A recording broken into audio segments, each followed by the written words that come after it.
7 minutes, leaning on 8 minutes past the hour. Welcome into the Rick and Bubba Show's kickoff hour. We're excited to have you today, and a busy show indeed. We'll break it all down for you. That's why we do the kickoff hour, kicking things off for the boys. Today we will issue a charity charge check to last month's beneficiary, Olivia's house, for the Rick and Bubba Buffalo Wild Wings charity charge. Also, we'll announce the next charity charge, which is coming up Monday, and the charity that benefits from that. Bible study live today, noon Central. Wheel of Meat could spin, and we could play a Rick and Bubba game that all of you have grown to know and love, and test your Rick and Bubba history, your knowledge. We'll see if that takes place today as well. And Tim Spencer, Greg, back to your hometown, might have some breaking news when it comes to a new location of Buffalo Wild Wings, but we'll figure all that out when he gets here. Eddie Van Adler is here, and to my left is Greg Burgess. To my right is Michael Helms. Let me hit that. How are y'all? Y'all good? Gentlemen. Yes. Fired up, ready to go? Ready to go. Where we live, and I know a lot of you in the southeast experienced different, severe weather. Some, escaped it. Some, it came right through your area. I know tornadoes. At least 4 have been injured after tornadoes passed through Texas and Oklahoma.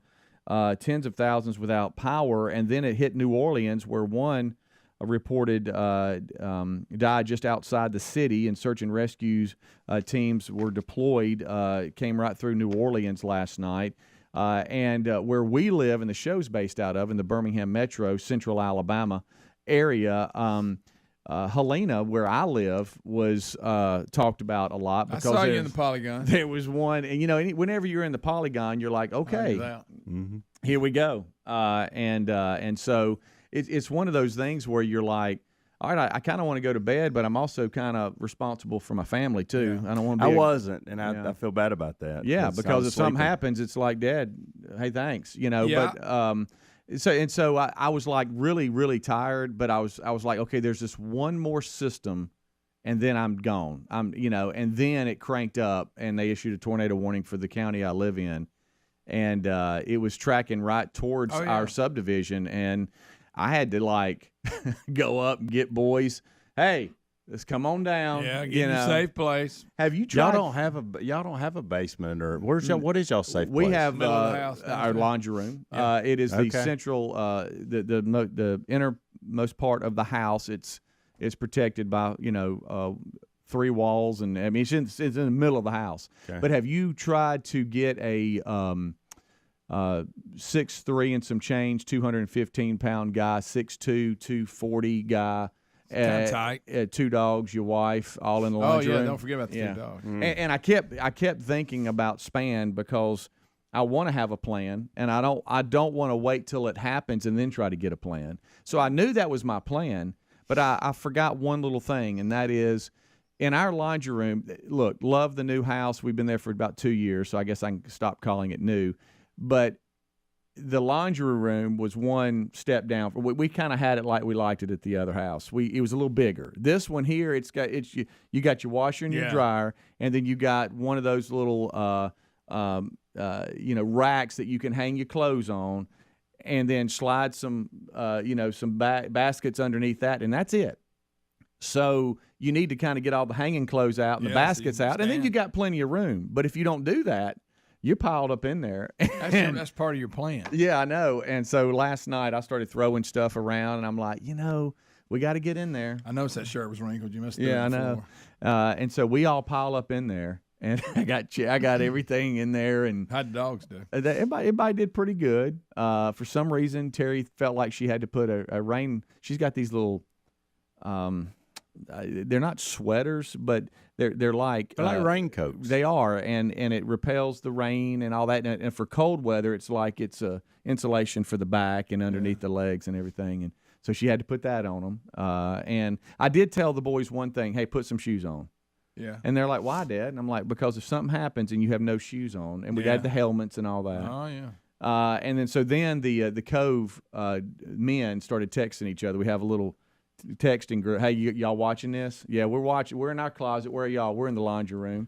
that was our night. And so how many times did you go to the front porch and look and see if you could see? Now James was telling everybody, don't do that. Don't do that. He said you ain't gonna see nothing. You may hear something, but you're not gonna see anything because it's dark. The benefit of having James and others in this market that are so experienced when it comes to this type, hey, look, sleet, snow, icy roads, we might miss a little bit, but when it comes to tornadic activity and dialing that in, we got it. We got that. And so James was able to pinpoint, hey, it's going down this road at this intersection or whatever. So I kind of knew where it was. But so, yeah, that was my night. So I saw about, 10:15, 10:30 last night. Hurting a little bit today. But, hey, look, if all I am is tired, that's fine. But anyway, a lot of you experienced a lot worse. But that was my Cove experience. But I think you guys were fine, right? Yeah, I went to bed once. The Polygon was on y'all, and then when I seen them downgrade it, from a warning that it just basically calmed down. Yeah. I think all the rotation they saw last night, I don't know,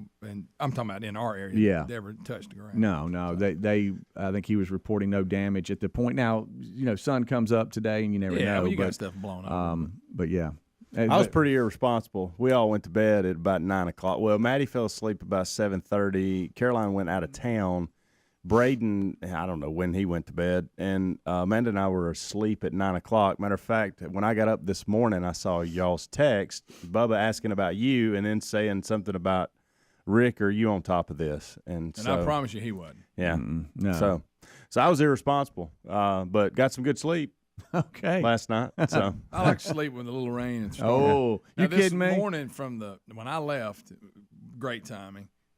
It's a trash day. Oh. And I put my trash can in the back of my truck because I got a pretty long drive. Right, and then sometimes you forget it and drag it down the road. Put it out yesterday because when I left this morning, it was raining. I had to get out in the rain to drag it out of the back of the truck, and it got soaked. But it had to reroute. Road flooded out. I mean, there was a lot of rain. Yeah. I didn't want to be that. It was pretty deep, it looked, too. I said, I'm going to try to be sharp and drive through this and run off a ditch. Yeah, right. Well, when they downgraded it, you said that's kind of what you were waiting on. Well, so were we. And when they downgraded it and said, okay, we're canceling the tornado warning, it's over, it's expired or whatever, and everybody kind of comes out of their place, boy, the rain. I mean, the rain. If you like to look at rain, and I was fighting how late it was and looking at rain because, you want to do both. But, man, falling asleep to that rain. Woo. Good. Hey, rain. Good night, the rain. All right, so there you go. We'll take a break. We'll come back. But I fall asleep to the rain every night. We got one of those rainmaker machines. Oh, do you? Oh, yeah. It's raining every night. Every night occurs. There you go. Raining again. There it comes raining. All right, we'll take a break. We'll come back. I got great news for the staff, too, today. Do you? Yeah, and Adler he has some information on something that was delivered to the show that we need to discuss. Okay. Yeah, we'll take a break. We'll be right back. Rick and Bubba. My heart was...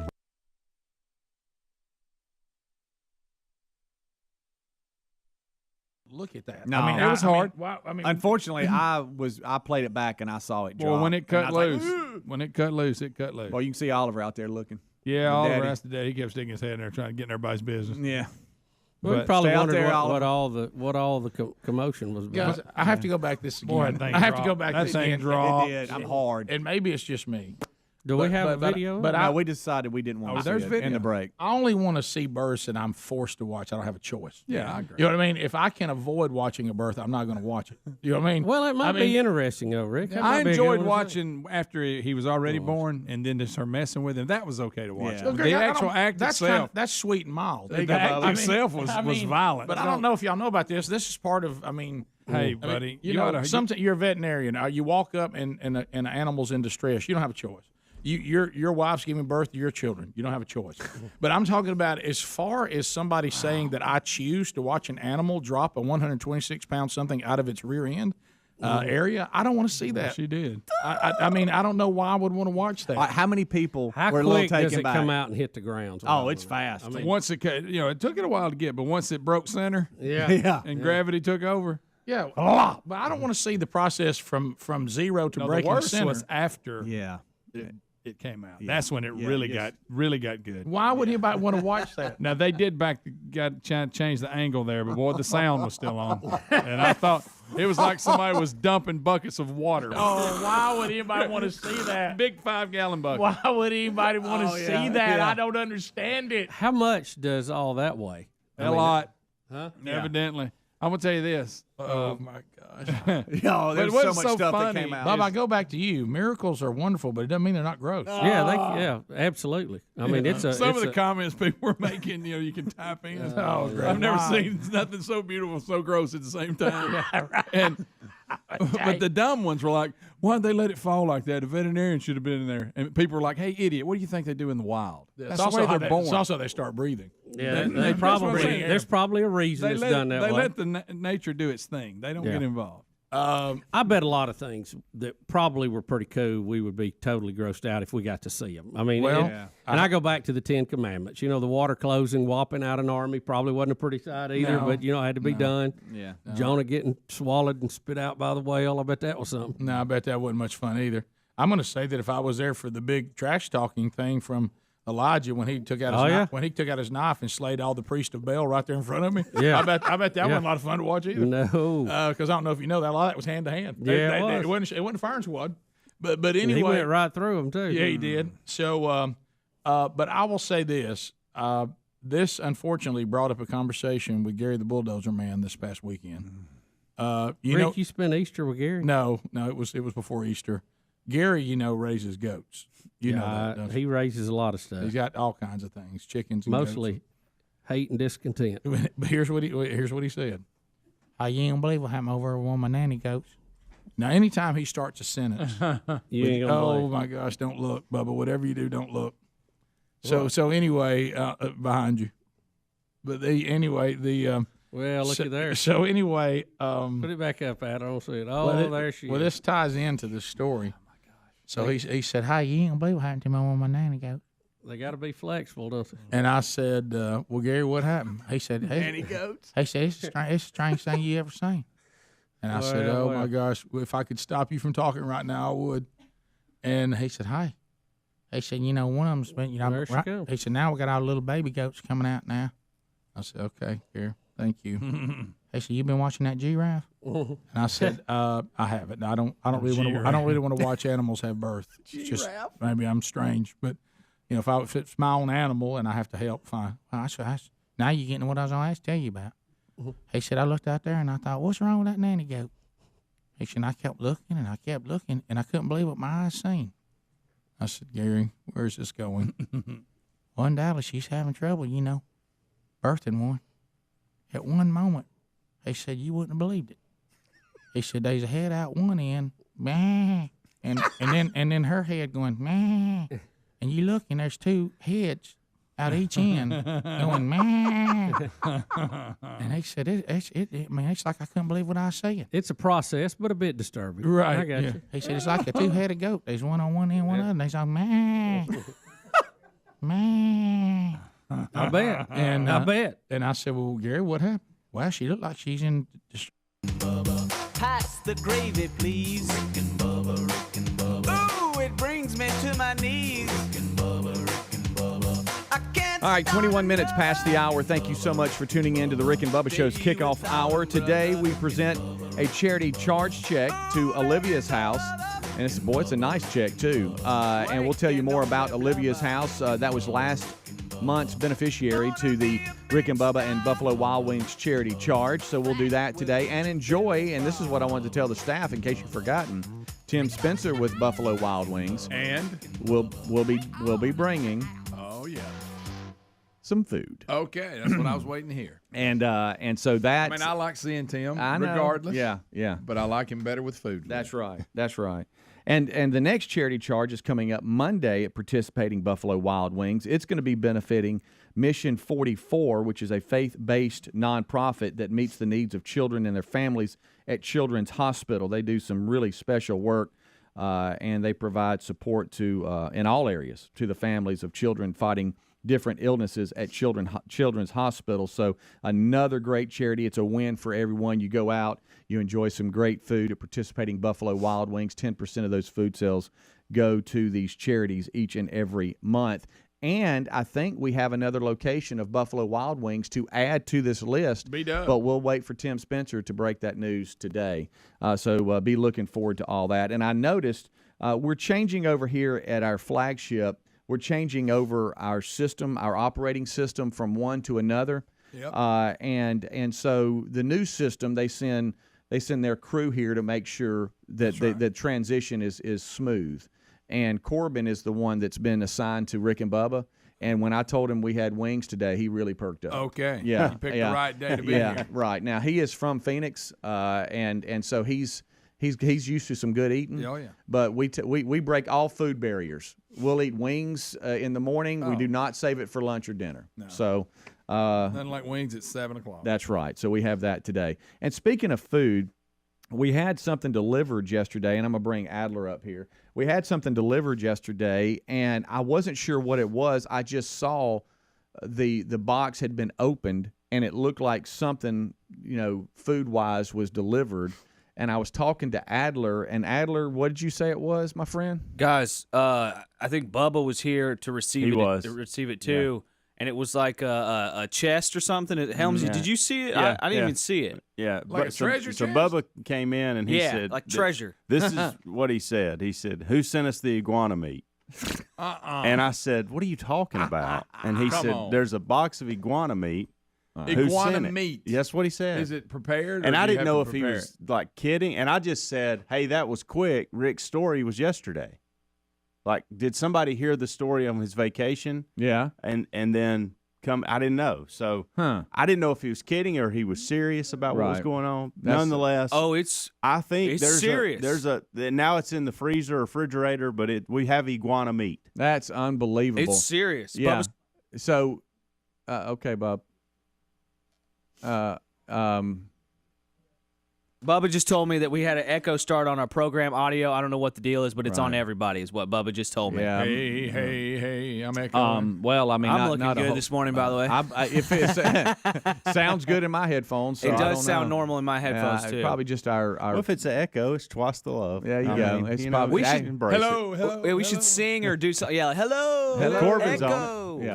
Corbin just said that. Hold on, I got this. Corbin said, "Hang on." He looked awful confident. That's why he's here. We should probably sing because we've got some nice reverb on our voices. Go ahead, Greg. Yeah.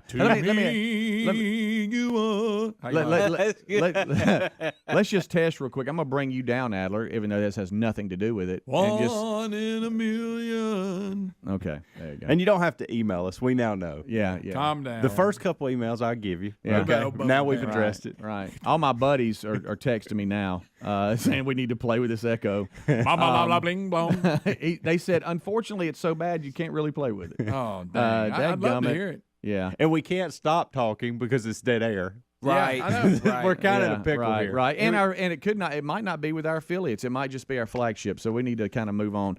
All right. So I can listen and tune in. Row your boat. Row, probably the same row thing. your boat. Gently down the stream. Gently down the stream. Gently, merrily, that sounded good, you guys. You like that? Sounded good. When I was a kid, they tried to get us to do that, and I never could do it right. Nobody would ever. We'd all end up singing the same line. Hey, it was sounded good though, guys. Sounded good.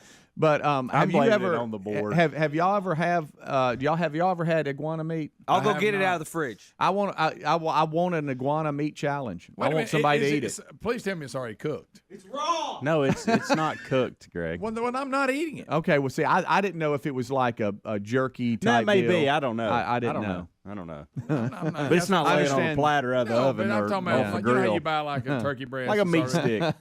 Yeah, I got it. Row. Roll.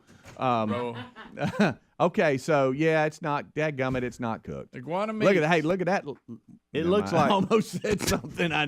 Whew, I'm glad I didn't say that. It's iguana sausage on it's like a Kaneka, but it's iguana. Okay. Who is going to take that home and make it and bring it in? Why are you so mad about What iguana you meat? stop at I iguana don't wanna- meat? No, I'm not eating iguana meat. What That's happened there? crazy. Look at here. Back up. Come on over. Look at the thumbs up. Scruggs, come on over. Scruggs, come tell us what y'all Here messed comes up young Scruggs. I blame Scruggs. For Corbin, the whole thing. don't be shy either. I'm blaming and so Scruggs for the entire Here comes Scruggs.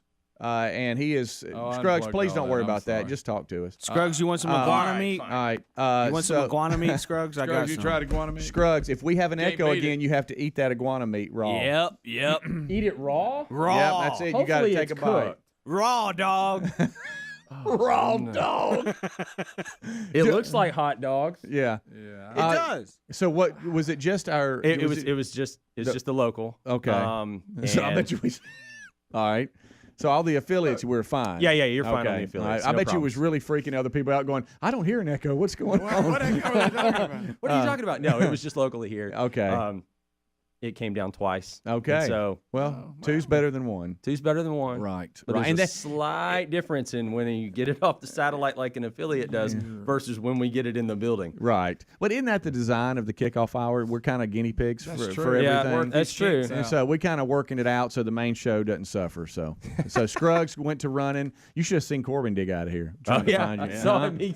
When I saw his face, I knew it was like, ooh, this might actually be inside the room. Yeah. Fortunately, y'all weren't hearing an echo. Then that was really going to be sweating. Yeah. Well, I was worried about myself because I didn't hear anything but what we normally hear. So I'm like, guys, are y'all hearing an echo?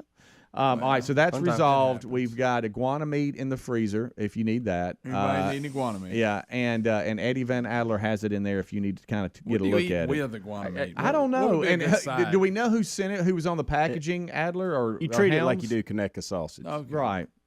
That's what you do. Yeah, it says on the package, iguana sausage, product of USA, so it's local. Oh, good. That's Local good. iguana. Or, it's American, buy Yes. American, guys. And then American iguana. it says Exotic Meat Market Incorporated, and then it's got a phone number. Oh, wow. Does it list a state? Okay. Does it? It just says product of USA. Okay. Well, there we go. All right, so we'll take a break. We'll be right back. We have iguana sausage one way to here. get rid though. of 'em. Yeah. Yeah. First time I think the show we've been sent a lot. I don't think we've ever been sent iguana sausage, but it is here That's the today. first. Yeah. We'll take a break. We'll come right back. Thanks, it's the Kurt. kickoff hour here on the Rick and Bubba Rick Show. and Bubba, Rick and Bubba.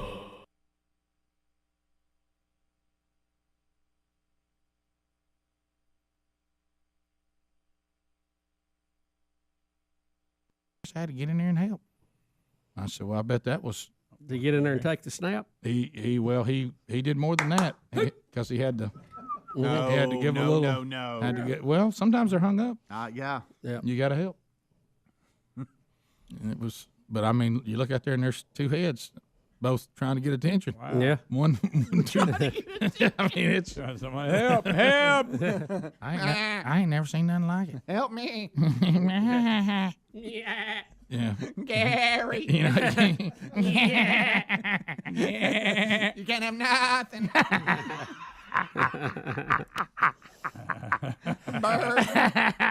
yeah, man, you can't even have nothing. You can't even have Nanny go get one on the ground. Oh, Gary. So I don't understand though. See, Gary didn't have a choice because it happened on his own land to his own animals. Right. So he's got to get involved. I get that. I can't imagine going over to some, like just random goat farm and sitting around waiting on births to happen. I just can't imagine Can't that. do that. I don't know why we would want to do that. I mean, it's just. doesn't- I mean, can you imagine just showing up to the hospital saying, "I'd like to see a few births today"? I guess. Who are you? I guess it's what you get used to. Right. I guess. I don't know. But I mean, I understand. Yeah, I just, if you're at the zoo, yeah, that's your life. You got to get involved. Yeah, you deal with it. Yeah. I don't understand the intrigue if I want to see it, and I'm not even connected. I don't have to. Well, All just right, how to many know. people thought it wouldn't Just be to that know. gross? To know, Just to know. you don't know how baby giraffes get here. Well, I haven't seen it. Let me put it Right. that I'll way. tell you, the drop was impressive. It was. Yeah. I mean, he I'm gonna tell you crash that. landed. Right. That baby was flexible, wasn't it? Well, he went. You better be if you can get out of there. And then later, I was watching him, and he got up, was moving around, tried to go in there, nurse, and lost his balance and crashed into the wall backwards. Well, Well, he's got to get his legs he went under. down hard. Look, and all that's precious and mild. I'm talking about the things you're talking about. Rick. Oh, don't. It's it's great. like when all of a sudden the body says, "Okay." There he goes. He backed up. there. When the body says, "All right, the other living thing is out of here. Now let's clean house." Yeah. Right. I mean, that's Clean this up. I don't want to see that. Somebody needs to Quick, clean up stop Mama. filming. Turn the sound down. Turn off the live feed. Why is this mic? This goes back to our discussion about dolphins a week or two ago. you never, I mean, they're a mammal, so they produce milk, but you never really think about a giraffe giving milk because you never hear of anybody milking one. Thank you, Bubba. Not without a stepladder. Right. Rick and Bubba, Rick and Bubba. Rick and Bubba, Rick and Bubba. This is the Rick and Bubba Show. Watch more at blazetv.com/Rick and Bubba.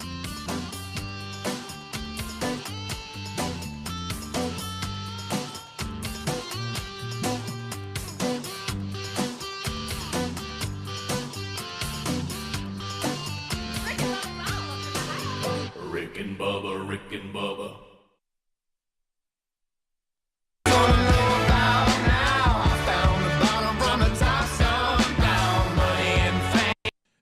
I really took the attitude. Yeah, if you follow that math, I'll tell you, the guys in 3 on the String are. We look forward to them coming here, and this is a tradition that has gone on. But I look forward to this day in a funny, kind of sick way, because we'll get to see 3 on the String, and we never get to hang out with them except on this day. Right. So I am pumped about it. I am too. I really took the attitude. And I have a slight side bet with Greg to see if Jerry can remember the words to the song. Yeah, well, good luck with that today. I don't know which side of that you're on, but I was, I was thinking to myself, it's pretty obvious that this year's double CD that will come out toward the end of the year is either going to be called "Can't Have Nothing" or "Don't Be Mad with Me." You know what I mean? It's down. It's like that's the Super Bowl. Sure. And but this "Can't Have Nothing" attitude, I decided to take it on with my taxes. I normally would just lament over it and get upset about it and just can't believe it and look at how much they take from us and then what we get in return. And I thought to myself, I just took the attitude is like we've been told is I just took the attitude I shouldn't expect to have ever had it anyway because you can't have nothing. Right. You know what I mean? So what was your mistake? Well, thinking I could have something. Right. So what I did is I just wrote that big old fat extra check on top of all the incredible amount of money they'd already taken from me, and I just simply just said, well, you can't have nothing. I've got over the years, so I quit looking at the total paid. Oh, I can't. Yeah. Because I the percentage is I haven't that feeling that I haven't had in a long time, like when you went to school and a term paper was due and you forgot, not you just left it at home, you forgot to write the thing. Right.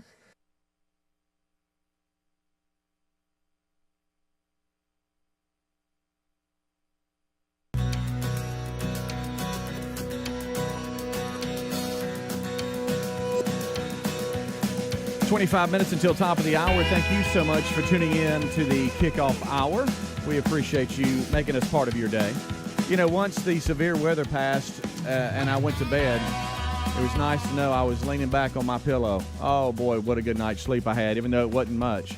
MyPillow.com/Bubba, man, they have got a lot going on right now. I know spending is tough. You got your hard-earned money with so much going on. You go, what do I buy? What do I need? Well, Mike Lindell and MyPillow's team, they have really got some great prices right now at MyPillow.com/Bubba. For example, they've got the Giza Dream Sheets. They are 60% off and just $39.99. MyPillow slippers are 50% off. Men's and women's sleepwear and loungewear, 50% off. They're outstanding luxury hotel quality as low as $19.98. They've also got the quality towel sets that are $39.99. That's a $70 savings.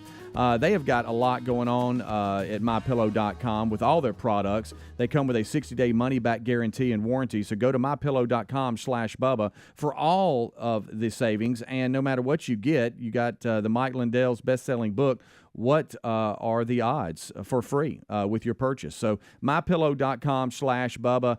They have got a lot of good deals going on right now. So make sure that you check them out at MyPillow.com/Bubba. And you can always go to rickandbubba.com under the sponsors button as well. All right, so we are back and rolling 25 minutes or so till top of the hour. Rick and Bubba join us at top of the hour. Y'all were talking about a story that it was covered a lot, but the guys were on their spring break vacation, so we weren't actually doing live shows. And prior to them going, we mentioned it, but it's worth bringing back up just simply because there is a lot of news out today, and this is one of the updates But I'm talking about Brittany Griner, who is stuck in Russia. Yeah. She tried to get out of Russia, and this is the worst time to be stuck in Russia. I mean, they're saying especially now if you're an American. the update is she could spend 5 years in a Russian labor camp. Yeah, I saw that this morning. I thought I knew this was a serious charge and all, but you know, I guess if we weren't in the middle of this war and everybody, sanctioned against Russia, you'd have a pretty good chance to maybe, work out something. But this 5 years in a labor camp? Yeah, she plays for the WNBA's Phoenix Mercury. She's also an Olympic gold medalist, basketball star. She was trying to leave the country, and they found some vape cartridges in her luggage and accused her of attempting to smuggle drugs into the country. And wow. And so because of that, she's stuck there, and things could get even worse for her because I think last week, didn't they push something back to May? So she's kind of stuck there until she has some kind of hearing or something that was pushed back. And I'm sure where she's staying is really, really nice. Yeah, but the update is she could spend 5 years over there in jail. They said some of it in a labor camp. Yeah. So they're out there busting rocks. Mm-hmm. How about getting caught in that situation? Yeah. How about I'm over that? there playing basketball now. I'm locked up and with the possibility of being there a while. Mm.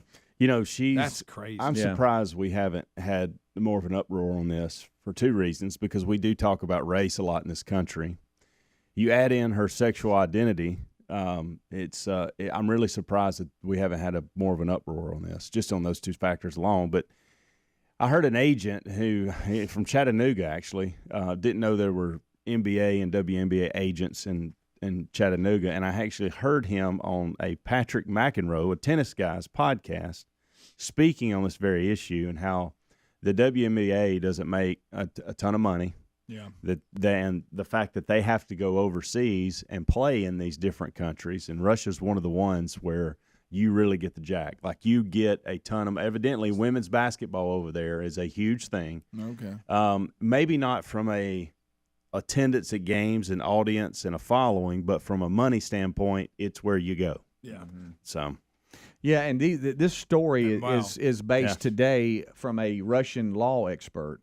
No, he's saying what she could possibly that's going, hey, look, I know the law over there, and this is what the legal case could result in, and that's 5 to 10 years in prison. That could also include time spent at a labor camp.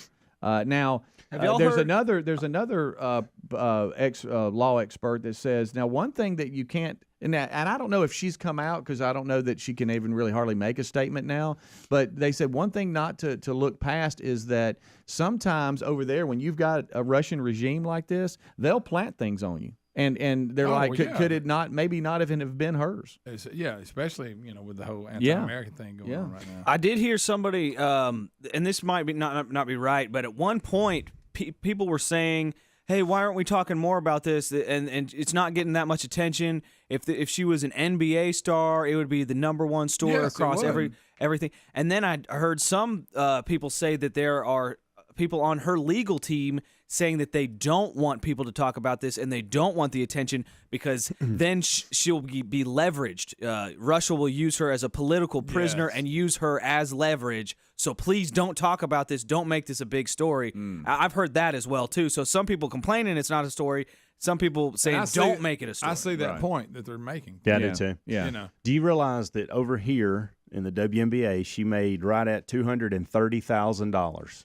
Okay. There in Russia, she's making over $1 million. Yeah. That tells you why they go. That's why you're in Just Russia leave playing. the vape cartridges at home if you're going. Yeah. Yeah. Good night. Get you a check and come on back. Good night. That's bad. That's a bad deal. Yeah, but a look, really bad deal.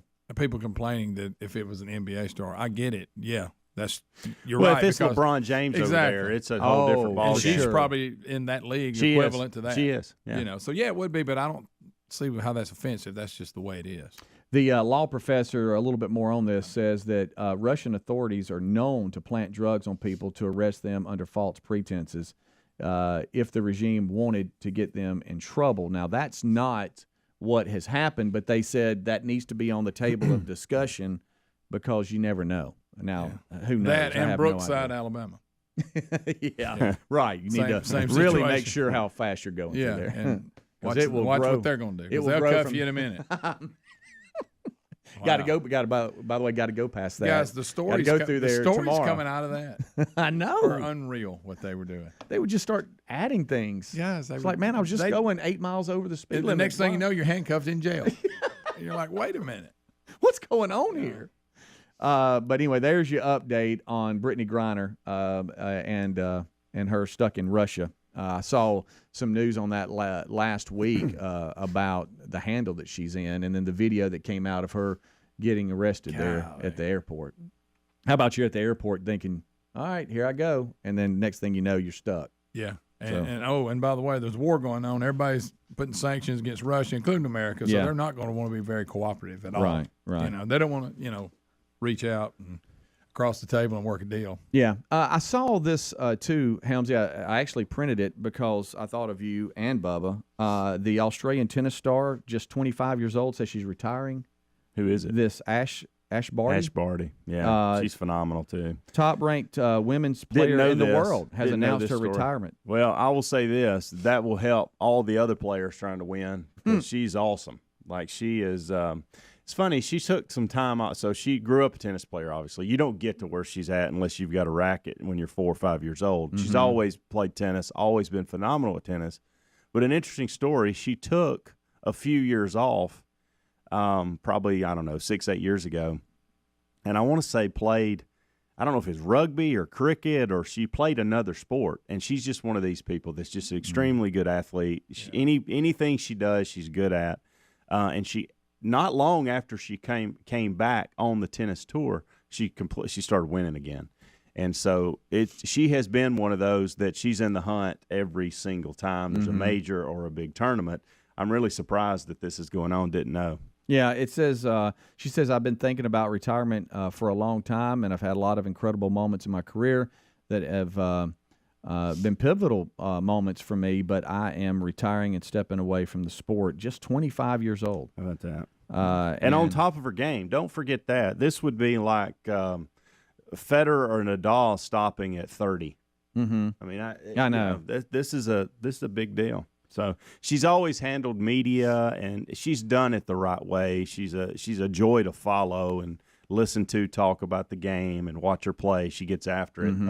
I actually hate this is happening, but I can promise you this, like I said a minute ago, there are going to be a lot of players that go, wow, okay, I got a better shot now that she's out of here. She said that she realized that her happiness wasn't dependent on the results in her second phase of her career, and just put things in perspective and said that I don't have the physical drive, emotional want to continue, so stepping away.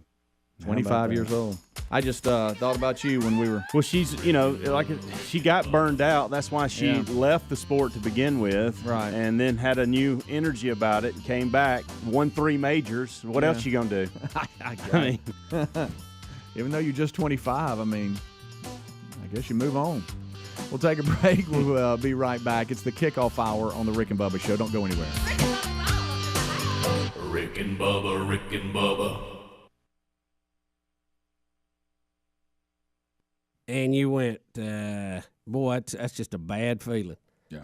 And you think about all the things you could have done with it. Well, I want you to think about this. Oh, my gosh, I thought about it for a minute. Right now, Stop it. Well, you can't. You say now you think you can have something. I know it. Well, just imagine. Remind me, just think about how any of us feel. No matter what it is, take whatever you have and just have somebody walk up and just take a very large percentage of it and squander it. And I mean, how does that make any of us feel? I mean, if you've worked your tail off and you've worked hard and you've done the things and you've tried to be responsible, you've tried to do everything, and I don't even get. Please, whatever you do, I'm begging you. There's been years it's got to me. Don't start thinking about the taxes you pay every single day. Yeah. On top with what you get to keep. Don't even go. Don't look at your vehicle and see all the taxes tied to it. Taxes tied to the gas, sales tax. I mean, lease taxes. Hey, everywhere you look, you're paying taxes. Don't. Hey, income tax is not And just. then- Hey, that's just the beginning. And then, Rick, with the little bit you got left, you go and you convince a mortgage company to let you buy something. And then state comes and taxes what you got again. Yeah. Property tax. Sure. It's a wonder that when you do the math, we got any money at all. We ain't got much, but it's a wonder we got any at all. Well, well, and I guess all of us would be okay if you felt like the person that was getting it was just didn't squander it, that they didn't waste it. And Rick, I've Yeah. said several times, and I've quoted around family and friends. I'm glad I'm a patriot. I'm glad to be a citizen. I feel very blessed. I want to pay my fair share, but I don't want to buy a Raptor myself. Right. Yeah. Marvelous technology that it is. It is. Those cruise missiles are a little pricey. I don't know if you've seen those. Those have gone up over the years. You could get them a meal a pop. Well, I'll take your point, and I've made this before. I'll make the deal right now. Let's just provide a military and cut all this other crap out. Well, yeah, but I that don't bother me near as bad as the person who's mentally and physically able to work, and I'm sending him or her a check. That bothers me a lot. It should. It should. And also, when my tax dollars are continuing to be squandered on a theory of climate change, and they're taking my tax dollars and acting like it actually exists. Well, it's what they're doing. They're really not studying climate change. They're buying votes with it. Yeah. It's a problem with the democracy, but it certainly beats the alternative. But there's days that I'm not happy with. Yeah, and I'll tell you this on the Trump thing. I'm fine if the Trumps want to live differently than other first families and stay at all their different places and all that. But I don't really like having to pay for things that are not necessary. Right. Okay, I mean, if y'all... Well, nobody would. Yeah, if y'all want to I know y'all don't want to stay at the White House or whatever, but if we keep having to write checks for y'all to be in all these different places, I don't like that either.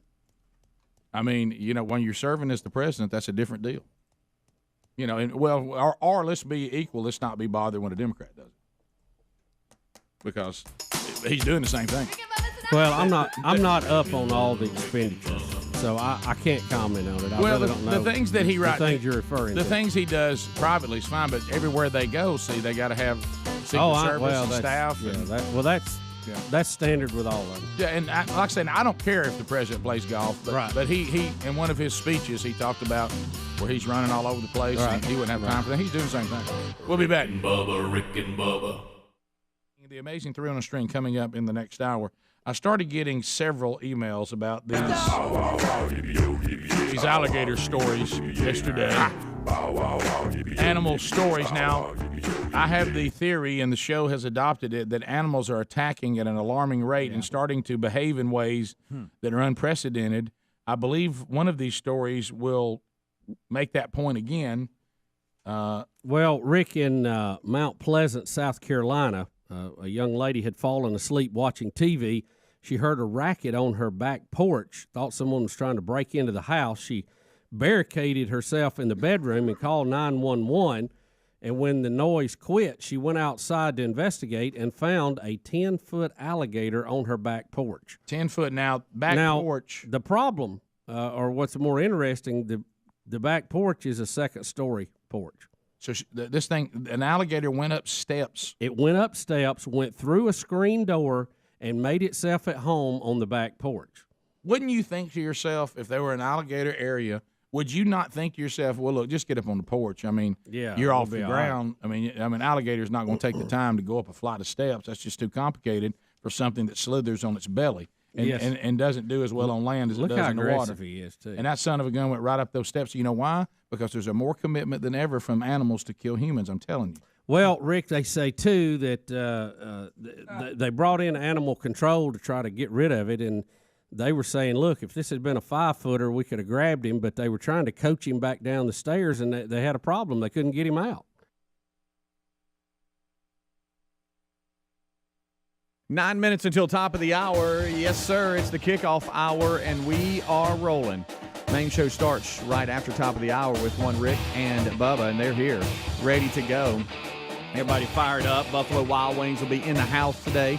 Tim Spencer will be presenting another charity charge check, this time to Olivia's house, who was last month's beneficiary to the Buffalo Wild Wings Rick and Bubba charity charge. And he's bringing food, boys. Bring it. We'll announce the next charity charge, which is Monday, and benefiting Mission 44. Tell you all about that. And Tim says he might have a new location, Greg, back in your old stomping grounds, my friend. I've been hearing that. It might be added to the participating Buffalo Wild Wings. I like it. Don't forget Bible study today, noon Central Time. Willamette could spin, and so we are rolling along here during the kickoff hour. Been sitting around shooting the breeze. Had a little echo on the flagship that we wanted to kind of present y'all with, but we're working through that. Right now. We talked about some of the severe weather that came through some of the Rick and Bubba markets last night. and how some of us got through that. New Orleans hit. I don't know if you've seen the footage of that puppy coming through. Yeah, but, a lot of damage. Hey, wow. A lot of damage in New Orleans. How about yesterday on social media, Adler put out at Rick and Bubba the discussion of the truck flipping with that was tornado. Unbelievable. In that segment, us talking about it, he cut it up for y'all to enjoy, and the family was looking at that. And even though we gave it enough, can you imagine being on that ride? He gets first of all, a tornado's blowing me down the road. Right. I'm in the middle of that. Then I'm on my side spinning. Yeah. On the driver's side door, I'm thinking. Yeah, I think then, I think it then was. all of a sudden I'm back on all four wheels and I just drive off. He just drove off. It still worked, still cranked. Didn't they say he was banged up a little bit? Yeah, he was cut up a Young little bit, kid. but he was okay Guys, though. what a story to tell. You know? Yeah. Everybody gets to tell the stories. Go, well, Yeah. how about the time that tornado spun me around, flipped me back over, and I drove out of it? Yes. That's yes. a dang good one. It almost looks fake. It really does, Helmsy. Right there. He's like, well, at least Yeah. he has lights on for safety. That's amazing. And I got to here give it credit comes. to Here it whoever's video in the storm chaser that he was able to hold it together. I know, because he's And- right on top of and it. yeah, and focus in on Look this at truck. that. Look at that. It's just spinning back over on the wheels, and away he goes. Yeah. So Right, that's out on social media from yesterday's Wow. show, us discussing that and watching Boy, it. it wasn't his time, that's for sure. No, it wasn't. But what are you thinking when you go? What is the most traumatic thing y'all ever experienced where you thought, "Hey, it's over"? Is there been anything when it comes to weather or any situation? I was in the you're house one time, the first house me and Lisa had, and woke up in the middle of the night, and the windows were like, flexing, blah, blah, blah, blah, Really? like pressure. Yeah. I mean, it was that close. I thought, well, here it goes. What about that time you were stuck in the cavern? Was it DeSoto? Oh, that was horrible. Yeah. It was a fake. It was just a box maze Yeah. built, but it was at the There was a moment probably where you thought, I did. I thought, well, and I'm not claustrophobic. I don't know what happened that day. You had to go head first, and I was, and Greg, that was afterwards, awful. When I talked to him, I was actually too big to be in it. I was pushing it on the height, the weight and height and all that. And yeah, Adler was in there with me. I've never had any kind of traumatic weather No, or but I woke any up kind of experience like that. That one night in the house when I woke up, Been I very thought, I thought fortunate. the house was fixed. to Yeah, lift you know, off. growing up in Pascagoula, we would normally we'd go up to northern Mississippi when it was real bad, but I've sat there through some hurricanes and it's gotten a little scary when I was younger. Yeah. You know, you start seeing like outhouses and stuff start rolling down the street and Think about trees a coming. hurricane. I was into the nearly house. struck by lightning once, but that's a whole different. Oh, yeah, issue. I've been close And to lightning at the jump. Uh-huh. That's I mean, it was way closer than it needed to be. Like from me to Big Boy, close. Yeah. And that's when you It's just bright and scary and get light. on out of there. You're having a lot of fun. Oh, look at the storm. Yeah. We're out here. Everybody else on the golf course is inside. Look at us. Yeah. Still out here. Golf courses are known for lightning strikes. But if we were just being honest, especially as men, but just as people, you never think it's going to happen to you. No. Okay, so this 17-year-old that's in his truck,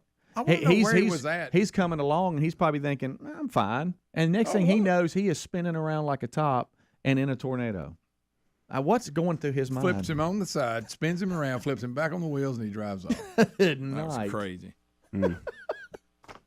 I'm like you, the guy filming it, because he's right. I mean, He's that close. tornadoes could just. I got to give it to him because, and all we heard was his seatbelt indicator going off. I think if I was videoing, you'd hear a little bit more than that. Yeah, you would. Because I would be. Yeah, I don't know how he What filmed the? that. Yeah. Without he held it knowing. together. Hey, It's probably I'm fixing me experienced guy. spinning upside down. Yeah. You know. Yeah.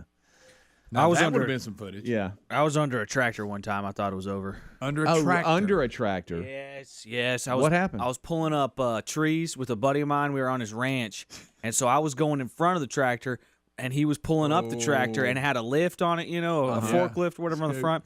And I would take a cable, wrap it around the base of the tree, and then he would come in with his lift, come in with the hook, and I'd hook the cable, and we'd pull it up. So I'm on my hands and knees wrapping this cable underneath this tree.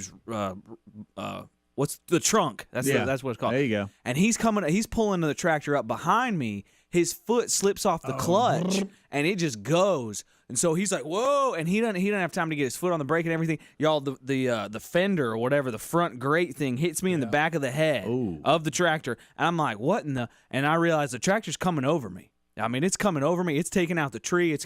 And y'all, I curled up into the tiniest ball I have ever curled up in my entire life. The sound of the engines echoing over my ears, and I thought I'm done. I thought that second axle's coming, and I'm done. Oh my goodness! He got it stopped, but he took out the fence that we were going along. We were pulling trees along. Really? Took out the fence, took out the tree, and I thought that was it. How was them drawers? Oh my goodness! At first, I was mad for like 2 seconds, and then we like cried in the field.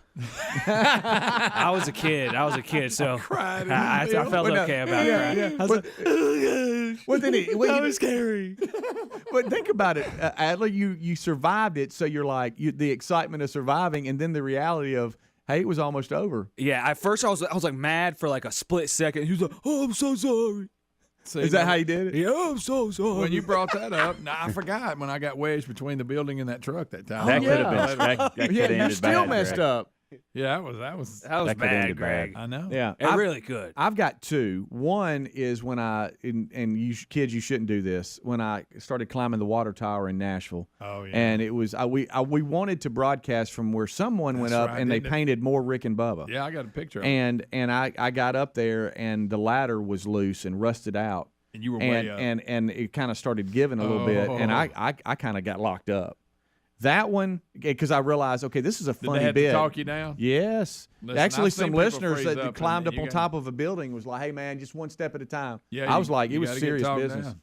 And the other one was parasailing.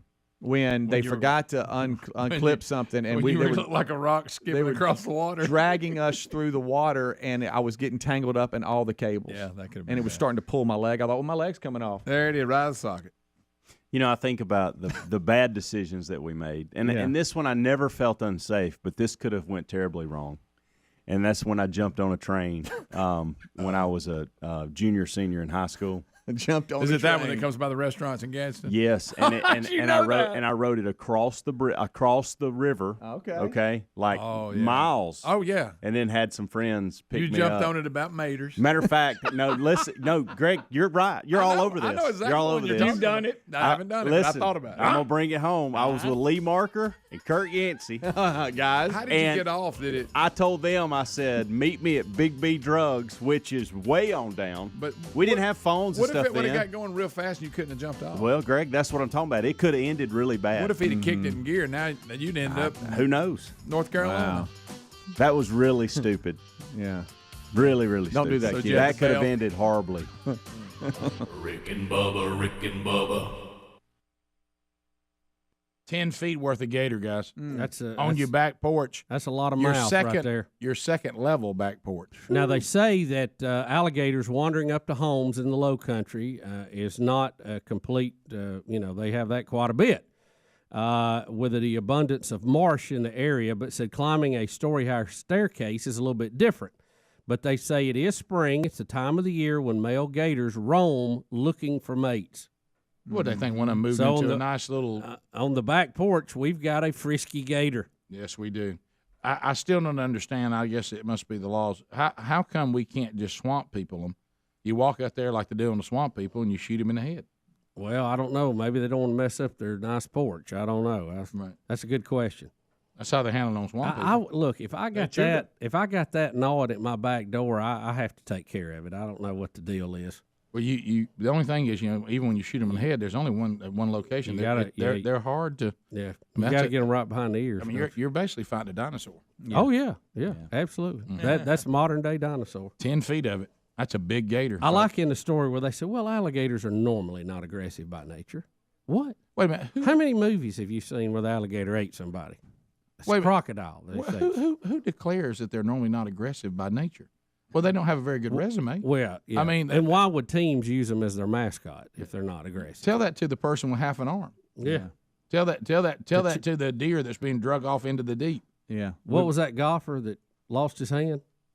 Chubbs. Oh, Happy Gilmore.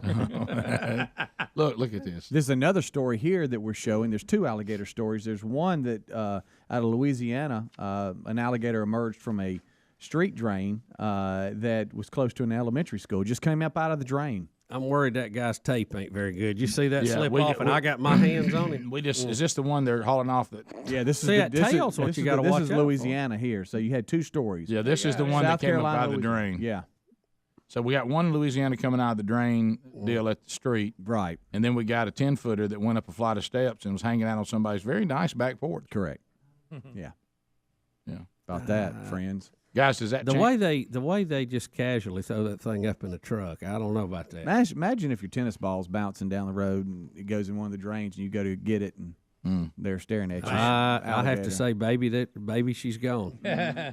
By the way, they're saying Mount Pleasant is a very posh area too. That this is not Well, some. you tell. little- Look at that back porch. tell. That was Very a nice nice. back Yeah, porch. very nice Well, if back I was an porch. alligator, I'd want to go up there too. I just don't want one out there from a human. Right. Look at him with his head reared up there like he's going to take offense. You to talking about everything. naturally not aggressive Right, pose? right. Yeah. They call it a false charge when they do that.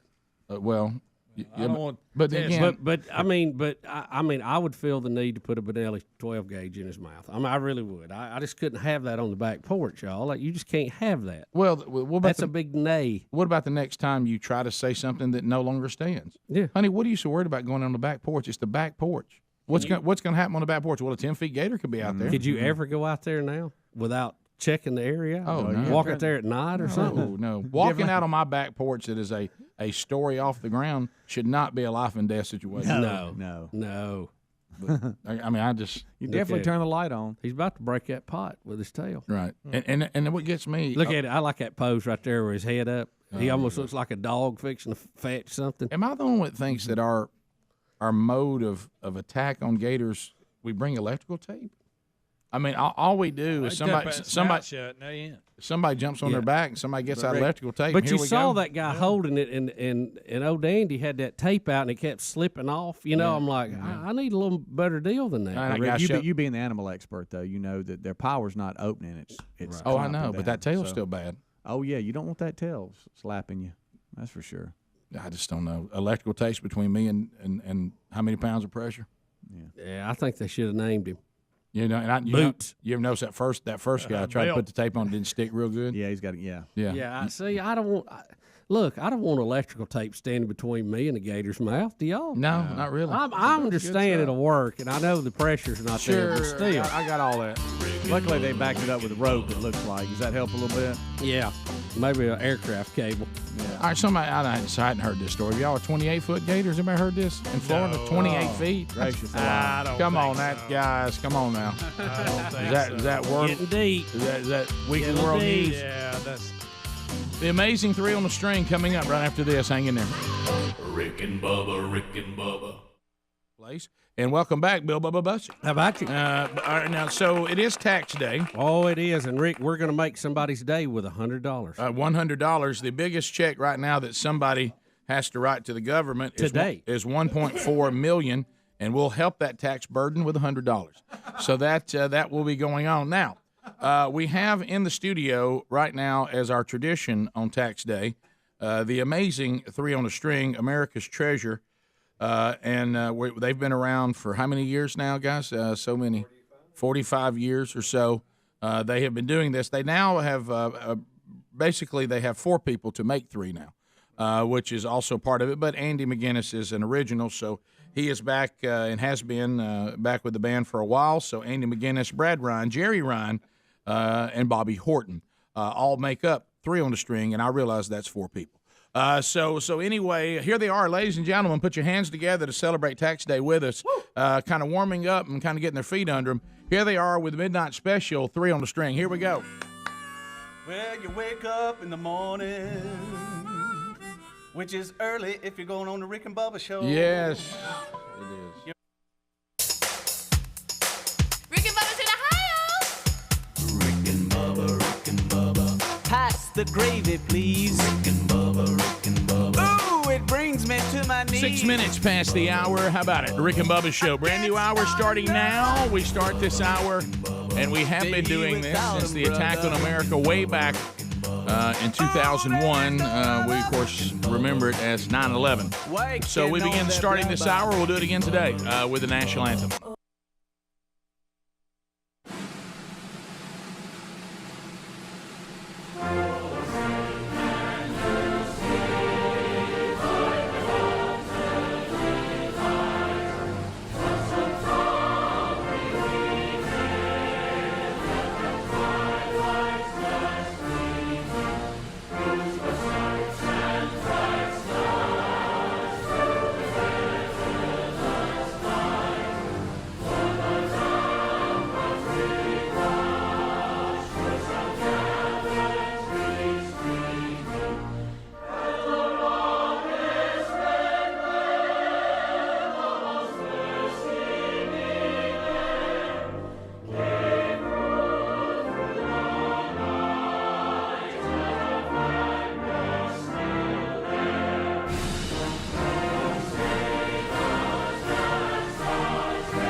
8 minutes now past the hour of the Rick and Bubba Show. Ba-bum, ba-bum, ba-bum. Thank you for being with us as we go forward with a brand new hour on a brand new day.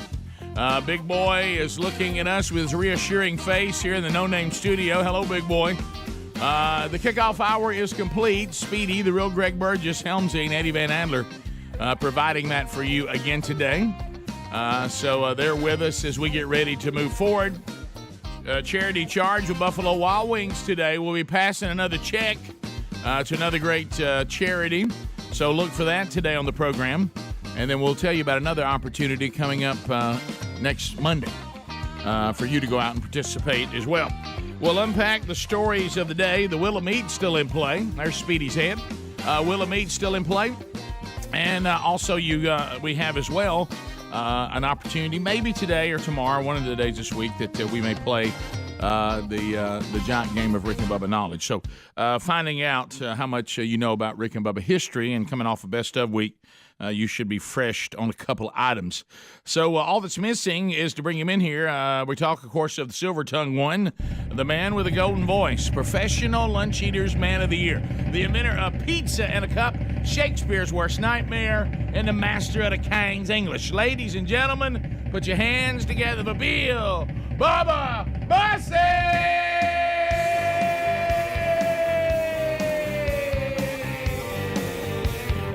Howdy, Bubba. How about it, Rick Burgess? Friends, neighbors, associates everywhere, those that have dealt with a slight echo this morning. Yes. Welcome to Rick and Bubba. Let's go. Well, let's move. I say, where you from? You sexy thing, yeah. Let's go. Since you came along, you sexy thing. If you're driving, just hit the steering wheel. Say, boom, boom, boom, boom, boom. You got the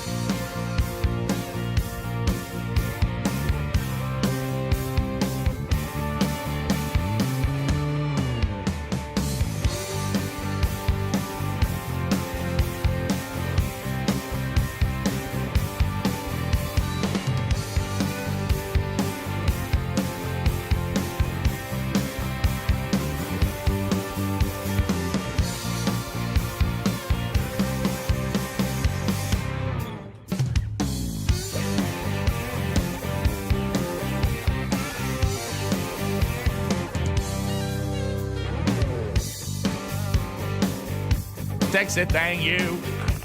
Hey, buddy. Yeah, that's a good one. It's a good one. Oh, that's toe tapper right there. I mean, if you don't like that, something's wrong with you. Just get out. For so many people that didn't get a lot of sleep last night, they needed that. Well, yeah, it was a rowdy night across a lot of the country. Weather-wise, boy, New Orleans. Yeah. Oh, yeah, New Orleans. That. Wow, one on the ground. We're down here in the 9th District. Rick, we had severe weather tornadoes across Louisiana, Texas, Oklahoma, Mississippi, Alabama. Yep. Just to name a few. I only and this is good. It's bad for this person, but only one death that I have seen in the report so far. But we have tens of thousands without power today, so you kind of expect that.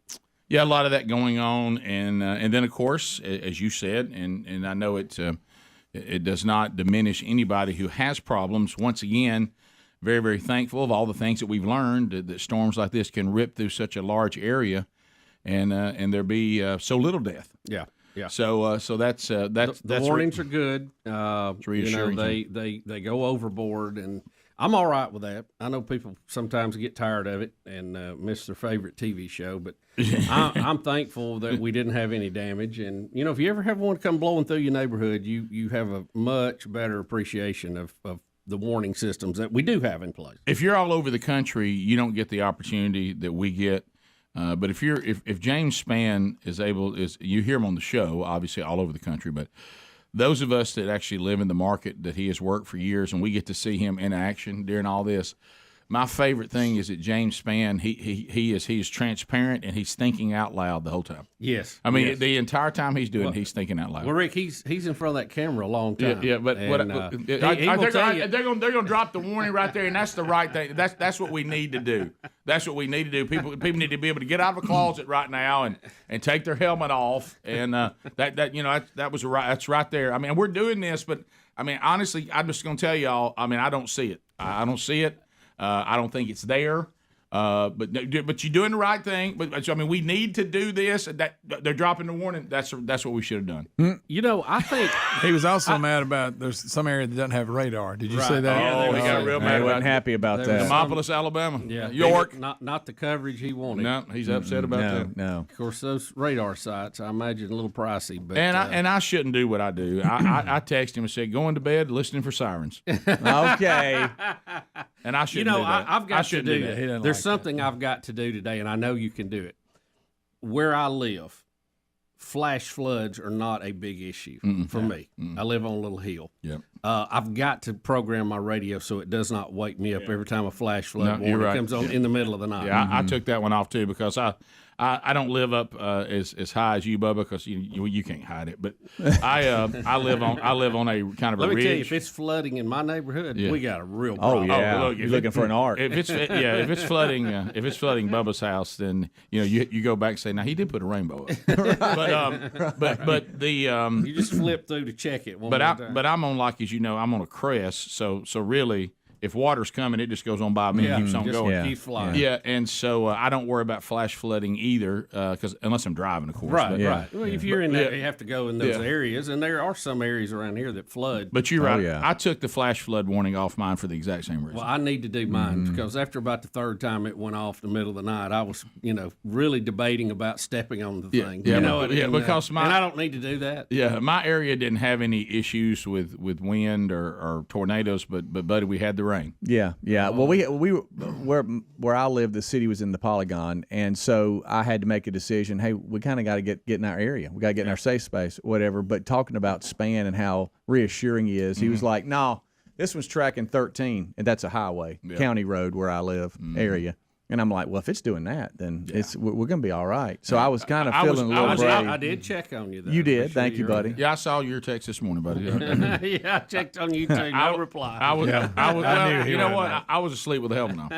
That's good. Sleep with a helmet on. I can just see the visual. I got me some helmets now. I'm ready to get the helmets. I bet they're big ones. They are. All right, so I got one that looks like a clothes basket.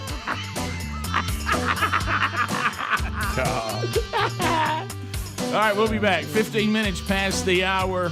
You got the Rick and Bubba Show. Rick and Bubba, Rick and Bubba.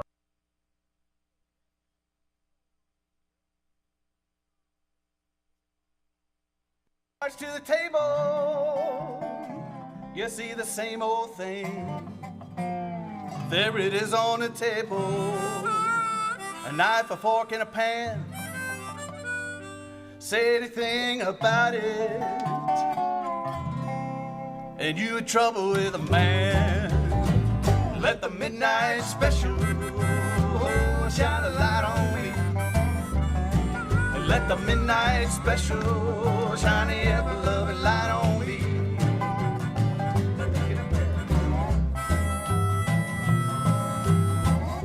Go, Jerry.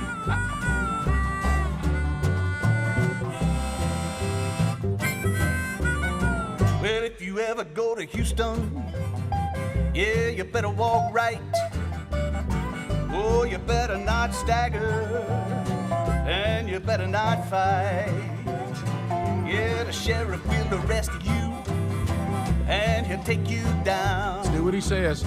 And you bet your bottom dollar, your penitentiary bound. Let the midnight special shine a light on me. Let the midnight special shine the ever-loving light on me.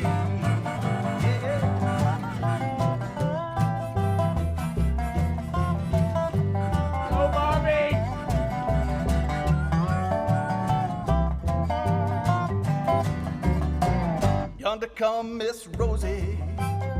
Tell me, how do you know? Well, I could tell about her apron and the clothes she wore. Umbrella on her shoulder, she got my papers in her hand, and she's gonna tell the warden, turn her loose on my man. Take it home. Let the midnight special shine a light on me. Let the midnight special shine a ever-loving light on me. Just let the midnight special shine a light on me. Let the midnight special shine a ever-loving light on me. Ladies and gentlemen, 3 on the string. Ladies and gentlemen, 3 on the string. Three. Get your threes up. Get your threes up. Look, if you want to find out more about 3 on the String, we got their website and show notes today, 3onthestring.com, where they'll be playing, how you can book them, all that, this legendary band. Now, this is kind of the moment we've been waiting on, and that is the tax song. And Jerry Ryan, who the patriarch of the band, Mr. 3 on the String. Mr. 3 on the String, has over the years struggled to remember these lyrics. Yeah, well. And so we're going to play whatever part of the song that Jerry recalls. Is that the best? It's always an adventure. Right. It's always well. Just you get us the most. One time I came up here and forgot one word. And conveniently, Jerry doesn't even remember what it was like for him to forget the song. But anyway, Jerry, we believe in you. We think you can do it. We're pulling for you. The fact that you're uncomfortably scratching your head right now, we're not concerned about that at all. By the way, the great line, because Jerry's comedy owns everybody. Brad just asked him a minute ago. He said, "Dad, why are you wearing a sweatshirt? It's 85 degrees." His quote: "It was dark when I got dressed." Yeah. You know what? I can relate to that to some degree, so I can't be too critical. All right. So, Jerry, are you ready? Yes. Okay. All right, here we go. You wake up in the morning. Wait.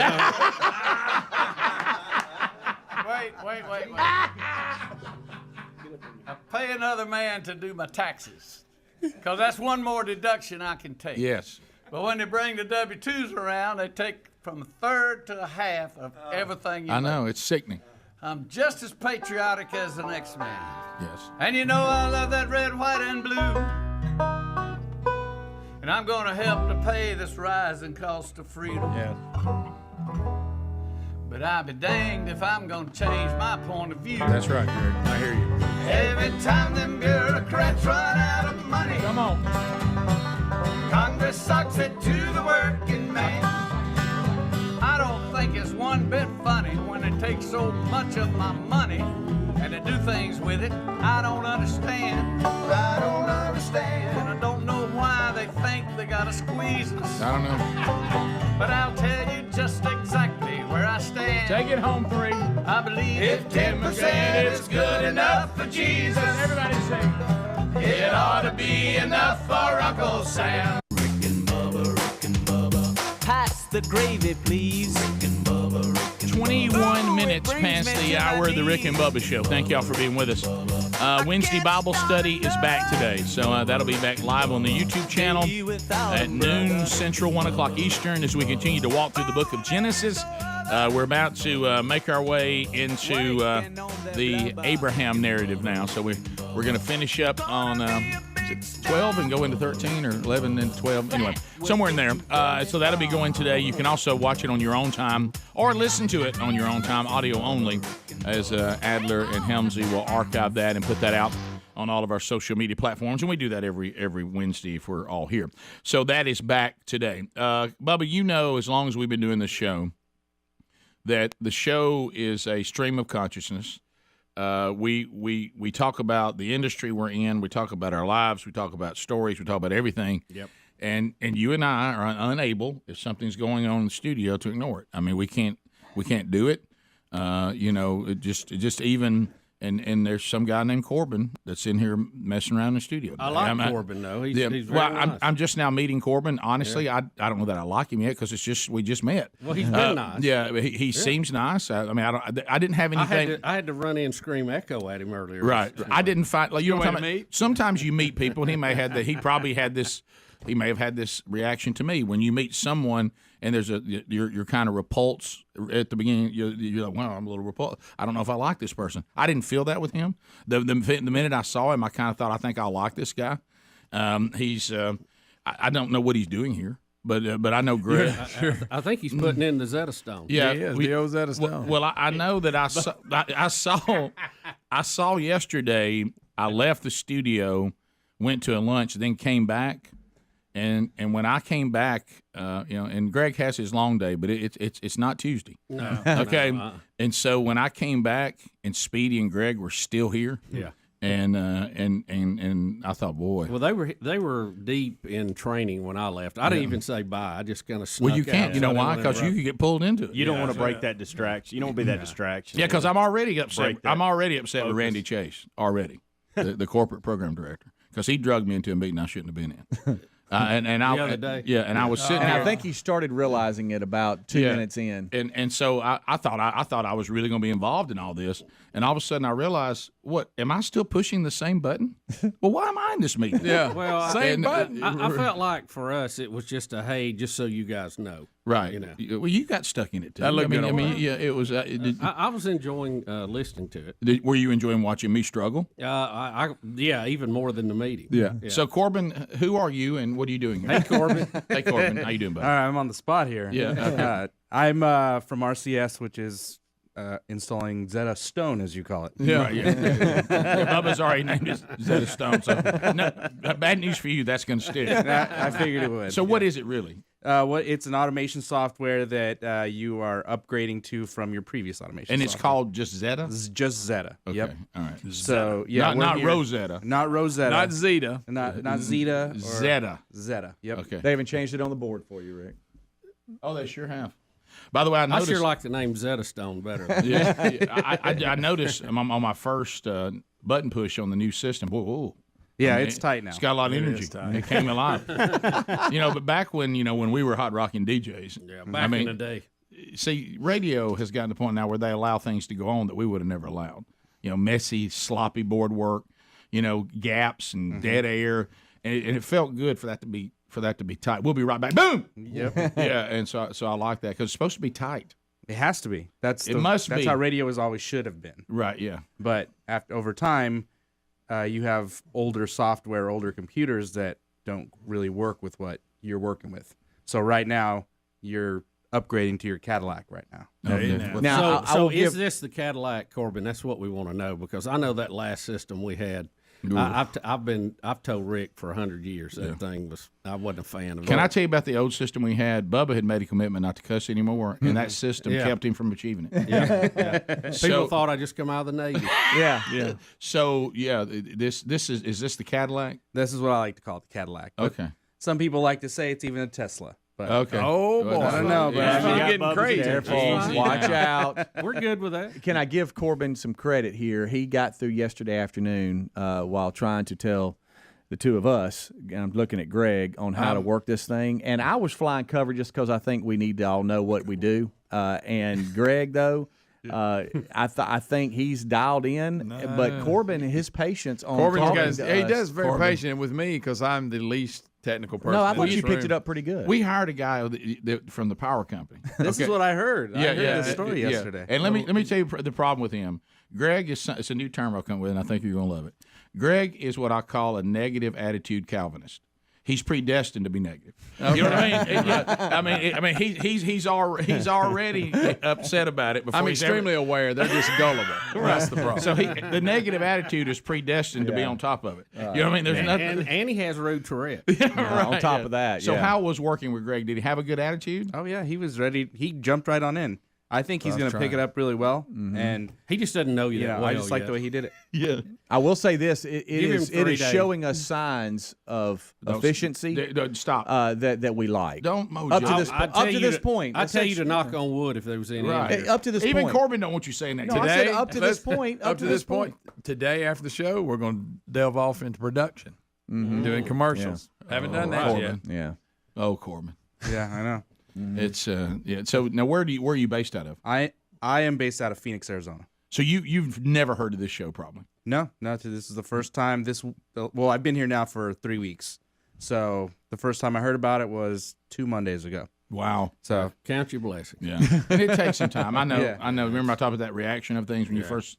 I'm sure when you first heard it, you're like, "What's happened here?" And when radio really is over. I mean, why do these guys need to say that? Right. Why do these guys have a show, and why are they going to be given this system? Yeah. And look, more shocking, we've been doing it 28 years. 28 years. That's amazing. That's good to hear. Oh, it is amazing. Yeah. It It is. is amazing. Congratulations on that. Yeah. But so Wish we'd have saved, but are you married? You have family? I am not married. Oh, Corbin. Yeah, Watch but out. Watch I out. Southern just- girls everywhere. No. I just bought a house with my current girlfriend, who we've been together for 5 years now. Oh, okay. And we just bought a house in Phoenix in September. So she must or be November, actually. She must be maybe monitoring and listening.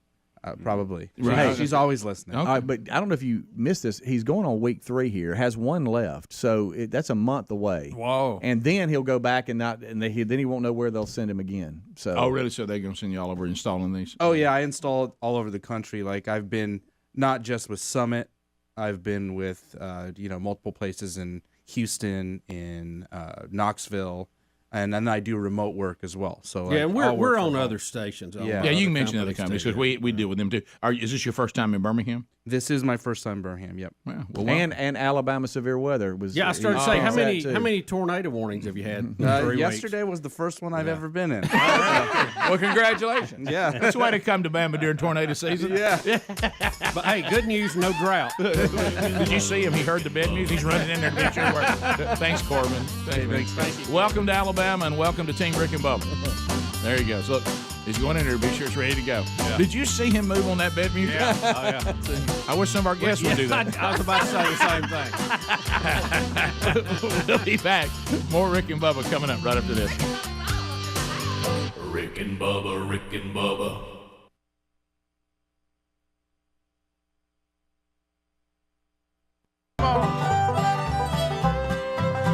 Go, Brad!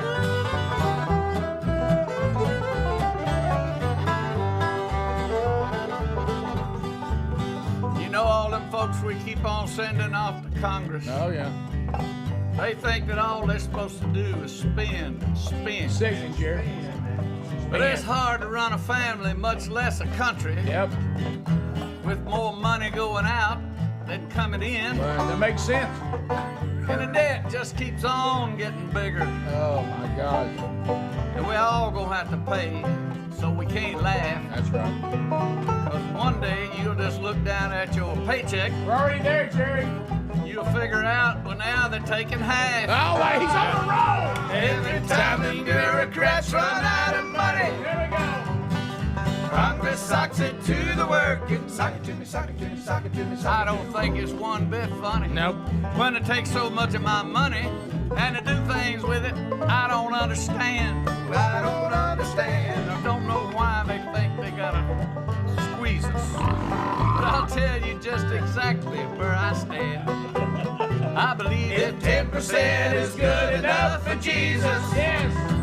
it ought to be enough for Uncle Sam. I believe if 10% is good enough for Jesus, it ought to be enough for Uncle Sam. Ladies and gentlemen, the amazing three on the string. Jerry Ryan, you owned it. Every word. Every single word. Nailed it. Did it. Nailed it. Hey, I believed in you from the very beginning, sort of. We'll be back. So a little three on the string. Added a little tidbit some of you new people might not have known. All right, so the amazing three still here. And we're going to let them go ahead and entertain us a little bit longer so we can laugh, keep from crying. So what do we have next? Go ahead. Yeah. Are you ready? Yes. This is a song that if you hadn't heard this type of music, you need to hear this type of music. It's old school. But looking at us, what do you expect? 3, 4.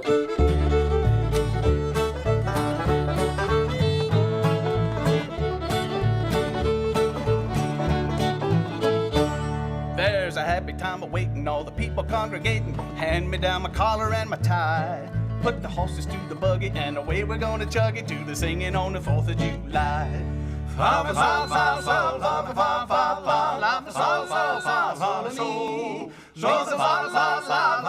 Hear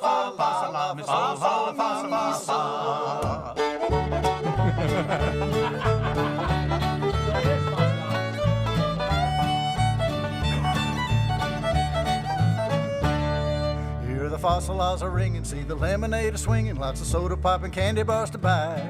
I'm so happy I could holler, cause I got a silver dollar, gonna spend it on the 4th of July.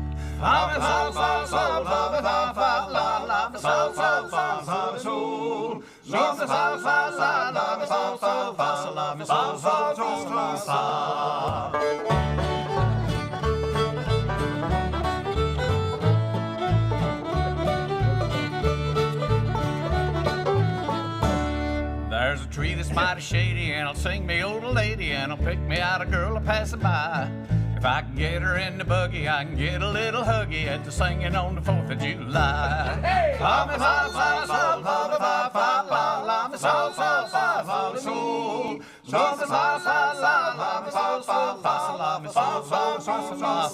it,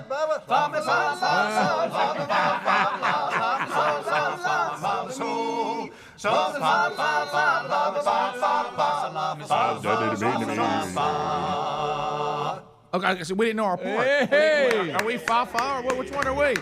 How about I couldn't follow that one. Bubba, I want That's you a to good jump one, in but I there. couldn't follow it. I want you to. Well, Jerry, you know what Bubba's got to Out have of my now. genre. Oh, yeah. That was a really Now, good. we don't have to. I'm open to whatever Well, three it's wants almost to as do. much as a tradition as the tax song. Well, it's just whatever y'all want to do. Yeah, and that's three-legged. Because I don't remember my part. You'll have to point at me. Well, that's part of the beauty of it. It is. Remember, Bubba, this is blow out. Right. Let's draw in. Right. Okay. You got it. Brad. I've got a cough, too. I got to be careful here. All right, you ready? Kind of. Friends, you'd never guess it. Yeah. So I really must confess it. Uh-oh, there we go. I just met the sweetest woman in the whole wide world. Fresh. But a friend of mine said, buddy, in case your mind is muddy,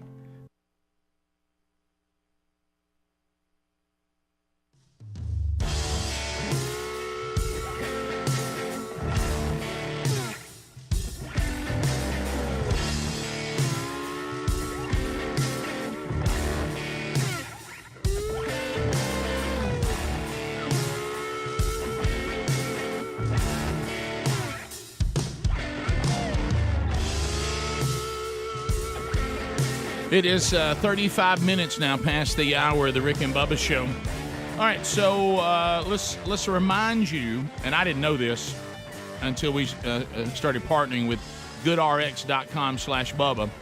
That did you know, and Bubba, you may not have known this, as you and I have got. Well, let's face it, the earlier days of the show, you and I weren't all that concerned about the price of prescriptions because we weren't on it. No, I mean aspirin or Advil, right. you know, about all I had to worry about. Of course, now in our late 50s. By the way, you turned 5'8" this weekend. Come on, 5'8". Come on. I'm now Don't feel a day over 50. I now have to now take time and put it into the day of now this is when I take my prescription. You saw me loading up this morning. Oh yeah. First time one time I came in and I thought, oh, God love him, he's dealing drugs. that was when the economy went south. But I realized those were all for you. And I have now attempted to catch up. But it can vary. Like you could have a prescription and get it at one drugstore, and a drugstore across town would have it $100 less. Yeah, when you start talking about $100, what's up with that? So goodrx.com/Bubba helps you with that. Now, it's not an insurance, but many times the price they get you on your prescriptions is so good, it's better than the copay. So you'd be better off just to use them and buy it straight up. So go to goodrx.com/Bubba. We're talking about savings up to 80%.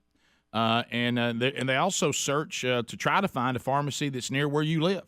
And, of course, all the big boys are represented there, CVS, Kroger, Walgreens, and more. And it's free for you to use it. Just go to goodrx.com/Bubba. Simple, smart savings on your prescriptions. And you also find the link at rickandbubba.com under the sponsors button. So, Bubba, some things that are going on, and we do have some updates today and all that, but I haven't really been following the Supreme Court Justice Judge Jackson Judge Brown Jackson. Our current president, he's got an opportunity now to put somebody on the Supreme Court, and now this process is going on. And I honestly, I have not watched any of it. Yeah, well, you're not missing a whole lot, Rick. It's exactly what you think it would be. You're right, and I don't enjoy that process. Since Robert Bork, all nominees to the Supreme Court go in there and try to down the ball. They don't want to comment on anything, and they've come up with this concept of if I may have to rule on it, I shouldn't comment on it. Right. Because Judge Bork did exactly what you really would like for somebody to do. That is go in and tell exactly how they think and how they feel about stuff. Right. And they just absolutely raked him over the coals. Probably one of the greatest legal minds our country had ever had. And they assassinated him in the hearings, so to speak. So everybody's done it different, and now we have a judge going in, and of course, with it being a Democrat, they're very far left, and they're trying to appear not far left as possible. Now, I want you to know, for those of you out there that they're trying to look at the signaling, you're looking for signals of the end of our society. Yeah, well, this is one of them. Yeah, and we do have the other video clip today that a lot of you are emailing about, where our president used the term "New World Order." Oh yeah. Well, that's not anything new. Right. That goes back to Daddy Bush. Right. Right, but just hearing it. Yeah, just hearing it. But anyway, this one, like you said, Bob, we can kind of maybe calm you a little bit on this one, even though that is going to happen at some point. But the one we're about to play about that comes from this nominee to the Supreme Court, we're about to hear someone who wants to be on the Supreme Court tell us they cannot give a definition of a woman. Now, Senator Marsha Blackburn from Tennessee is asking the question, and here it is. Happened yesterday. Can you provide a definition for the word woman? Can I provide a definition? No. Yeah. I can't. You can't? Not in this context. So I'm not a biologist. The meaning of the word woman is so unclear and controversial that you can't give me a definition? Senator, in my work as a judge, what I do is I address disputes. If there's a dispute about a definition, people make arguments, and I look at the law and I decide. Well, so I'm not. The fact that you can't give me a straight answer about something as fundamental as what a woman is underscores the dangers of the kind of progressive education that we are hearing about. Just last week, an entire generation of young girls watched as our taxpayer-funded institutions permitted a biological man to compete and beat a biological woman in the NCAA swimming championships. What message do you think this sends to girls who aspire to compete and win in sports at the highest levels? Senator, I'm not sure what message that sends. If you're asking me about the legal issues related to it, those are topics that are being hotly discussed, as you say, and could come to the court. So I'm not able to. I think it tells our girls that their voices don't matter. I think it tells them that they're second-class citizens, and parents want to have a Supreme Court justice who is committed to preserving parental autonomy and protecting our nation's children. Well, I understand what, like you said, Bubba, what the justice is, or who wants to be a justice, the judge is saying about, well, what does that have to do? I'll rule on it when it comes before me. But back to the original question, I hate to break it to our senator. If you listen to the world that this judge, obviously, the world she sees through her prism, there's no plight of girls because the word girl doesn't exist. Yeah, well, if you can't define a woman, then how do we have Title IX? Right. How do we have women's sports if you can't define one? If you can't define what a woman is, how do you hear a woman's voice? What is a woman's voice? Well, it's a voice that has to come from a woman, right? Now we just said we don't know what a woman is. And Rick, she said she wasn't a biologist, so she couldn't answer that question. That was probably my favorite part of that. I'm not a biologist either, Rick, but I've got I have a pretty simple deal on this. It's called the PEEP test. Right. You look right down here, and then you either got one or you don't. and that's how you. It's only one or two. Yeah. And that's how you decide, and it's called the PEEP test. But plus, I thought it wasn't about biology.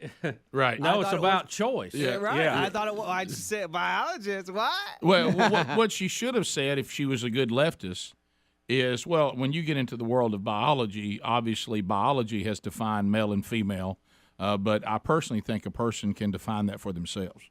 Yeah, that's. Of course, now that will take away every time you scream "follow the science." Right. Well, the science is only followed when it fits my agenda, like masks. And we've learned that during COVID. Yeah. So, this is just embarrassing. I mean, we live in a country now where we're going to have the ultimate, the highest court in the land. People sitting on that can't tell you what a woman is. Yeah. See, I mean that. Look, hey, how about this, Judge Brown Johnson Jackson, whatever your name is. XXXY. I learned that in school. That's the chromosomes. You have to, if you don't have that, then that does determine your sex, your gender, whatever you want to call it. And even when we have people who transition, all they're doing is treating the symptoms of that gender. Amen. Okay. Yeah. You never change XXXY. Can't do it. That doesn't happen. And when you go through puberty, the males grow bigger, stronger, and have more muscle. It's just the way it is. Sorry. Mm-hmm. Now, that's not every single case. We're talking about on average. Yeah. And then you can decide what you want to be after that, but you still have a physical advantage. Yeah, even if I was a progressive, just so I wouldn't look stupid, so I wouldn't look like an idiot, I would say, well, obviously we know the chromosomes decide the male and female genders. However, I believe that a person can identify on any gender that they want to identify with, because that may be the best thing for them personally. So I would not stand in the way of people identifying with whatever gender they want to. But that wasn't your question. Your question was, what is the definition of a woman? And science and biology would tell me that would be, chromosomes, X and X, right? XXXY. Yeah, right. Yeah. And look, here's the thing too. We can discuss. And I might talk about genitalia in a way that was sounded professional. Right, right. And I prefer the term tallywhacker, but anyway. Right, sure. So you don't hear that from any judges, though. In all fairness, and I would appreciate if she'd have said that. I did hear it once from a judge in Panama City.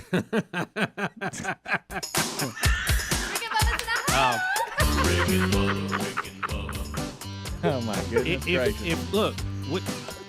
They like to talk science. They like to talk precedent and all that.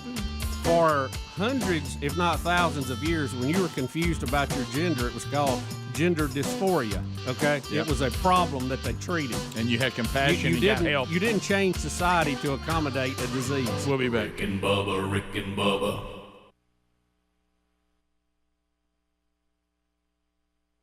Don't you know the girl you're fooling with is old Pegleg Johnson's girl? Uh-oh. And old Pegleg is big and mean and tough and grim. And he'll brain you with his artificial limb. Uh-oh. But next morning, bright and early, I stole old Pegleg's girlie. Oh, no. And I also took his wooden leg just to play it safe. That was a go, Bubba! I'm confused. Who's cueing me? Who do I want? That's a draw in right there. Well, he pointed out there. But there weren't no time for laughter, cause he started hopping after. Now I keep on running faster, but he won't give up the chase.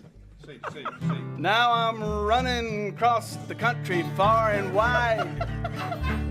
And I got his wooden leg right by my side. Here we go! Cause I'm a three-legged man with a two-legged woman being chased cross country by a one-legged fool. Oh, he's hopping and he's flopping, but he showed no signs of stopping. I tell you boys, this life is hard and cruel. In or out? How can he point? His hands are busy. Out. There you go. That's perfect. Cross the deserts and the valleys and the dark Chicago alleys. Oh no. Cross the mighty Mississippi to the hills of Caroline. Across the mountains of Montana and through the swamps in Louisiana. Every time I look back, he's 1 foot behind. And I know he must be cold and wet and sick. You gotta feel bad for him. I'm coachable. But in spite of all his woes, he still can kick. I'm a two-legged woman being chased across country by a boys hopping and he's popping, but he showed no sign of stopping. I tell you boys, his life is hardy.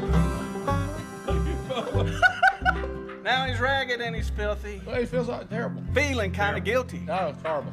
Especially in the evenings when I hear him plead and beg. Perfect. He said, in spite of all your stealing, friend, I bear you no hard feelings. You can keep the blamed old woman if you'll bring me back my leg. Oh! Wait, stop everything! Stop! Go, Bubba! I'm a quick study. Cause although that leg you meant to take was wooden, in the dark, by mistake, you took my goodin'. Come on! I'm a three-legged man with a two-legged woman being chased across country by a one-legged fool. Hey! Boys hopping and he's dropping, but he showed no sign of stopping. I tell you boys, this life is hard. Go, Bubba! Hey! Amazing! Hey, amazing three! Go, Bubba! We need that on the thing. Bobby, you may have to come to the show every day and just sit over in the corner with your trumpet ready to go. We're on Bubba's sluggish. Just Gouge him up. Anytime Bubba comes up with a good one, yes, you got to be ready to go. This is get ready to blow out. Blow out. I really want to say, though, of all the coaches, I thought Bobby saved the day. Bobby coached you the best, I thought. It was the most direct. Well, he's the only one who had a hand free. You know? There was a lot of going on. Yeah, go to show notes, get everything you could possibly ever want to know about Three on the String, an American icon, an American treasure, the amazing Three on the String. Thanks, guys, as always. Well done. We'll be back. Here, I understand there's been an issue. We know that Bubba has a morbid fear of snakes. Rick, I don't think it's morbid. I think it's a healthy, educated fear of snakes. Yeah. Now, again, you're talking about the animal that God, right, the divine creator of the Took his universe, legs. the just and almighty God, punished, took its legs away and told it to slither on its belly hitherforth. It's a cursed animal, no doubt about that. And there's no great relationship between snake and man. Some weirdos do have a relationship with snakes that is bizarre, and I'm instructed to bruise its head. Right, are inappropriate in some cases. But one of the things you have tried to with a shotgun. One of the things that we you hear all the time is that snakes, don't pursue you. They're not after you. They're not chasing you like. If you just leave them alone, they'll leave you alone. So Tom, I've heard that. Tom, tell us what happened. Hey guys. Hey Tom. Hey Tom, what's up? I am. Hey guys. Recovering. By the way, Three on a String. What man? Fine. Okay, so I'm hunting on Bubba's property, turkey hunting. Did he know that? Yeah. Oh, yeah okay. Yeah. Right. Yeah. He was going to meet me down there, but he was still a little under the weather. He said, "Just go."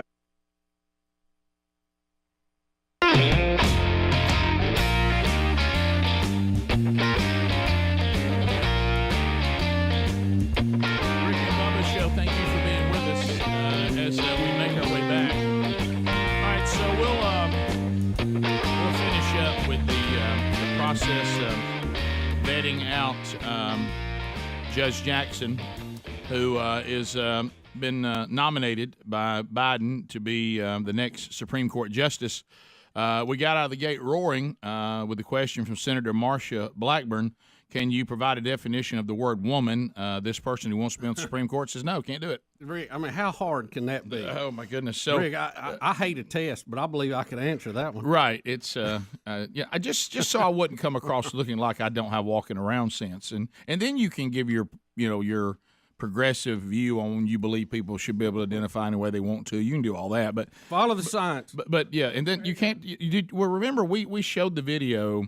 I guess it's now been a couple of years ago, and I believe it was in Oregon. It was in Oregon or Utah, I think Oregon. And you had a scientist that was taking on this issue who was not a conservative and was not a person who believed in God. Right. Okay? Right. Didn't even believe in Right. creation, none of that.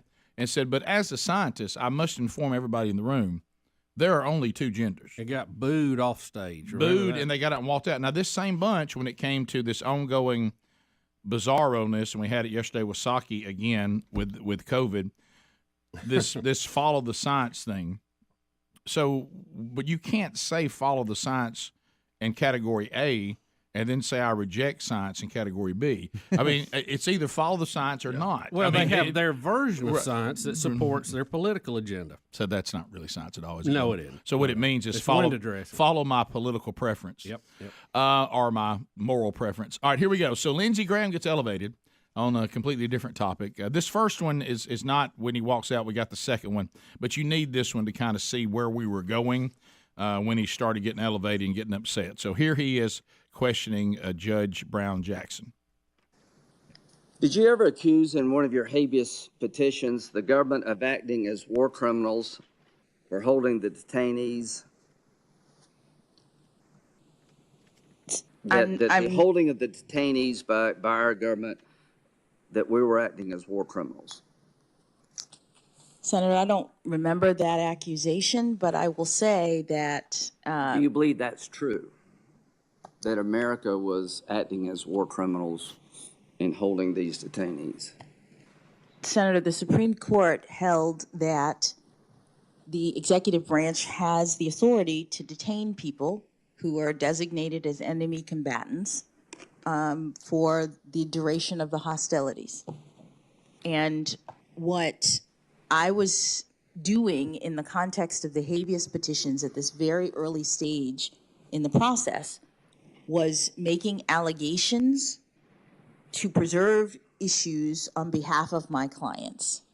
A habeas petition is like a complaint that lawyers make allegations. You know, I've been a lawyer too, but I don't think it's necessary to call the government a war criminal in pursuing charges against a terrorist.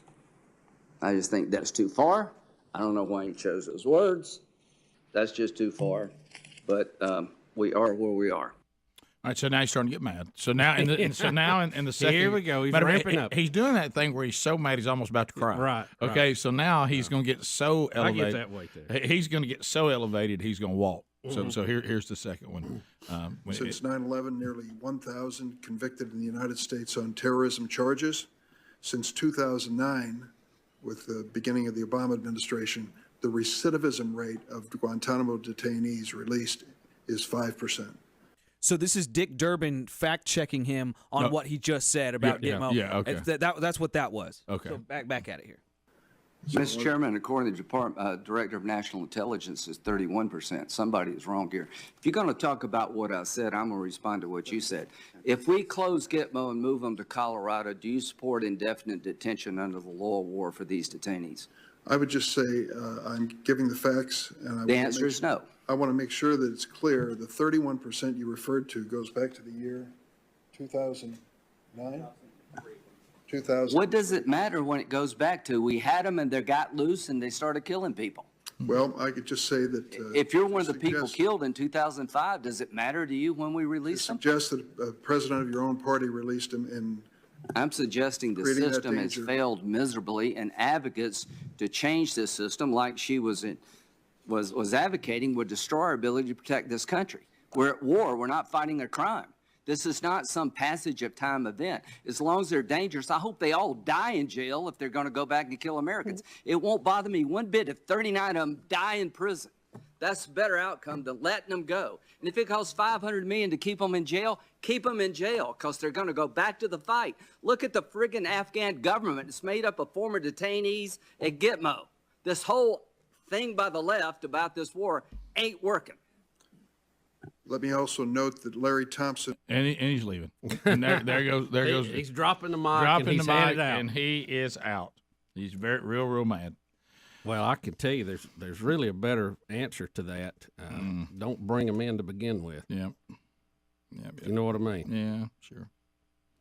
The don't pick up arms against the United States of America or our citizens or our allies or our assets. You don't have a problem.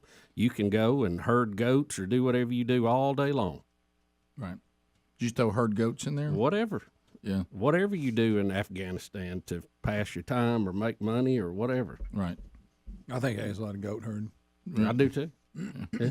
Big goat herder. Yeah. You see who decided to run where you just as soon as he possibly could. You know, anything with a goat. I mean, Yeah, I started to say, if I bring up goat herding, I'm in. Greg's with me. I know he's got me. For a minute, he forgot about the food that just It's arrived. just For like just a that. second. It's just like Just a that second. plane that's flying, and the other one comes right in there on their wing. That's right. Yeah. Can I tell you something? Of all the things that have surprised me over the years, the kinship and where you and Greg connect has surprised me a little bit. I mean, he's your running buddy.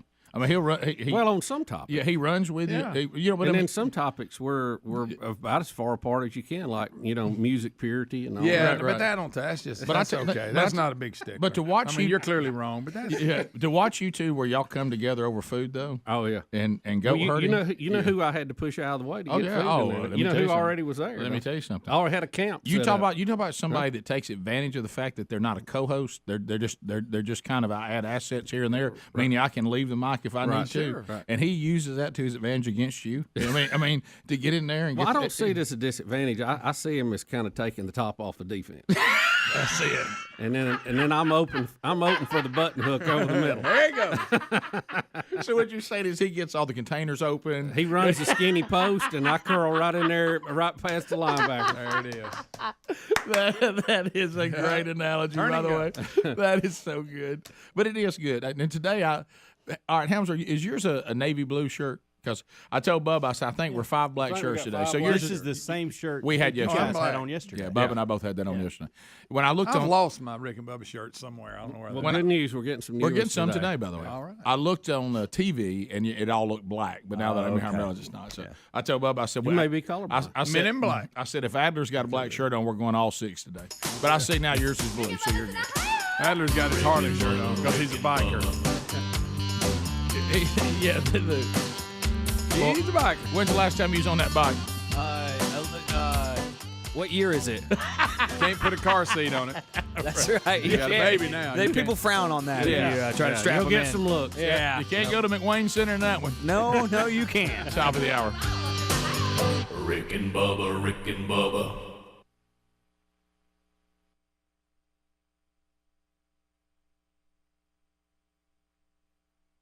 Make sure everything's fine. And so that morning hunt, I heard a few gobbles, didn't see anything. I couldn't convince them to come my way, so I moved across the road to the other side of the property around noon. And I'm setting up just off of a little green field, a little berm area around me. There's just a little dip in the berm where I walked in, maybe 10 feet off the green field. I look around, it looks like a good spot I can set up. I'm hidden really well from any turkey that I may call in. I'm there. I let out a few yelps, and I'm about 15 minutes sitting there. I hear the leaves just to my right start crunch. And my first thought was mouse. Yeah, that's probably a little field mouse. And I am looking to my left. That's where I'm set up. But out of the corner of my eye to the right, I start slowly turning my head, and there he sits or lays, about a 6-foot timber rattler, slithering right up the trail I walked in on. Followed him in. Followed me in. I don't know if it was the trailing yelps you. or the heat signature, but he was right on my footsteps. And, you know, you have a million things that go through your mind. You're almost eye level with this demon snake. Right.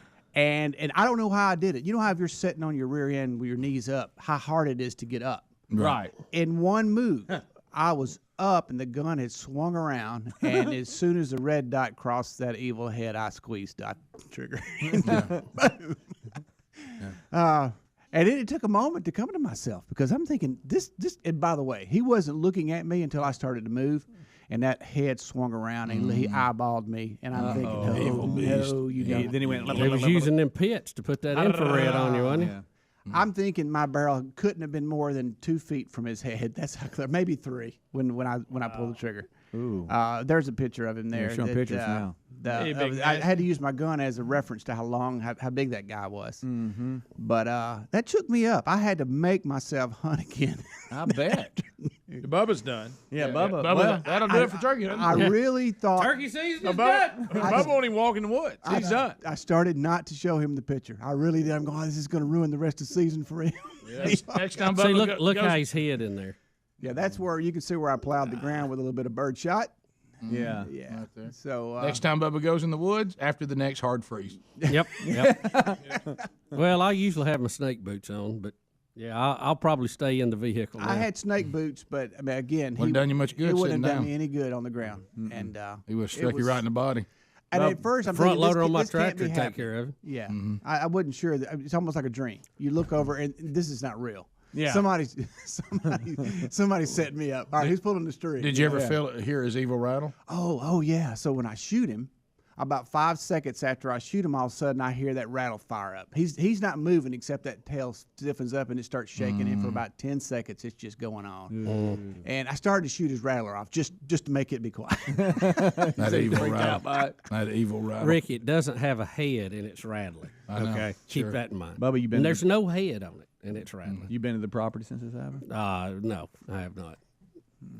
I mean, is this it? No return? Well, I mean, I got to go back and do some other things, but it's really been more about the pollen and the sickness than that. But I take precautions. But that didn't help. This didn't help. Well, no, it didn't help. Turkey's out. That's done. No. There won't be no creeping around on the ground nowhere. That's out. It's because Now that Satan's on the loose out there, right, huh? following you too. Following you too.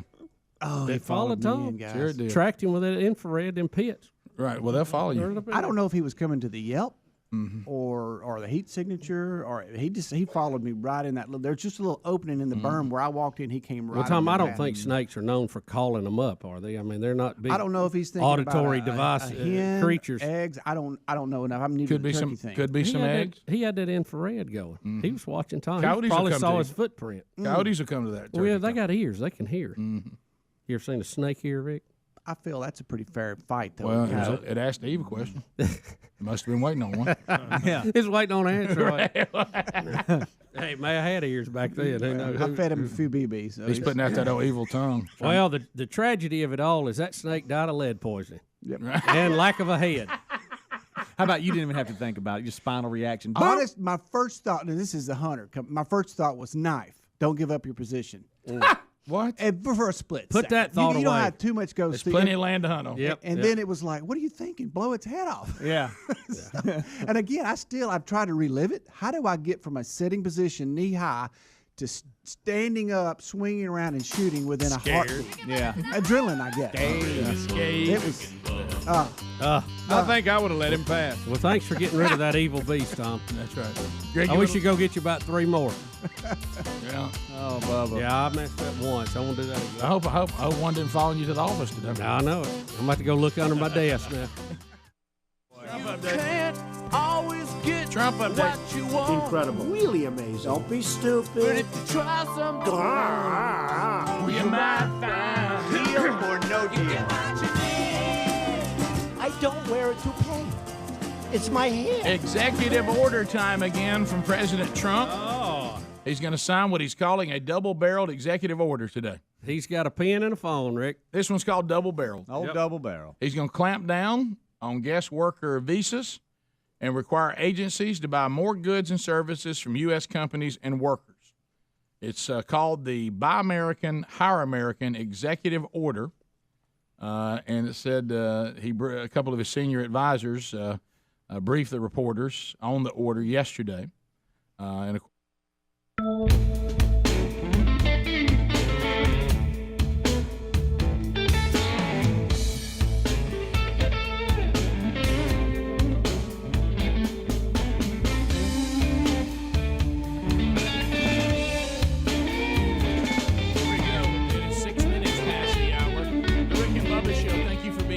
from the No Name Studio. Much to do as we go forward on the program today. Speedy, the real Greg Burgess, Helmsy, and Eddie Van Adler all here today. Welcome back. There's Bill Bubba Bussy. Rick, glad to be here, honored and privileged, and thank all of you for joining us. All we ask for is 5 hours each and every day. That's all we need. That's all we need. There you go. Up. It's the sound of the Rick and Bubba Buffalo Wild Wings charity charge. One of my favorites. Oh, yes. So better than goat herding. We had a charity charge. Bubba, you and I have been on vacation, so we're back now to get the update on the latest charity charge. And, of course, put your hands together and welcome back to the Rick and Bubba Show from Buffalo Wild Wings, Timmy Spencer. Hey, Tim. What's up, fellas? how you doing, buddy? Thanks for having me again. A great American and a mover and a shaker. A mover and a shaker. And, Bubba, we also are really, really fired up because the last charity charge we're gonna let them know, produced a check for an organization called Olivia's House. Yep. And director Kelly Driver, with, like you said, with a really cool name. I mean, that is a radio name. I'm Kelly Driver. Be driving you home this afternoon. If Randy hears that, we'll have a Kelly Driver on the air before long. He'll have that on his list of names. So Kelly, welcome to Rick and Bubba. Good morning, everyone. I'm so glad to be here. Well, we're excited that you are here, and we want to give you an opportunity because, we talked about Olivia's House back when we told people to go out to the participating Buffalo Wild Wings. But a lot of people went out. They ate delicious food. We're about to give you guys a check. But let the people know that are out there what you guys do and how their efforts will benefit people. Good morning. Olivia's House is a drug treatment facility for women with children, and we are, I tell you, the best in the state, but we are one of the programs that allows women to bring their children with them into treatment. What that does is make sure that at that time the woman is getting treatment she's getting the services that she needs, as well as her child being cared for. We have a full daycare. We have a prevention team that goes out into the school system. We have counselors there providing therapy for substance abuse. So it is an awesome program and a unique program within the state of Alabama. Yeah, because many times these women, especially if they find themselves, unfortunately, this is the majority of times, as single moms. And a lot of times they'll delay treatment because they think they're going to lose their child. What's going to happen to the child? Exactly, yeah. And that's the concept of the program is to make sure that the woman have their child with them. If they are pregnant, we are advocating. If they have DHR involvement, we are advocating for them to be able to keep their baby there. The program is 6 months to a year. We provide pretty much everything for the woman, and even when they complete the program, we work with them on getting housing, making sure that they have some job skills if they're needing GED, putting them in a position to get a GED. So these are the goals of the program, and so this was awesome to receive the charity award. Kelly, how many women do you have in your program at any given moment? Generally, we have anywhere from 25 women to 30. The most we can take is 30, and the most children is up to 3 children per woman. So it can get that pretty can be big. a house full right there. Yeah, it can. So talk a little bit about this check you're about to receive. How is this helping? This is a great check. Due to COVID, we've had a lot of different changes. So what we're going to do is use the funds. We have a computer room, and we're needing to upgrade our computer room, add more computers for our ladies, making sure that they are able to look for more employment and do some other services that they may be able to do. We have a few ladies in the past that were returning back to school. So we wanted to be able to add some computers, as well as due to COVID, we're wanting to put our women, let them get out for a moment, be able to go out on a nice outing. So we're trying to set that up, and these funds will do that for us. Good. Great. So, Tim, let's talk about it. What do we got for them today? Well, I know where they could go eat if they need an outing. Oh, yeah, absolutely. Got that covered, don't we? That's right, we do. Hey, look, it was a good charity charge, and it's one of the biggest we've had in a while, and we're able to present a check to you guys for $3,700. Look right there. Ooh, awesome. Go, Kelly Driver. Thank you so much. So thanks to all of you that went out. And Bubba, a friend of yours, Beth Middleton's here. School class. And Beth works with Olivia's House too. She does. Beth is so awesome. I wish I could clone her. You get Beth locked in, you're going to get results. Yes. She has helped us so much, and I was thrilled with the charity charge when she told me about it. But she has helped our women so much. What she does is for different activities, different events, she will provide services to them every month. Generally, we receive bags for our ladies that are pregnant. So all of them have a big bag that they receive with all types of items that they would need, bottles, milk, things that they will need for their babies once they have their babies, outfits. We receive donations from Beth and the church. Exactly. So we receive those donations from the church. And so she has been a wonderful asset to Olivia's House. That's great, and like we've talked about so many times, that's truly being pro-life, not just pro-birth. That's right. Amen. You tell the woman you need to take responsibility for this, and then you abandon them, and then they're like, "Well, where'd you go?" Yeah. So if you really being pro-life is also saying we'll help you. If you will go ahead and have the child, we'll be there to help you. So that's great. Thank you. Yes. Y'all are doing a great job. Thanks for what you do. Thank you so much. So Tim, the next charity charge is coming up Monday, and it's going to benefit Mission 44. Now we've talked about in the past. There's some charities that and this is a need that's out there. What Mission 44 is going to do, they're going to focus on the unfortunate situation of someone having a child at Children's Hospital long term. And what they're trying to do is to say, look, you're in this situation. We're going to come alongside you and supply the things that you need while you have a child at Children's Hospital for long-term treatment. And they're specifying that they deal with strictly families at Children's Hospital with children that are going to be there. So we'll tell you more about them when the charity charge check is ready. So Mission 44, you'll be benefiting that if you go to the participating Buffalo Wild Wings locations this coming Monday, March the 28th. And Tim, do you have an update on? I do. Can you start the bed music? Look, I got it over here ready to go. I knew you had it. All right, so go ahead and say it. We will be adding another Buffalo Wild Wings to the list for Monday's charity charge. The Buffalo Wild Wings in Oxford. Oxford, Alabama, let's go. Big Oxford. Fight song for Oxford High. There it is. My brother and I graduated from Oxford. How about that? I graduated from Jacksonville State. Yeah, Oh, yes. I did say Go so, Gamecocks. yeah, we did.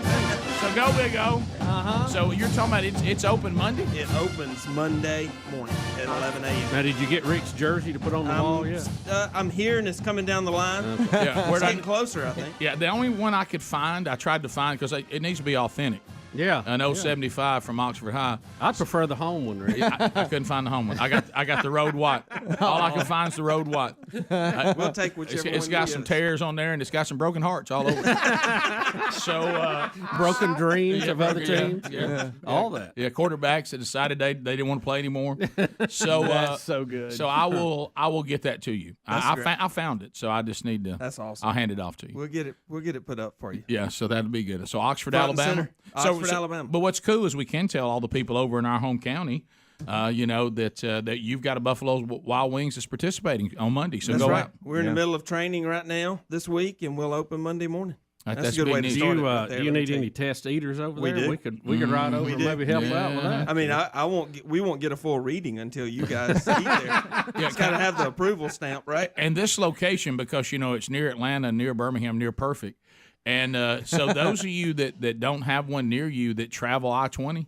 But you drop off and hit that Buffalo Wild Wings right there, and you can help in the charity charge. It's right there in the exchange. Yeah, Everything else is. Yeah, right. Yeah, right. Yeah, that exchange is where I used to go and rabbit hunt. Yeah, I started saying when we were growing up, that was not the exchange. I mean, it was the other one, the first one, going that way. Right. Yeah, 185 used to be the place. Now, what is that? 188. 188. That's right. 188. Yeah. Well, thank you. Nice to meet you, Kelly. Nice Beth. to meet Thank you you, all. Tim. Thank you so much. Thank y'all. Thanks for the food today. Outstanding. Great job. Thanks, I man. love doing this stuff. Yeah, we do too. So remember, Monday, another charity charge. Thanks to those of you that helped out Olivia's house.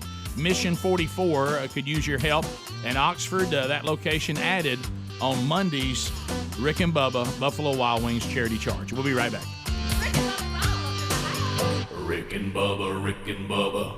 If you're thinking about breaking some bad habits this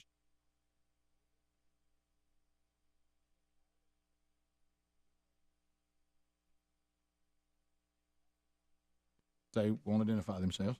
Anyway, he said that this is going to be an executive order that combines aspects of immigration policy with some federal regulations, and he's going to use executive action to advance his philosophy of economic nationalism, and not going to wait on any action from Congress. He says he has the executive order power now to do this, and it will call on cabinet secretaries to fill in the details with reports and recommendations about what the administration can legally do, and said it's going to try to force the buying of American products and hiring of American workers. So I don't know exactly how that works, Rick, but it sounds good. I don't know how the nuts and bolts work on that deal, but when you look into it, it's hard to really follow. To be honest, it says. But I like the way it sounds. Yeah, it'll tighten the waivers and exemptions that agencies can use to get around laws that favor American-made goods. So there's something. Require agency heads to sign off on the waivers. It will require agencies to consider whether foreign governments are using unfair trade practices when considering the lowest responsible bidder. And there's something in there about transportation projects to use steel melted and poured in the United States. It sounds good, but I'm thinking the flip side of that. Does that mean if I'm trying to buy something, I got more hoops to jump through now? I mean, I don't want to be the Debbie Downer in this, but.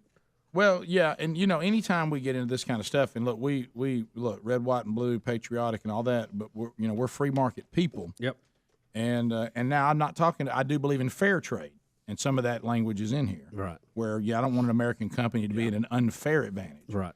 I want it to be an equal playing field, but I want it to be an equal playing field where ultimately I don't want to get in a situation where anybody can say, well, you have to buy from me. It doesn't matter if I'm doing the best job or have the best price. Right. I want to buy what I consider to be the best deal for what I need. And the best product. Yeah. I don't mind paying more for a better product. Right. Well, that goes with it. But now I have no issue with saying that our companies and our businesses and our workers should not be in an unfair disadvantage. But now the free market, if the American product in a free market, let's get fair trade and all that handled. I do want that. But in a free market, if the American product is not as good as the foreign product and the price is not as good and the quality is not as good, I'm not for that. Right. I agree. I'm for merit. So give me the best. Right. And if we want to have the American worker paid better and we need to make sure that we take away some of these regulations too, where businesses can stretch out and actually hire more people at a better wage and produce a better product at a better price. Yeah. I'd like to see the government be more out of the business, not more in it. Now the trade thing, I got. I'm okay. Well, that's something they need to tend to. Yeah. It doesn't need to be an unfair, but now once we get them out of everything. Once we get to the level playing field, I think the products are to be bought on their merit. Yeah. Not on what colors on them. Did you happen to see President Trump's appearance with Easter Bunny yesterday? It was a weird looking Easter at the bunny. first Easter egg roll. Did not see that. You want any on the balcony with the Easter Bunny? Yeah, let's see it. I saw part of it. Bunny. Here he is. Oh my gosh, here he is. Take a listen. Well, somebody said Hillary was out of work, but that ain't true. There she is. That's so funny. It's either her or Bernie Sanders. I don't know who's standing there. Is that the Easter Bunny? What's Happy hilarious? Easter, everybody. Classic Trump style. It's the best Easter egg hunt ever. Oh yeah, it's the best one. He rolled the egg. The White House has never seen one this good. Is he talking? Oh yeah. Oh yeah. Ever before. We're right on Please, track. okay, hold on. Back it up so we can hear it. This is the 139th Easter egg roll. Think of it, 139. Think of it. It began a long time ago, 1878. And we will be stronger and bigger and better as a nation. Don't take your eyes off the Easter ever Bunny. Before. We're right on track. You see what's happening, and we are right on track. So thank you, everybody, for being I think it's Easter Bunny's clapping. Easter Bunny. Why do I feel like Saturday Night Live is writing a script right now? And Barron and myself are going downstairs. We're going to sign some cards to our great troops, the cards for troops. And we look forward to that. And then we're going to come out and enjoy you and enjoy your company. Please don't take your eyes off the Easter Bunny when you're standing Easter there. egg roll. And I don't know if we're going to be successful, but I know a lot of people down.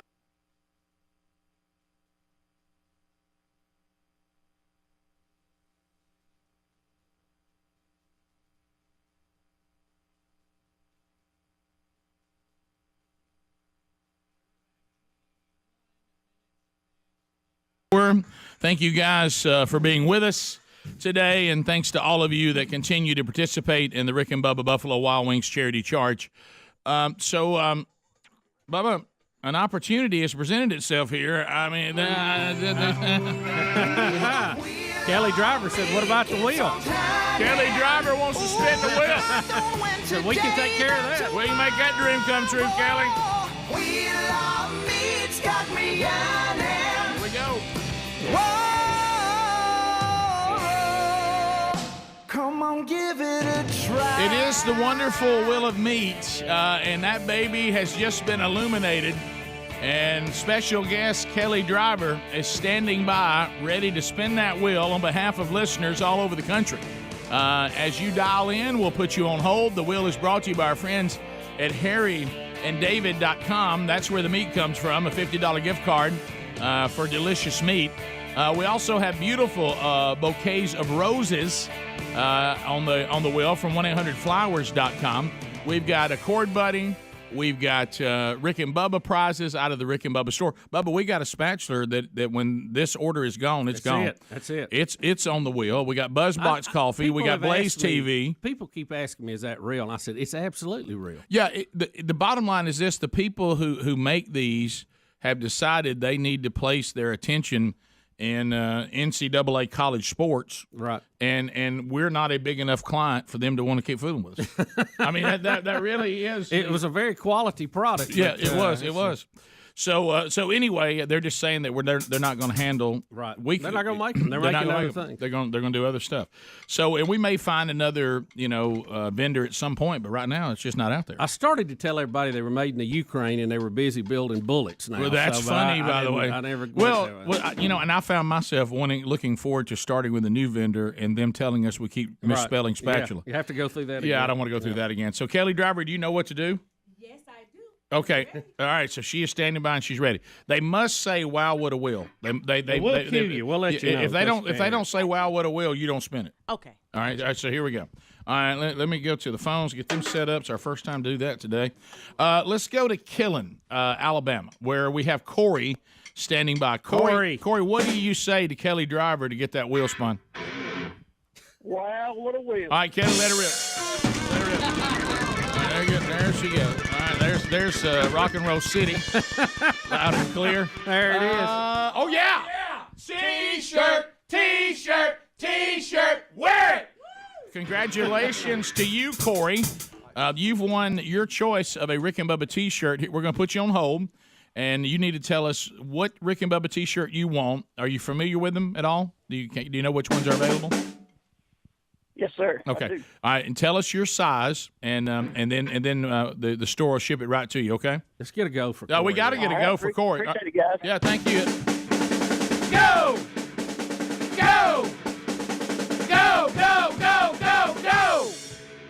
Absolutely a go for a T-shirt out of the Rick and Bubba store. Absolutely. All right, Bubba, our first lady is up. Kim out of Huntsville, 100.3 The River. Kim, what do you say to Kelly Driver to get her to spin that wheel for you? Wow, what a wheel! Go, Kelly!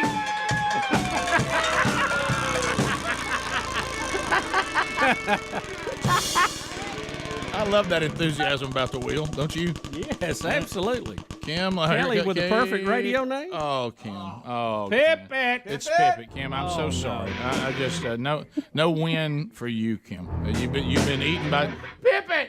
Has anybody seen my dog Pip-it? That's one of the saddest movie scenes I've ever seen. How does that even get out of the meeting? Well, somebody said, "Well, Rick, right think here, about when it was made. I'm gonna have a dog eaten by the shark." Yeah. No, we're not eating somebody's dog. No, I mean that's from the old yellow school, isn't it?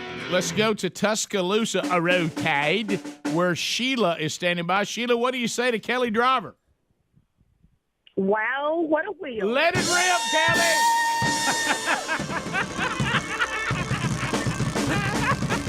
She's giving me a new enthusiasm for the wheel. All right, here we go. Do you know Kelly can sing too? Really? Oh, look at here. Oh, yo! Flowers, smell it!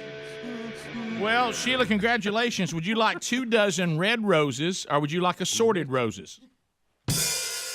Assorted. Assorted roses for you. We put you on hold. Be sure you indicate that to Helmsy, okay? Greg, I'll take a go on roses. Go! Go! Go, go, go, go, go! Let's go to Coleman, Alabama, where Justin be standing by. Justin, what do you say to Kelly Driver? Wow, what a wheel! Let it rip!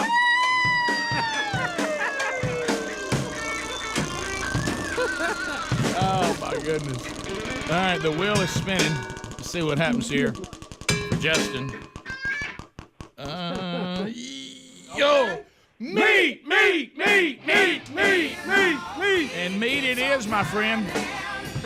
Justin, you've grabbed meat right off that wheel of meat. HarryandDavid.com, a $50 gift card for you, sir. I'm going to put you on hold. Hey, thank you for listening. There we go. Go Rock and Roll City.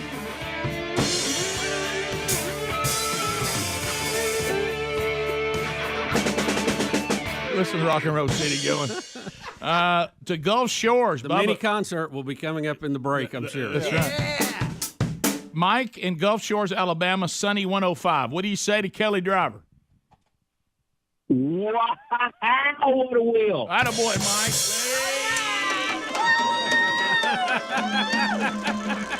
Look, she gave a little more there on that one. All right. Kelly, you still singing at all? You still singing? Time to time. Henry the horse. It's Henry the Oh, my horse. God, it's hit on Henry the horse. What's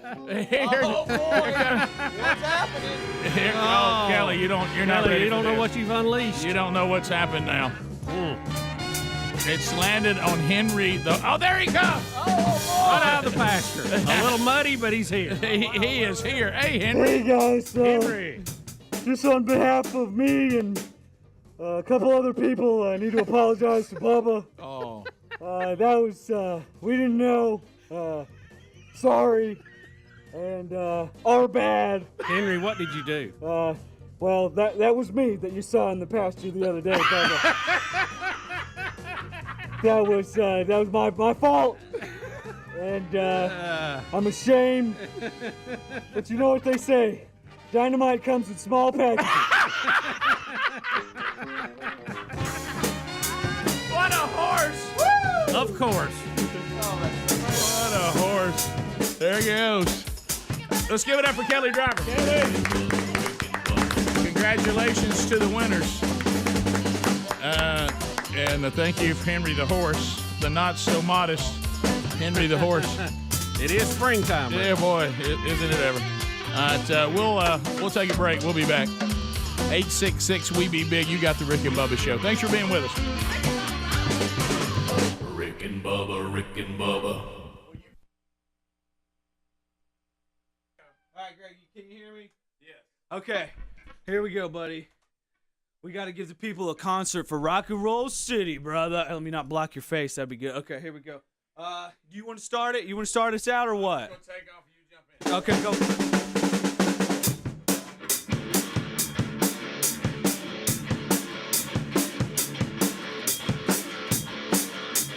Yeah, you know it's rocking in the Rock and Roll City. Yeah, you know it's rocking in the Rock and Roll City. Here's a drum solo in the Rock and Roll City.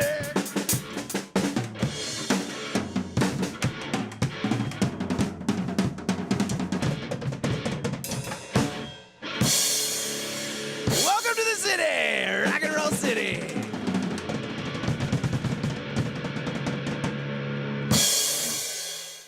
The city of rock.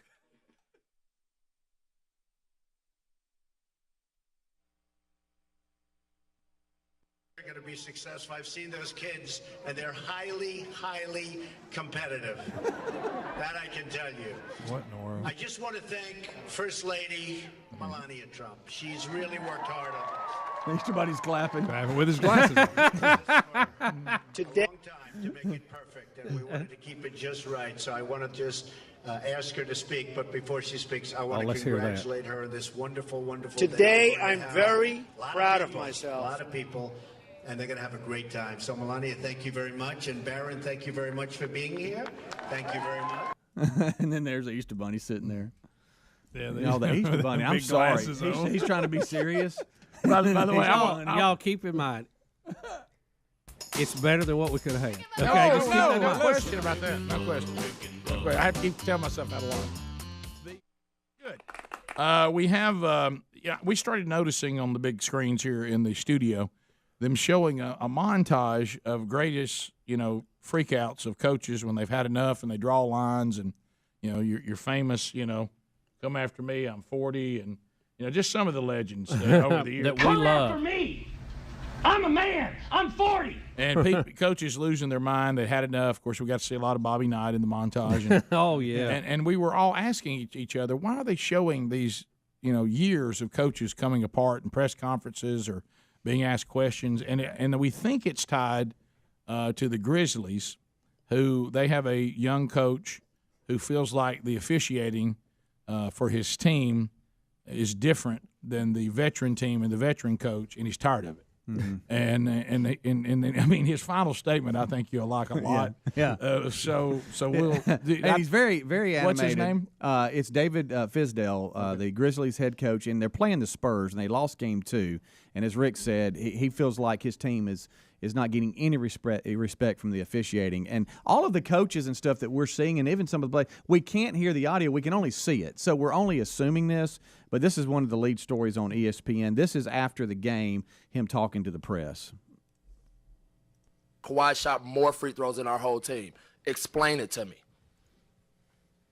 We don't get the respect that these guys deserve because Mike Conley doesn't go crazy. He has class, and he just plays the game. But I'm not going to let them treat us that way. I know Pop's got pedigree, and I'm a young rookie, but they're not going to rook us. That's unacceptable. That was unprofessional. My guys dug in that game and earned the right to be in that game, and they did not even give us a chance. All right, thank you. Take that for data.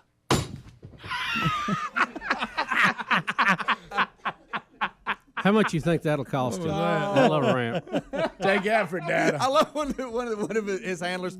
All right, then, we're going to leave. That'll do it. He said the Spurs had one player that shot more free throws than their entire team. Mm-hmm. Yeah.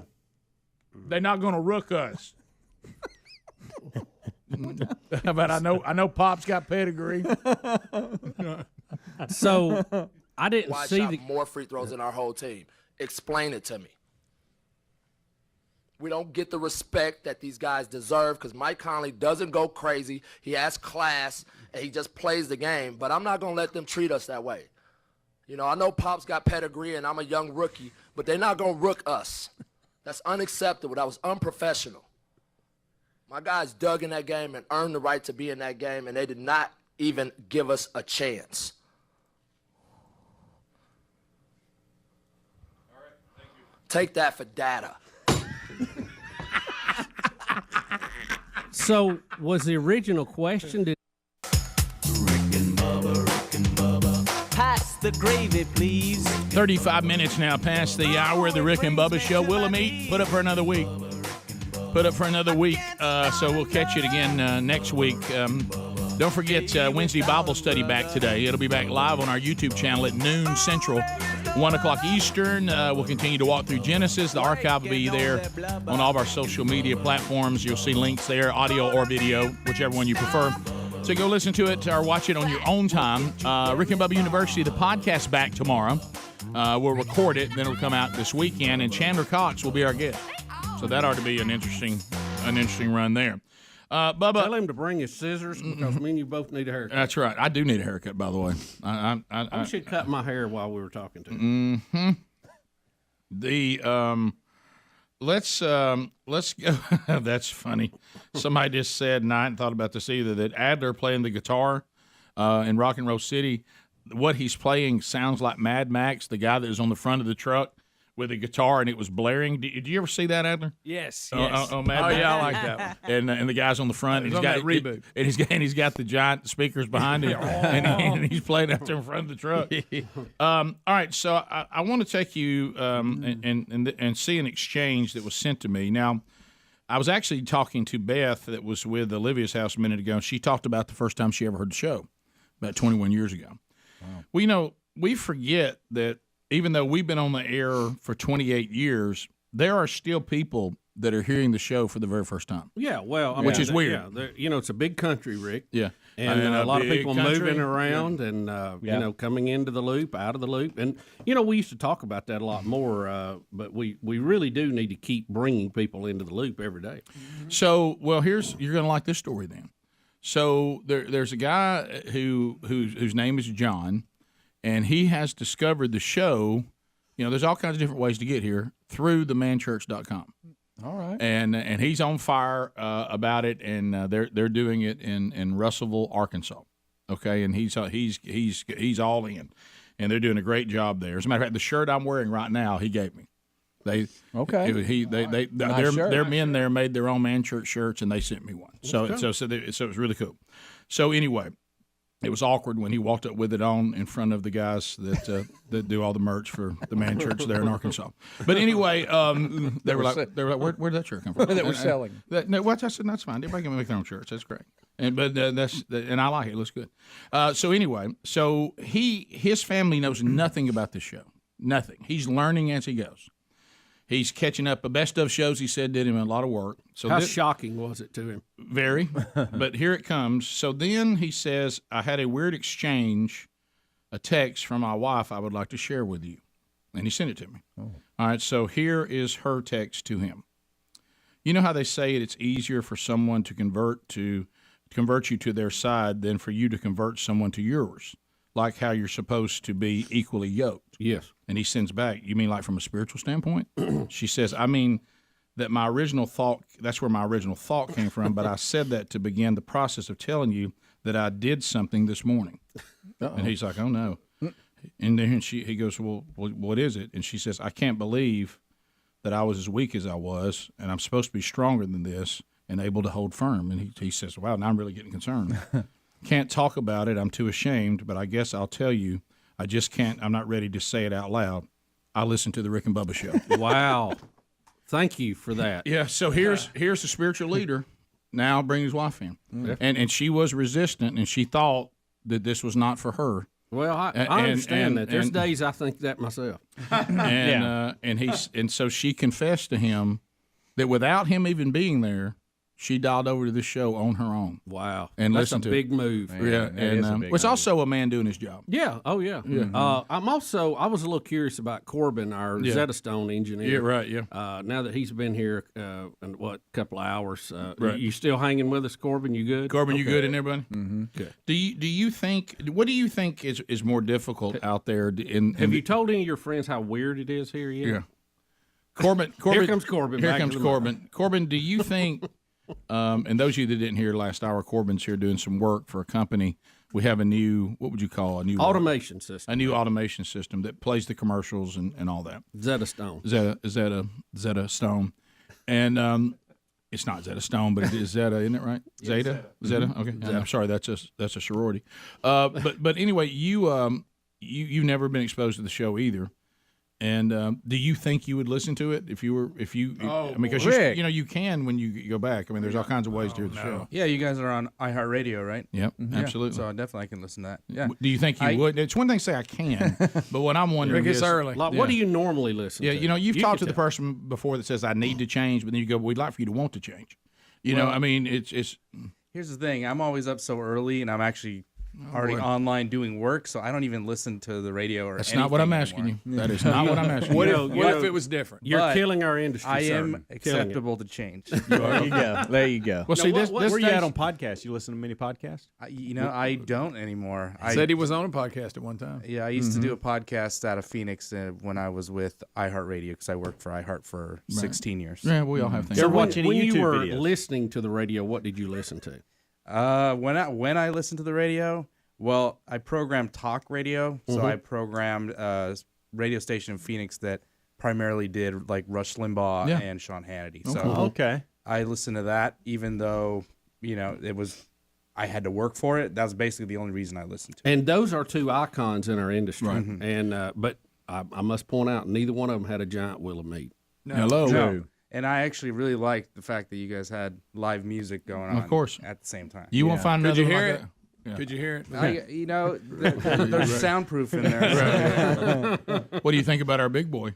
I was actually wondering, did you get that from an actual big boy? We did. Mm-hmm. Yeah, it's pretty awesome. It was pretty late one night. They didn't give it to us on purpose. Right. Oh, it was one of those. Trailer. No, we bought it. Borrowed it. Somebody in Detroit. We bought it straight up. Oh, okay. But when we found it. When you look at it, because when we were little boys and it looks like you might, also enjoy a meal or two. We just thought that right there made us so happy as little boys, and so we wanted to always have it around. When our parents would take us to one of the restaurants, we'd see him outside, and we thought, hey, this is about to be a great day. Yeah. So look at him. Does he make you feel that way? He does. Yeah, he does. He does. Yeah. And that face never changes, no matter how much the world may be against you. You look over at him. Yep. You know what he says? How about a burger? Yeah. You ask him about Ukraine. He don't even know. Nah, he didn't care. No. He's just smiling. You know what he says? What's that got to do with checking overalls? He's never heard a pop in our headphones, not one. Not one No, time. not at He's all. never had to install Zeta. No, he hasn't. Yeah. He's still worried about his burgers. Right. Yeah. That's it. Right. So is Zeta working all right in there? Is it everything? Yeah, so far so okay? good. Zeta, is that the name of it? Zeta. Zeta. Zeta Stone. Yeah, I just want to know the proper name to use if it ever goes bad. Okay. Corbin, just a heads up. In an hour, they're going to ask you the same question. I know. Yeah. Okay, what's it called? Just Well, get ready. Hey, we have a lot to do. I got Zeta. I'm locked in on that. Can we? Let's just shorten it with I Z. can't. Yeah. Let's just say Z. Zeta. It's more Zeta. I got it. So Yeah, well, true. So Zeta. straight up question. Uh-oh. So far, if you were going to listen to a show, would you listen to this one? Yes. Okay.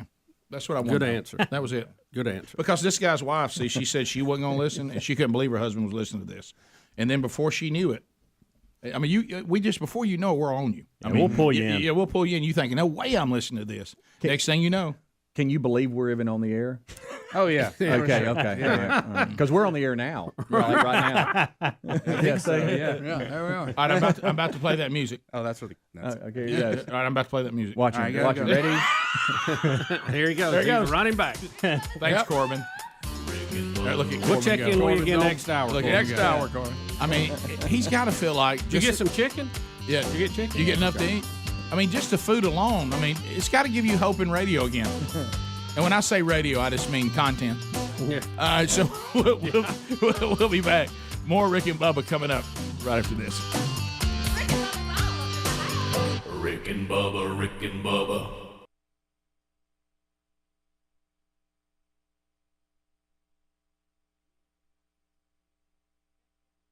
Have data in it, or how did he get? Or was that just his new sale? Is that his new say? There's just some information. I tell you what, it's going to end up bank 9. Yeah. For data. So I didn't see the game. People who did, are they saying, yeah, it was a little one-sided on the refs, or what? I'll tell you, one person thinks it's that way. Yeah. I don't really think they are. He's not happy. No. Well, I mean, it does bother you when you think, all right, they got one player shot more free throws than the whole team. And I mean, Well, maybe they foul more. us. Maybe they do. They're not going to rook them. I'll tell you that. No, they're not. I know Pop's got pedigree. I'm a rookie. I know that, when you talk to people, they think that, well, the fouls or the penalties ought to be balanced, but not necessarily. Maybe one team's, does it, that got better technique. I don't know. Well, I don't know. It doesn't have to be that way. Yeah, I think when you have a legitimate gripe, and we've all been there, is when you have officiating when all things are equal, meaning our player does the same thing, it's a foul. Their player does the same thing, it's not a foul. Right. Now, if you can produce that kind of, and I've seen that happen before. Yeah. And because look, they're human beings. They do get caught up in certain things. I'm sorry. And as human beings, and the thing that always that'll get now in this game, it didn't happen. The thing that concerns you is I always get, if you ever have an official that apparently he or she has declared that you've got the game under control and starts thinking they're now going to do the job of deciding. Yeah. And they don't understand that the team you're playing can actually come back if they're given opportunities. Right. And if we end up with in foul trouble and everything, they really could win the game right now. Let me decide when we call the dogs off. Please don't do it for us. Right. Because you may think we're better than we really are. Just enforce the rules. Just enforce the rules. And you may think they're not as good as they really are. If they get this thing turned around, we can get the buy. Yeah. Let us do that. Let's just call the game. And so anyway, I'll tell you one thing: they're not going to rook them. No. Speaking of speeches, we got an interesting topic out of Gadsden. Z93. Blake, how are you doing? In a strange way, this looks like this may tie in a weird way. Blake, go ahead. Yes, Sunday at our church, I'm going to leave the church anonymous. Our pastor was giving the sermon, great sermon that day, and he got into the moment of telling a story, and he cursed. He said the D word. He just got caught up in it.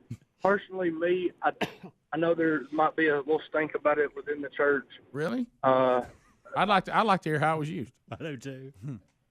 Is that all he said? That ain't bad. I mean, my personal opinion on it is he's human.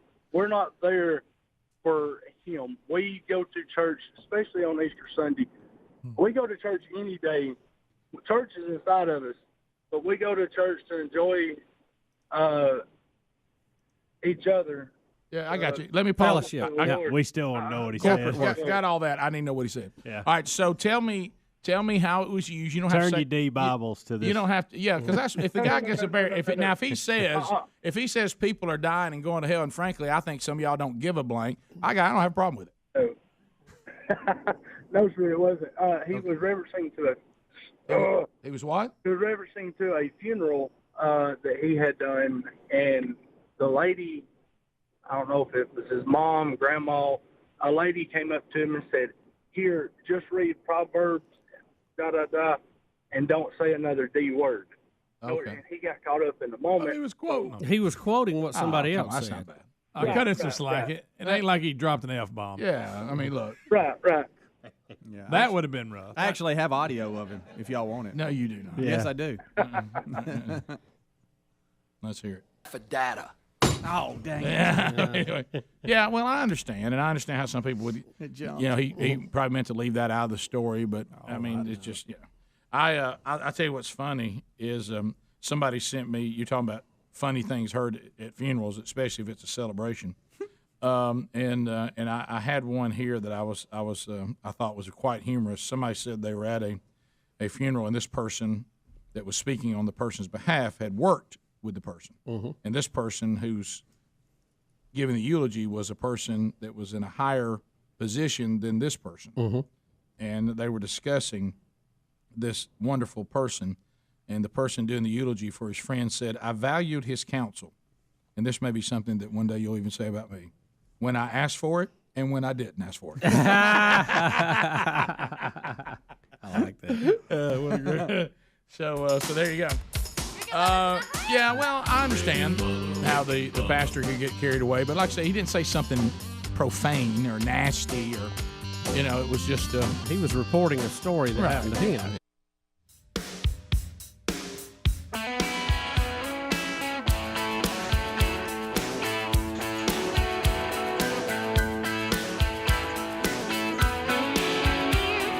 It's a celebration. It's 11 minutes to the top of the hour. The Rick and Bubba Show. Anybody out there use a fuel card? You part of a little fleet action? A big welcome to a new show sponsor ready to help so many of you that are listening right now. I'm talking a2b.com/radio. Fuel prices, they look good, don't they? Hey! And managing your fuel usage is time-consuming. Hiring a cat for that. So if your job calls you to drive all over the country, your truck really doesn't care where it stops for gas, does it? So why in the world are you using your fleet using a card that only gets discounts at specific stations? Why would you limit yourself when you do not have to? You deserve to save everywhere. A2B.com/radio. Write it down, letter A, and then the word 2, TOB.com/radio. It is a fleet fuel card that gives you discounts anywhere you fuel up. Because, here's the bottom line, if the place you're stopping accepts Visa, they'll accept this card. Now, Bubba, I want to tell everybody know this. Now, there are some no's in there, but you're going to love these no's. There's no setup fee. No transaction fees, no monthly fee, no late payment fees, no over limit fee, no gallon limits to the amount of discounted fuel. Don't you stop. Plus, you're going to be building business credit when you pay on time. So if you ever need help, you can call their 24/7 customer service team.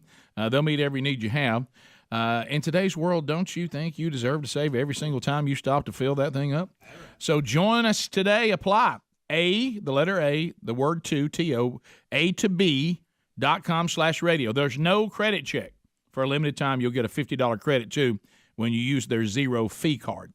The website, again, A2B.com/radio for a $50 credit. There's also a link at rickandbubba.com under the sponsors button. There we go. Have you got something you want to do there? Well, can I just share a quick email here with you? Sure you can. From a random email here. Hey, Bubba, me and my husband, Nathan, are longtime listeners of the show, and today, March 23rd, is our anniversary. Wow. We've been married 9 years and have 3 beautiful children together. Could you please give us a big shout-out? Well, let me just say this. Hello, Hueytown! Look at you. So it's anniversary? Yeah, anniversary. 1, 2, happy anniversary, baby. I got you on my mind. And we hope you guys have many more. All right. So Greg, and you brought this to my attention. Hot night in Hueytown. And I can't, Hot night in the town. and I can't tell how many times you bring something to my attention that I wish you hadn't. Okay. But this fake world thing that we're living in, y'all know that Saki's got COVID again, right? What? Okay. Now Rick, let's Pasaki? set the full stage here. So the, does the Hillary. press secretary. Has COVID again. She is fully vaccinated, boosted, and this is the second time she's had it in 5 months. Now here's where we get into the fake world. Okay. Here's where we get into the fake world. So she says immediately with her press release about her situation, she's doing fine because she's vaccinated and double boosted. That's why she's okay. And now this is the second time. Even though you caught it twice. But Greg, listen, that is absolutely unprovable. That's right. I know a person sitting right here next to me who does this show and has been doing it with me for 28 years You talking about Bill Bubba that has had COVID Right twice. there. Hello, he's not vaccinated, he's not boosted, and he did just fine. I know people, I was a person not vaccinated, not boosted. I caught COVID, I did just fine.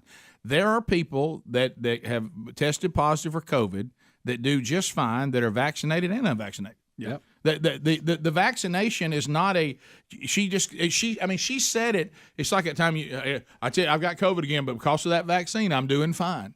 Now, am I against anyone getting the vaccine? I'm not. If you think that's a good treatment for you, and by the way, that's all it is now, because we see with our own press secretary who's got every kind of vaccine and boost you can have, and she's already tested positive twice for 2 different variants. But so. It may not be able to keep you from getting it, and it may play a role in you not having a hard time with it. That's great. But there are perfectly healthy people who have caught COVID multiple times, did just fine with it, and they're not vaccinated. So you can't say, Helmsy, there's another one. Yeah. There's another one. You can't portray it. We got them all over this room. Yeah, and we that's got why people. You feel okay. And we have Greg who's vaccinated and caught it and didn't really have a hard time with it. No, I didn't. So Adler, did you ever have it? You had it, didn't you? And he was vaccinated. And according to the rules, I was passed. I should have had a booster. Right. According to the rules, but I didn't. But I caught. So I caught it. Like my doctor said, that's like Saki you just having it 5 months apart is concerning. I want you to look at what she says here. Thanks to the vaccine. She says. Look, let me walk over here. That's unproven. She says she's only experienced mild symptoms thanks to the vaccine. Right. We don't know that that's true. Because I had mild symptoms, I never had a vaccine. I didn't even know. Just the person. I have a theory if I don't lose my taste, I don't even know I'm sick. Can I say one thing, Bubba, real quick? Hillary Clinton, and we have this today too. She also tested positive and also sent the same message out that I'm so grateful for the protection of vaccines. So she has the same situation and saying the same thing. They also were very clear to say Bill Clinton has not. Yeah, he's not even a threat to get it from Hillary. You got to get within 3 miles. Yeah, right. Trust me, Hillary getting COVID did not put Bill in any danger whatsoever. Yeah. Now, if a dancer comes down with it, all right, you might want to check with it. That made Corbin laugh. I look back. Corbin, you love the show. Rick Champagne has tested positive for her second time. This just in, Bill Clinton also did. Cherokee is in for testing. She will be off table 3 for about a week. All right. For those of you that follow Cheyenne on the social media, you'll see she's tested positive. Oh, so is Bill Clinton. But anyway. This look. Does the left? They just love to. They just love to pretend. Rick, there's something wrong with Saki's deal. She should have had antibodies from having it the first time. Right. Yeah. 5 months is too close. There's something wrong 5 months there. is the result. Yeah. I have a She had theory a on false this. positive. I have a theory on got a this. Sharpie in my hand. I did. Or a highlighter. Think about the way she had to stand up and how she's been getting just eat up at the microphone from the press. Yeah. Look, things are not going real smooth No, in they're the not old good. press Hey. secretary room. Meter. And we've got Biden going to Brussels for a NATO summit, and she was scheduled to go. I think she didn't want to go to that dumpster fire and got out of it. That's I possible. think she's just saving herself. Or they haven't been cleaning the microphone off during speakers. But let's talk about this. This COVID thing is perfect for those of us that love to miss things. You know what, man? Thank y'all so much for inviting us. You know, I tested positive for COVID. I'm doing fine. I mean, I got real mild symptoms. 5 days I'll be back. About the time you get back. Right. but her statement's like, you remember I told you, what's that singer that I can't stand? She's young. English? Billie Eilish. Yeah. And she was, I say I can't stand. I'm just not a fan of her music. I don't know if she may be a good Eilish. person. But Eilish. the point is, she made a statement that if it hadn't been for that vaccine, she would have died because she caught it after she was vaccinated. I mean, made that statement, hey, if it hadn't been the vaccine, I would have died because I had a really hard time with it. Who knows? But You if you can't play do the a double numbers, blind test but you on it. can't say that because if you look at her age and no health problems, she had a real high. Statistically, she should have been okay. That's my point. Yeah, I don't know Billie's health issues, but I know she's young. And but I'm just saying it's a bold statement. I think she would have been vaccinated, so it ain't like I'm this anti-vax guy. No, this is not about this. What it's about is false narratives. Yes, I've caught it for a second time, even though I'm fully vaccinated and double boosted. But thank God for the vaccine. Well, she wouldn't say thank God because then that means she would have to believe in God and say that out loud. Thank my higher power. Yeah. How about this? Thank myself, who I worship. That I got that vaccine, and if I hadn't gotten it, man, there's no telling how bad it'd be. Yeah. Well, that's awful convenient. You're just making up something. Maybe, but you can't. But how do you prove that. explain people who are unvaccinated and hadn't had a booster that do just fine with it too? So what should they think? Yeah, well, Their immune system, their health. If you're trying to chase the science here, you're out of luck because you're going to be running in a circle. I got to give Jeffrey an emailer here. Now that COVID is after Hillary, will COVID unexpectedly commit suisuicide? Hey, it may be done away with. Actually, Trump Jr. put that out. Oh, did he? Okay. Well, this emailer just emailed so us. he copied Trump stole Jr. the line. Yeah. Stolen valor. We've all done that. Stolen valor. Stolen valor. I'm a biggest fan of stolen valor. That's what I say. I don't support stolen valor. I like to see people getting caught doing it. Right. And Jeffrey, if you just have parallel thinking with Junior, we're sorry. Probably not. Trust me, there's a lot of people thought that. Oh yeah. Well, this could Especially finally a lot be of families of people who've been to funerals. Yeah. Oh, he also emailed. Did you hear that President Biden was in the hospital? Okay. Why, Greg? Corporate Greg. Can't stop Putin. How many times have we heard that? Oh wow. That's about the 12th time I've heard that. Top of the hour. We'll be right back. Rick and Bubba, Rick and Bubba.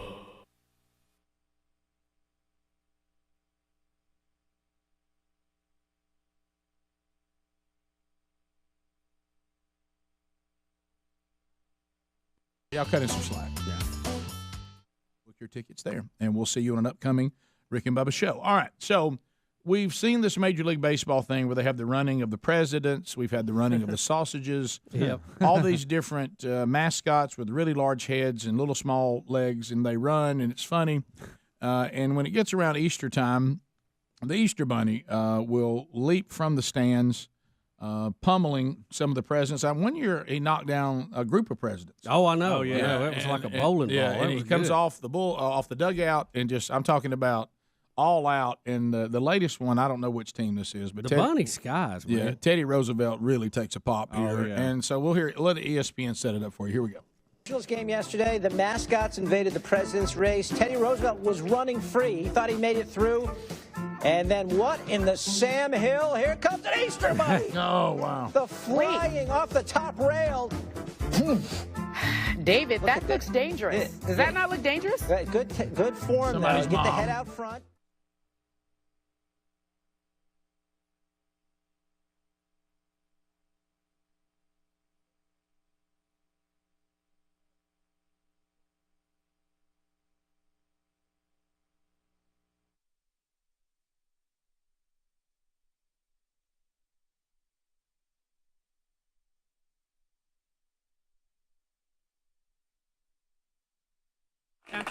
The pride of Texas. How about you? Well, much to do going forward on the program, and we will, as I said, at any moment, the wonderful wheel of meat could spin, And 1-800-Flowers.com, Stockyards.com, Moultrie, Dreamland, Rick and Bubba, always some wonderful things there on the wheel.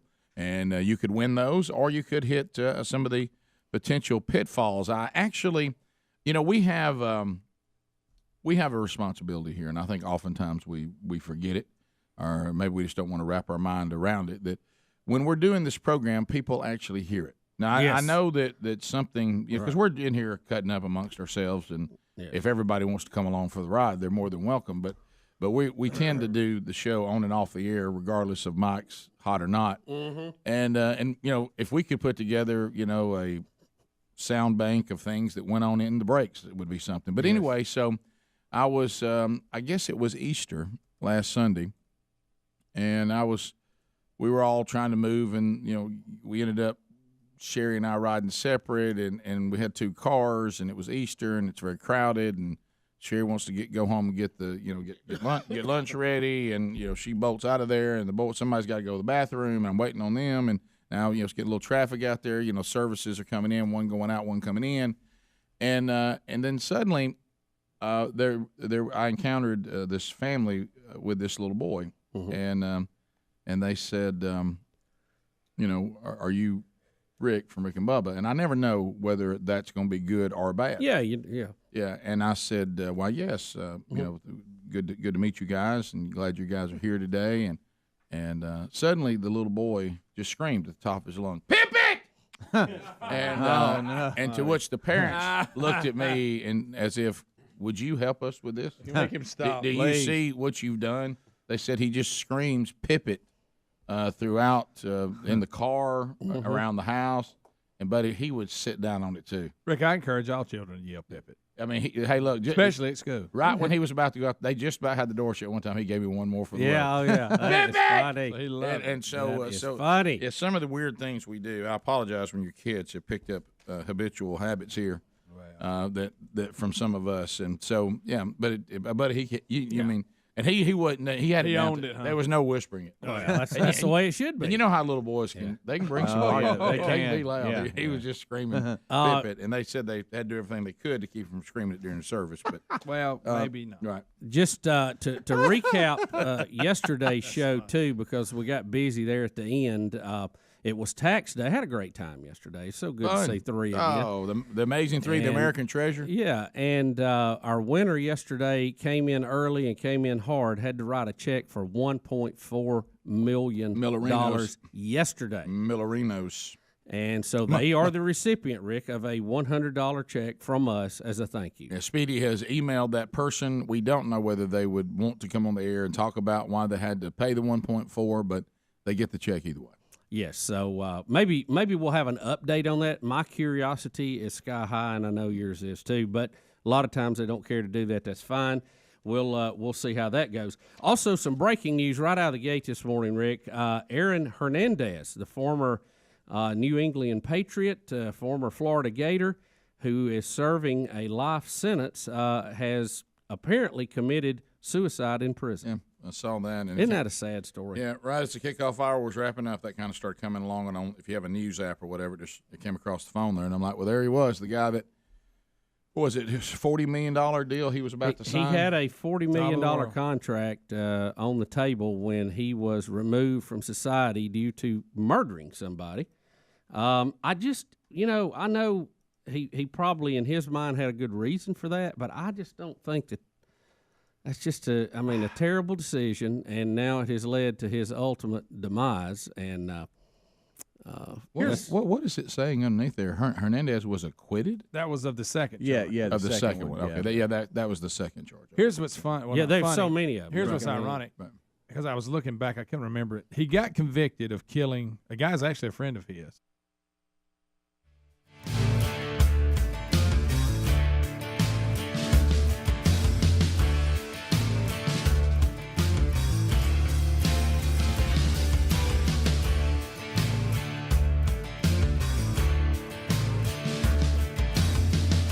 It is 6 minutes past the hour of the Rick and Bubba Show, a brand new hour from the No Name Studio, and we are thankful that you are here.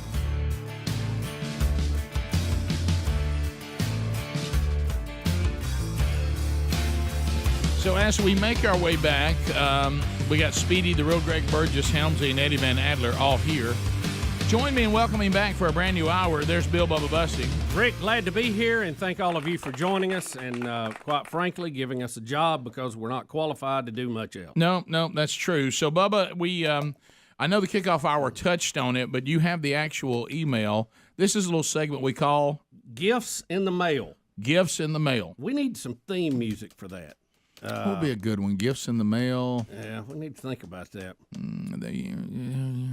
Gifts in the mail.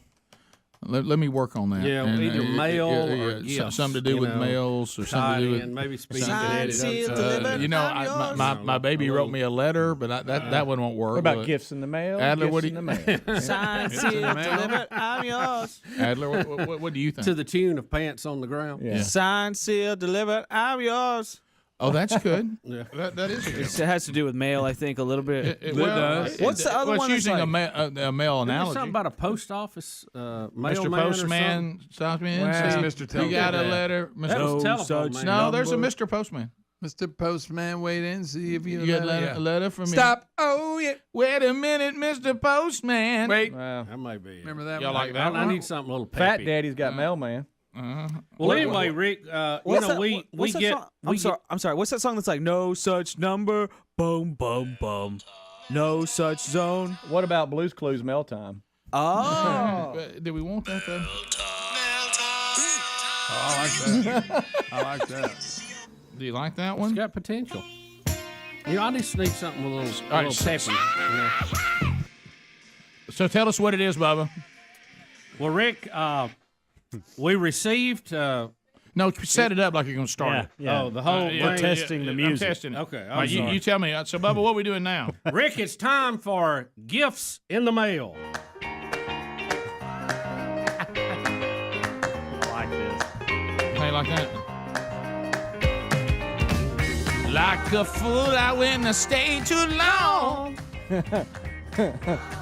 If your love's still grown, everybody say, ooh, baby. Come on, Cameron. Signed, sealed, delivered, I'm yours. That's pretty good. You like it? Okay. By the way, Adler, check out Peter Frampton's version of this, by the way. Did a cover pretty good. Really? This comes from Brady Nelson. Hey, Brady. He says, Hey, Brady. Bubba, I thought I'd emailed you earlier, but it seems that I can't find it. About a month ago, I was listening to your show about iguanas falling out of trees that led to a conversation about eating iguana meat. You mentioned that you would like to try it if given the opportunity. You are in luck, sir, because I am providing you that opportunity. It should arrive Wednesday or Thursday of this week, and it did on Wednesday. No, today's Wednesday. Today's Wednesday. Came in a day early. Came Tuesday. I hope this is a unique experience for you because I'm sure Greg will say it tastes like regular sausage and or question the legitimacy of the origin of the sausage, questioning if it's even iguana meat. Bubba, that goes back to Enjoy. my new study that Greg is a negative attitude Calvinist. Right. And this comes, this actually was sent to us from the exotic meat market. What other kind of meat they got? That means they got weird stuff. Well, yeah, I was kind of curious of that myself. Do we have Adler? Was it still? Is it still in the refrigerator? Yeah, we were looking at it earlier today. Can one of y'all run about and some grab bear? it right quick? Yeah. Can I it's ask you just a this? big old Do you find it odd, though, Bubba, and you gave us the origin, so we know what it is. Yeah. But do you find it odd that it came right after I talked about going to that Iguana Island? Yeah, it did. It was kind of strange because it came in and I opened it and started looking at it and I thought, well, hey, how about that? Right. If we got listeners going to send us stuff after hearing the story. I hope we didn't hear that donkey story yesterday. Yeah. All right. Watch the mail. Hey, all right. Signed, sealed, delivered. That would be a gift in the mail. Signed, sealed, delivered. I'm not yours. So is this? This is in a sausage format. Is that what this is? It looks like an iguana Kaneka sausage. Yeah. That ain't iguana. That could be anything. Greg. I wanted it to look like the iguana laying on that grill. So we need to grill it though to eat it. Yeah. Yes. Or is it? It's not pre-cooked. Hey, you kill it, I'll grill it. Y'all wish y'all worked at the exotic meat market? I do not. No, not at all. No, I do There's not. probably some weird Hey, things thumbs in there. down on exotic meat. There he is. Down. And there we go. It's kind of like weird stuff. Was it frozen? Because it's kind of soft now. Greg, it's okay to keep some to yourself. It was in it was packed with one of those coal things in there with it, but it wasn't froze by any stretch. I need to get on that mix over there. You want on the mango mix? Yeah, I want a mango. The other way, the mangoes on the islands. Just let him have If I had a Just fresh, let him have mine. if I had a fresh mango smoothie type thing and some iguana meat, yeah. Who's going to cook this for us so we can try it? Oh, we were I'll go asking home- about that. I'll go home and cook it. Look, You will? alpaca Really? meat. You can't eat alpaca. Armadillo. What? Ooh, beaver possum meat. on the half shell? Now I've had beaver sausage. Yeah, Bluefoot that's chicken. not What bad. is Bluefoot chicken? Is that chickens that live up in a real cold area? I'm not eating the Bobcat meat. Look, Bubba, that's good. Camel meat? I know that I've. We've eaten cold. Hey, listen. By the way, while we were gone, the guy got killed by a camel. Did you see that? I did. Yeah. Y'all. I know that I've eaten. I know that I've eaten cat meat. We've had Emu meat. Greg, I know that I've eaten. We've eat that. I know that I've eaten cat meat, but I don't like know when I'm eating. Yeah, just don't tell me. Yeah, I know that I have. You know, I'm so glad Greg didn't see the donkey milk. I up know. there. Yeah. Oh my gosh. Are you serious? Yeah. It Yeah, was, That's what by it's the way. called. Have y'all had frog legs? yeah. Lately? Yeah, I had. I It tastes literally like had- chicken. I've had frog legs. We've had Nutra before. I've had frog legs in the last 60 days. Really? Oh, Yeah. Rick. No, they were fantastic. Do you know that just the thought I've never had any? Have you just ever 'cause been of the I was frog thought. with gigging? Dad. Dad and I. Yeah. And y'all didn't eat the legs. You have to go frog gig and cut them off. No. Rabbit Rick, meat. where did rabbit. you I get love rabbit. frog legs Where in the last was I? 60 days? I was with Dad, Greg. It was like Corbin was talking about rattlesnake meat. Will you there. get anything for Christmas if you eat reindeer meat? no, I I mean, Are wasn't. you going to be on the naughty list? I was with Garnett. Oh my God! Don't That's read the all Rocky of Mountain those. Don't read testicles. all of those. All right. Greg, buddy, All you don't have to pull a things. Ron Burgundy and read everything. Hey, that's a legit menu. Right. It was. That's not. Or you could, Greg, just ask for the Caitlyn Jenner. All week. You're not. I know it's midweek, but I'm going to make it all the way. Okay. We got to stop looking at this. Lionfish. What's a lionfish? Ooh, here we go. I've had one of those. Rick, you in know the last that. 90 days. No, you better have somebody knows how to fix it or it'll kill you. All right. And I'm being serious. We need an expert. This sausage is really soft. Look. Well, it's been in the refrigerator. Well, I mean, but shouldn't it be You just frozen? gonna let that go? Greg, you know what I'm being I'm being gracious. serious. Look, feel it. Look at Go put it back in the refrigerator. I'm just saying. I don't know. I need if to it's- cook it though quick. In a few Yeah, days. yeah, because it's thawing out. Oh my! Ain't nobody gonna eat that. Why, Greg? Why, Greg? You are tomorrow. Hey, negative Calvinist. Stop I'm it. not eating that. Let me bring it in and you try it. I tell you what. wanna eat a Hey, let me lizard. tell you. If I bring it in, you're gonna eat it. Come on now. I don't- promise you that. I don't want nothing to do Hey, with that. yeah, you'll either be He miserable or wasn't, he you'll wasn't eat it. here during the mystery meat years. No, well, he's gonna be. I was there at one night when y'all had it at the studio. and What did you eat? That was Nutria, Yeah. which is a big rat. I know That's what y'all. rat with a yellow tooth. Yeah, but y'all would always be strategic on what I ate, Oh yeah. and I didn't appreciate it. Well, Well, you they you- call it you- typecasting. Yeah, you had your leanings. It was a given. I'm about to throw these 4 sausages. at you. Armadillo shell. Whether soft or Listen, warm. armadillo shell. Well, $99. elk meat, we've had that. I like elk. Elk's good. Have an old Corbin in there. Corbin, do you want this? I've been thinking. Corbin, will you make this for us? I'm good. Corbin, cook no, this straight for up. us. These 2 here are really soft. Feel that. Put it in the microwave. Feel it. I don't Gosh, scared me. Go put it in the microwave. Feel it first. Rick, sausage. Grill it. Y'all want me to handle See, it? Yeah, it's soft. See? Soft sausage. No, I don't. Put It's it in the been in the fridge, and I'll take it refrigerator. home today That's how after the it's Bible Needs to be study. cooked today. Sorry, I'll it's thought cook air it. tomorrow. I'm going to put it in the freezer, not the fridge. I think it needs to get Whatever. hard. Yes. Whatever. Phone calls, guys. Y'all want to go phone calls next? Phone call. 866-WE-BE-BIG. All 10 lines are available. Rick and Bubba, Rick and Bubba. Your truck doesn't care where you stop. Because he thought that guy was going to, or was in the process of telling on him for this other murder. Right. That he eventually got acquitted of. So I guess doing away with that witness worked, but the bad part is you got caught killing that witness. If it wasn't for that, you'd be out. Well, you see what I'm saying? And an important note: if you're going to kill a witness, the problem is if that helps you get acquitted of the murder, but then if they catch you Yeah. for killing the witness, you still end up where you were going You anyway. still got So they one got murder rap. Yeah, they got a little out of order. They got him for killing the witness, Right. and that's why he's serving life without parole. And then last week he was acquitted of the other murder, which was like according to I think the witness was going to testify. The guy like dumped a drink on him in the bar, and then he saw him later out in their car, and he shot in the car. Well, I mean, it was something why ridiculous. I mean, Aaron. I know. Well, it goes back to another You're thing. at the top of your game. You're playing for the best franchise in the NFL. You've just signed a $40 million deal. Why do you have to be? What are you doing? Well, you can't use the you don't understand my life. You don't understand all this because this country had allotted you every possible way to live a different life and to have the best life you could possibly try to have. So at the end of the day, the money was not the problem, and your opportunity was not the problem. You were character. You had character issues. Well, and like you said, that was going to be his new contract. He had millions and millions of dollars from his previous. Sure. But it goes back to this thing, and I keep hearing this in society today, and I know you guys too, that it seems like the highest offense some people think is to be disrespected. Well, I have to go back to sticks and stones. Yeah, really. Aaron Hernandez was absolutely living the American dream. He was blessed physically. He went and played for a great, Florida program. He had, just loved everywhere. He was on championship teams. He goes to the Patriots. I mean, he is the pinnacle of the NFL. I mean, and everybody, he's a household name, more money than you could ever spend in a lifetime. And you have to go out and shoot somebody and then murder a witness. Well, don't forget, he had a few little issues at Florida. He'd overcome those. The Patriots says, we'll take he'd had chances and been given second chances. We'll take a chance on you. Some people thought he wasn't big enough to be, an NFL tight end, and he had done all the things you had to do.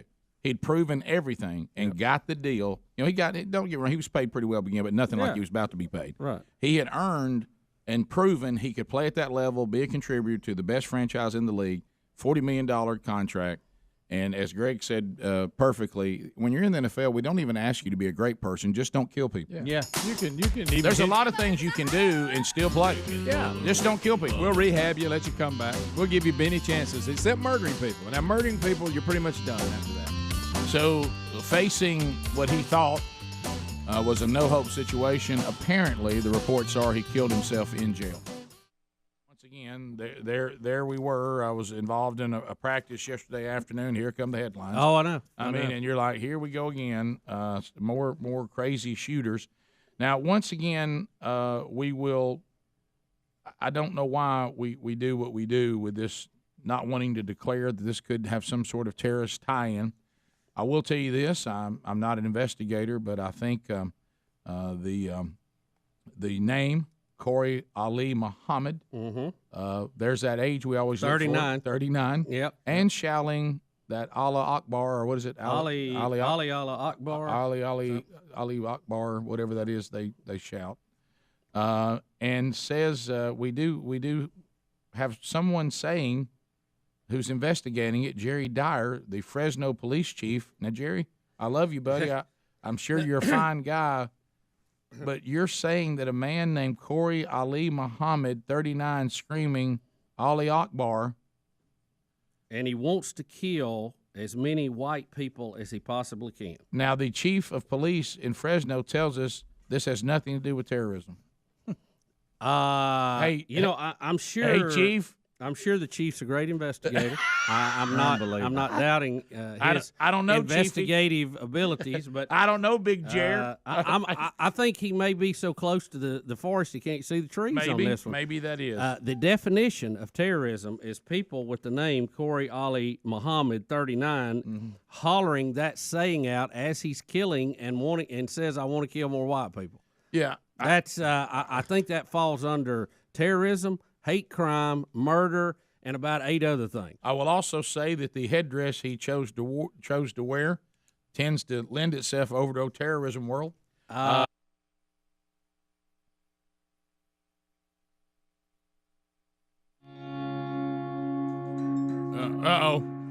The light started over here again. Exit light came on.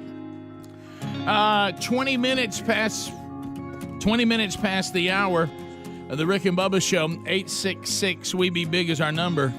You can join us. Lines are available at 866-WE-BE-BIG. She said, don't call us, child, we'll call you. At the end of 30 seconds, the buzzer will sound. your time on the program will come to a close. We'll get to the next caller. And if you move right now, you do have the opportunity to join us. Things you need to know about. Looking forward to being in the land of 100.9 The Bull, Rooteville, Georgia, coming up. Sold-out event at Rooteville Road Baptist Church, the men's annual Low Country Boil. See you guys coming up on this Friday night. Helmsy in Tuscaloosa on Sunday night at the big youth event there at Valley View Baptist Church. Details at rickandbubba.com. My wife Sherry and I will be speaking at a marriage conference at Highland Baptist Church, Panama City, Florida. The dinner tickets are sold out, but you can still get tickets just to come to the sessions, and those are available, and we got plenty of room for that because we're in a pretty big sanctuary. So until those are gone, they're available now if you want to make the move and do that. Other things from themanchurch.com. Look at Mark Garnett coming up Thursday night in beautiful Columbus, Mississippi. 96.1's got us covered there. He'll be at First Baptist Church speaking at a man church as they continue the men's discipleship strategy. Todd Jones coming up this Sunday night. He'll be in Tuscaloosa too. He'll be speaking at First Baptist Church Tuscaloosa as they are also doing man church. So, and those of you that you might be a youth pastor out there, how about Sherry at burgessministries.com? She is on the road with the SLU youth pastors summits that are going on all over the country. She will be in Southern California coming up on the 29th. It goes on the 28th and the 29th. I think Sherry speaks on Tuesday, the 29th. And she'll be there for the Youth Pastor Summit at Saddleback Church in Lake Forest, California, coming up on Monday, Tuesday for youth pastors that are going to be going to that one. But there's also, it's coming to Orlando, it's coming to Dallas, it's coming to Nashville. And you can find those details by going to burgessministries.com. There's a huge number of speakers that will be there, and Sherry will be speaking on pain and suffering, something that youth pastors, you know, man, that's something you got to have that ready because that's one of those topics that young people get confused about, but the Bible's very clear on it, and, boy, you don't have anybody better than Sherry to talk about it. She has studied that for the last 14 years. Brian's in Alabama. Hey, Brian, welcome to Rick and Bubba. You got 30 seconds. Go right ahead. Okay, thank you, gentlemen, for another fun show. But your iguana sausage from the exotic meat market, please, I don't want you guys getting sick. Check and make sure the wrapper doesn't say that it's either made or packaged in Wuhan, China. Good point. No, the bat came from Wuhan. Now, this one we got is fine. Yeah. Well, let's go to RT. RT, 30 seconds, go. Well, look here, I was in the middle of my morning ponder this morning, and it come across me when I turned on the radio. Y'all talking about this COVID vaccine. This ain't no vaccine now. Vaccine would be like for smallpox and whatnot. This right here, what we talking about is an inoculation, like the flu shot. Y'all need to be calling it the flu shot, not in the COVID shot, not no COVID vaccine there. Well, no, that is true. That is true. You're factually closer to correct on your definition, but we're just going by what they call it. Yeah, it really should be called a COVID shot, an inoculation. It's not a vaccine because it's not keeping you from getting it. Well, it's just, in all honesty, you have vaccines that are very, very effective and long-term, and you have some that are not. And this is a not. Leaky vaccine. Leaky vaccine. To Jenny in Alabama. Jenny, go ahead. Hey, I have an idea of something y'all can do with the iguana. Okay. Start you a little campfire out there in the parking lot, Mm-hmm. and then get you a couple of sticks, and then Speedy and Greg strip down, and they go out there and they cook like they're on Naked and Afraid. All right, now. So that sounds like somebody looking for some eye candy. Easy now. All right, ladies. I know it's springtime, but come on now. Uh-huh. Dial it back. Family show. Dial it back. Craig in Virginia. Craig, go ahead. 30 seconds. How are you? Yep, yep, meow, meow, meow, meow. Hey, boys. Hey, I'll make this as quick as I can. I've been estranged from my family for 17 years because there's some sin issues that are pretty substantial. Mm-hmm. My baby brother called me a month ago. He's 19 years younger than me, out of the clear blue, crying, apologizing. We talked for a couple hours. He told me he's a rabid atheist. He's mad at God because of all the stuff that happened. So I just showed him some love. We talked the next day. 10 o'clock that Sunday night, he calls me crying again. He's like, man, I need to get saved. I want you to pray with me.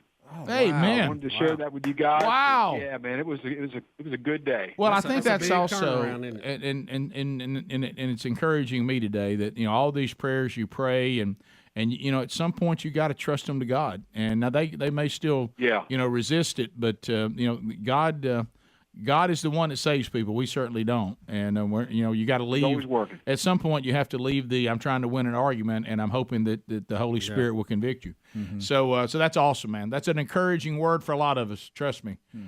We continue. Let's go to Craig in Alex City. Craig, go ahead. 30 seconds. One timeout's gone, so only one remains. Craig? Green Acres, guys. Thanks for the call, buddy. Green Acres. Go ahead. Yeah, I know y'all eat deer, but there's a lot of parts that are overlooked on the deer, like the liver, heart, and the tongue. That's a really good. That's a really good part to eat. I know a lot of people think it's gross, but it's actually pretty good. I don't know if you've ever had beef tongue, like lingua. No, I know that's out there, and a lot of people like. Now I eat the heart of every deer I kill on location, so I'm very familiar with that. I've had beef liver. I've never had deer liver. And of course, I thank God for the blessing. Right. And I thank the deer for his sacrifice. Right. And just eat the heart right out of it. I think it'd be okay if we just didn't know what it was. Like when you say deer tongue, I don't want any part of that. But if you put it in front of me, fried, with next to some chips or fries, I may dig in and not even know. I have a friend that takes and prepares the heart and eats it and all that and loves it. Yeah. Andrew does. How do you no shocker there. Sure. How do you prepare the heart? I'll get him to send you the recipe. I was just curious how you. I mean, do you fry? I think he was actually preparing it like you would do like a cube steak or something. Yeah. Really? Makes sense. Yeah. It just seemed like it'd be tough. It's not my thing. Yeah. I don't like liver of anything. I'm not anti, wild game liver. I don't like any liver. I don't like cow liver. I love chicken livers. I hate liver. And I have eaten I can't take that metal taste. Well, you just. But I think you just like the frying of the. He likes the frying. He likes dipping it in ketchup. Oh, ketchup delivery system. Yeah. Let's go to Gulf Shores. Get your blood count up right quick. I'll tell you that. Let's go to Brett. I'm sorry, Brett in Alabama. Brett, go ahead. Yo, Brett. Hey, good morning, Diggins. Hey, buddy. Listen, this morning when y'all were talking about that reporter asking that Judge Brown how to describe a female, and she couldn't, how are they going to teach anatomy in the schools now when they put up a man and a woman's body, say this is a woman and this is a man, but this man could be a woman with long hair, and this could be a woman with he asked a legitimate question. So I'm in anatomy class. What do they say now? Well, I think they're going to teach what they've always taught. You have X, X, X, Y, and that just determines what sex you are. It's really still pretty simple. Yeah, it is. Well, we've got a lot of window dressing after that, but when you get right back down to it, my father-in-law used to say, you can't fool XXXY. No, you can't. Bottom of the hour, more Rick and Bubba coming up right after this. Rick and Bubba, Rick and Bubba.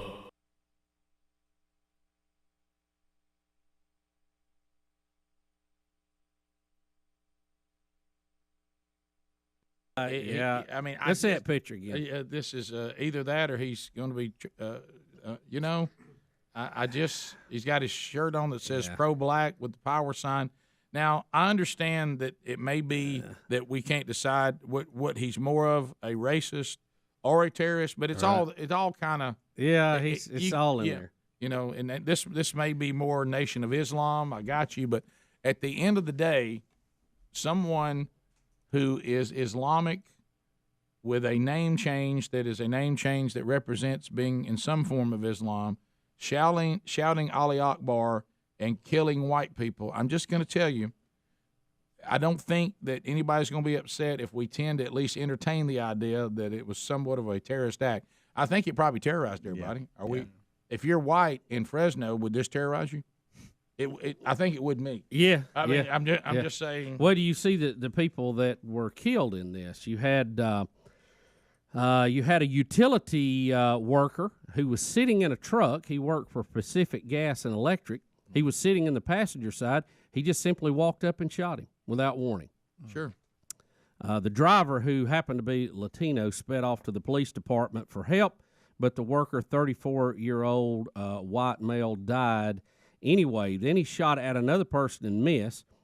He aimed for a third, killing the 37-year-old on the sidewalk as he walked with a bag of groceries.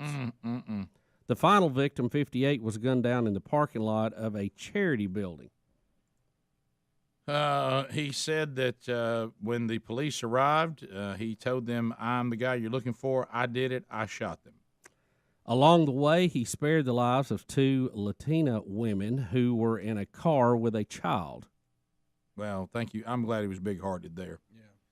Well, now, I don't know what is getting more bizarre here. Now, I'm looking at his rap record, and back in 2005, we got cocaine possession with the intent to distribute. So he's got a little bit of a touchy past. I don't know what's more bizarre today, and I heard both of these yesterday, by the way. Fresno Police Chief Jerry Dyer saying this is not a terrorist act, or the mom of the Facebook killer that says her son was a good Christian man. Now I heard Really? both. I've heard both those things in the last Wow. 24 hours, Unbelievable. and I'm going to have to take issue with both of these people. And I'm not taking issue out of my opinion. I'm taking issue out of their actions. Yeah. Okay. Well, that's really all we can judge. Right. on. Right. Yeah. I'm gonna say that, because the old scriptures are pretty clear that the way people live is actually an indicator on whether I be housed in them or not. And I'm paraphrasing. Obviously, that's not the correct English translation, but it's very close. But we're just say outlandish things. I don't know what is so difficult for us to just look at a situation and call it what it is. That it's just evil people doing evil things for evil reasons. And I mean, you're gonna go out there and gun down a guy carrying his groceries and shoot down people, just because they're sitting in their car. I mean, this goes back to, you remember the great Richard Pryor comment about going to the penitentiary. Yeah. Why did you kill everybody? And he said, because they were home. Right. And Richard said, thank goodness for the penitentiaries. Yes. Yes. I thought I had an issue with it till I went in there, and boy, thank the Lord for these cages. Yep. You know what I mean? So, but how can we not call this a terrorist act? Well, because we treat things differently, right? In the media and society, right? Depending on who I guess executed the crime, right? Who it was targeting, and then the media will treat things differently. So we do know this, and this is I think anyone who would disagree with this, I think you're just delusional. Okay, most definitely. If a white man with John 3:16 on his T-shirt, okay, repent or perish. Luke 13 also, maybe has the word repent on it. Right. And he went into the streets, and he said, "I'm killing all evil black people," and he was screaming, "Praise the Lord, the Lord of Lords, the King of Kings," as he's shooting everybody. Now, do you believe that the coverage of this person would reflect anything like what we're seeing right now? All the excuse making, we got to understand. Let's look at an example. Let's be careful not to say he's doing something in the name of Christianity. Let's be careful not to call him a racist. We're not even sure it's a hate crime. We've had that not too long ago, Rick. So we would look at him. We would look at what kind of jeans he's wearing, what kind of shirt he's got on. We would declare that those manufacturers are racist. Right. Any wallpaper behind him, those patterns would have to be stripped His out of the car's stores. racist. The company, it would. Wow.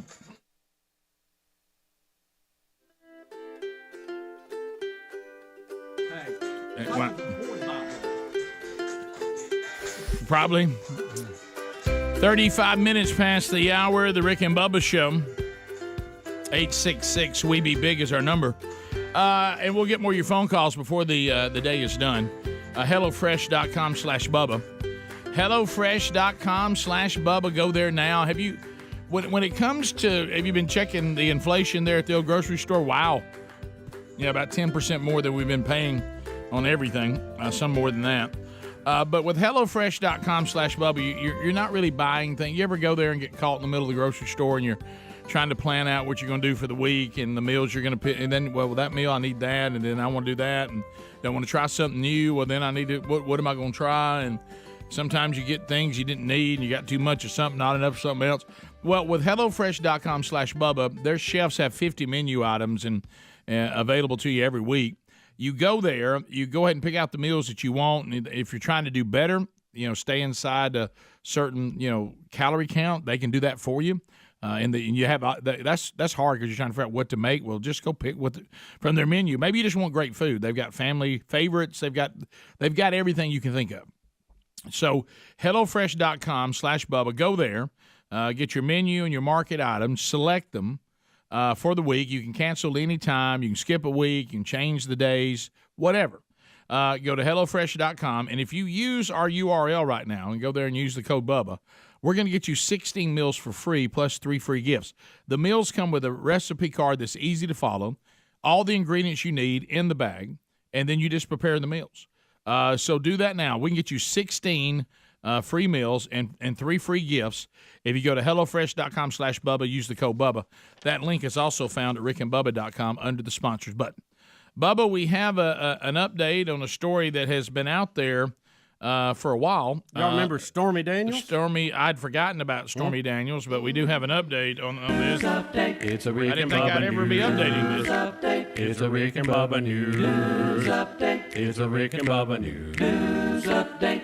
Rick, Stormy Daniels has lost her appeal in her failed defamation suit against former President Donald Trump, leaving her owing almost $300,000 in legal fees to the former president. She put on her Twitter account Monday that I will go to jail before I pay a penny. Now, this is after the Ninth U.S. Circuit Court of Appeals. Now, we know the Ninth Circuit is extremely conservative. Ruled against her in the long-running case.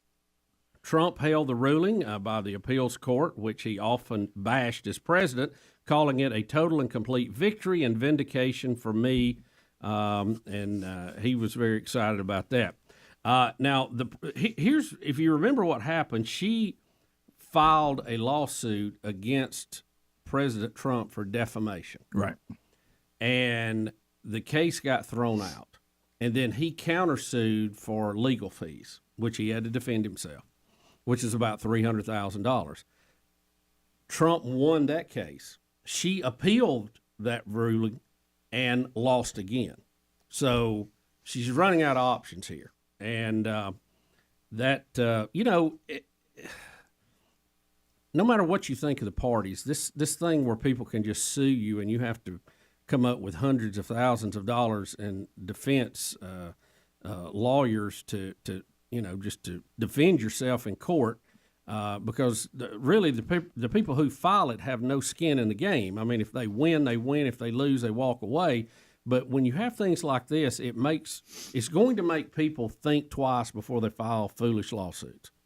Now, Stormy is saying that she didn't authorize this to be filed, that it was her lawyer that did it on his own. You remember the slimy? Oh, yeah. And what was his name? I can't remember his name.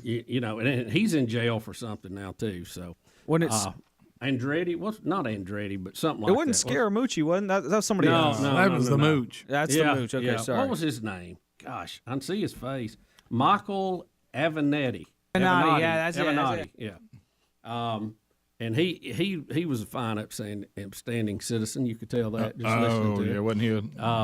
So anyway, that's big news for the president. Stormy says she won't pay; that she'll go to prison instead. Well, then the court can decide whether they want to put her in prison or make her pay or whatever. But the bigger story is every attempt for her to win a case against the former president has all fallen apart.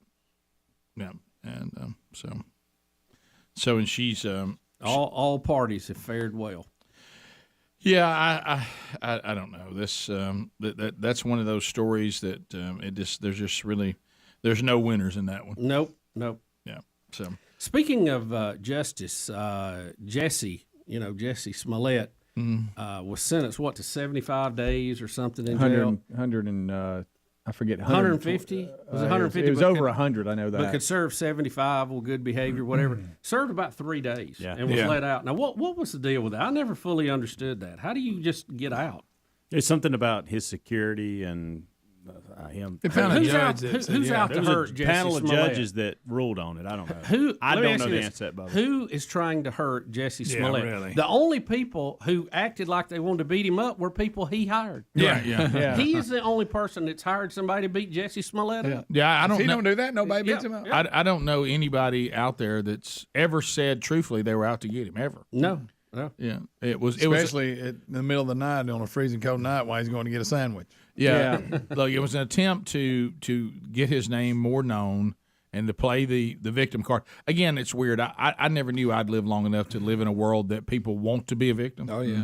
Yeah, well, when I was growing up, that you tried to avoid being a victim, and there was no embracing being a victim. And if you were a victim, you were like, man, I really hate being a victim. I hope I'm never a victim again. You wanted to get out of that role of being a victim. Now it's I people- pretend. Why would I pretend to be a victim? At least people used to pretend to be a hero. Don't pretend to be a victim. Yeah. So the family, his legal team demanded an emergency release as the family shared threatening calls saying that they were all targets of vicious threats and all this kind of stuff. So instead of saying in jail where these people can't get to, you want out? Come on. Yeah, one of Smollett's siblings has also been bombarded with disturbing phone calls. And they stuff, say. so. I mean, he's told us that he's. Yeah, I mean, how do we know? When the Smolletts tell you that somebody's after him, I hate to say it, you can't really believe them. The You gotta record ask, ain't did real they hire good. him? The people maybe after him now are people that have actually faced true persecution. They may not like how he, made all that look like some sort of charade. So what did they His do? attorney also argued that Did they put him on house arrest? that he has compromised immune system that could also could die if he caught COVID-19 behind bars. What? And it included an affidavit signed by a doctor to bolster the claim. Oh, we had one of those. But it didn't specify his health conditions that he suffered from. Yeah, well, so it's all a joke. But apparently probably they be hard ruled to come that up with for that. his safety, he should be. It goes back to what Greg said. So now I'm supposed to believe that an immune-compromised person goes out in the freezing cold of Chicago during a pandemic. Everything, every step in this case is more ridiculous. And he was in the jail psych ward, and so they were claiming that's even him more being reason held not there. to let him out. Yeah, Jesse's got issues, or Jesse, sorry. Jesse. But you know what the judge may have said? I don't want to deal with Jesse Smollett being in my jail. I just get him out of Get here. him out of here. I'm tired of He it. lost his case, send him home. Hey, that ain't justice, y'all. No, That ain't it's not. justice. It's not because Let me ask you if it he had wasted really, the taxpayer. if it had really happened, if these guys had really done this, and they put them in jail, they would have gone a lot longer for 150 days or whatever it was. Would they have got out because they were had an affidavit saying their immune system was compromised? Well, heck no. And what if they had? What would the people have done? Oh, they'd been outraged. So y'all Rightfully remember? so. Y'all remember when the judge was doing the sentencing? He started screaming and showing himself in court. He went suicidal. And then we forget he's an actor, and so he was acting there because I think all along they knew what they were going to claim, and that was that his safety was at risk because of the vicious threats on social media and online, no doubt reflecting the hatred in which the physical harm to him could be, attributed. So he basically was saying, if something happens to me in jail, I didn't do it, I'm not suicidal, basically saying all these threats and stuff, somebody else is after me, and so I need to be released to be safe. Well, that was kind of their wouldn't he be defense. safer in the jail? Where we have a control situation? No, because he claims that people are after him. Well, now he can go out on the vicious street threats. and be attacked again like he faked last time. He he's was got house perfectly arrest or safe in jail. It's not like he was about to tell on the Clintons. Of course he was. Yeah, of course he was safe. But I think it was all a show because they knew what he was going to do all along. Yeah, I know. Every bit of us is. You got a guy who it was proven. No justice. You got a guy. It was proven that he put on a charade, and now everybody's saying, "Oh, he's not putting on a charade about this." Yeah, well, he probably is. Mm-hmm. Right? Yeah. I mean, is he trustworthy? No. Will he make up a story? Yes. Yeah. Where's justice? Where's justice? For Jesse. Jesse. We'll be back 15 minutes to the top of the hour. If he'd have just kept working hard like he had a great gig. Oh, I know. He didn't have to make this He'd have been stuff. fine. But he probably has some challenges. We'll be back. Rick and Bubba, Rick and Bubba.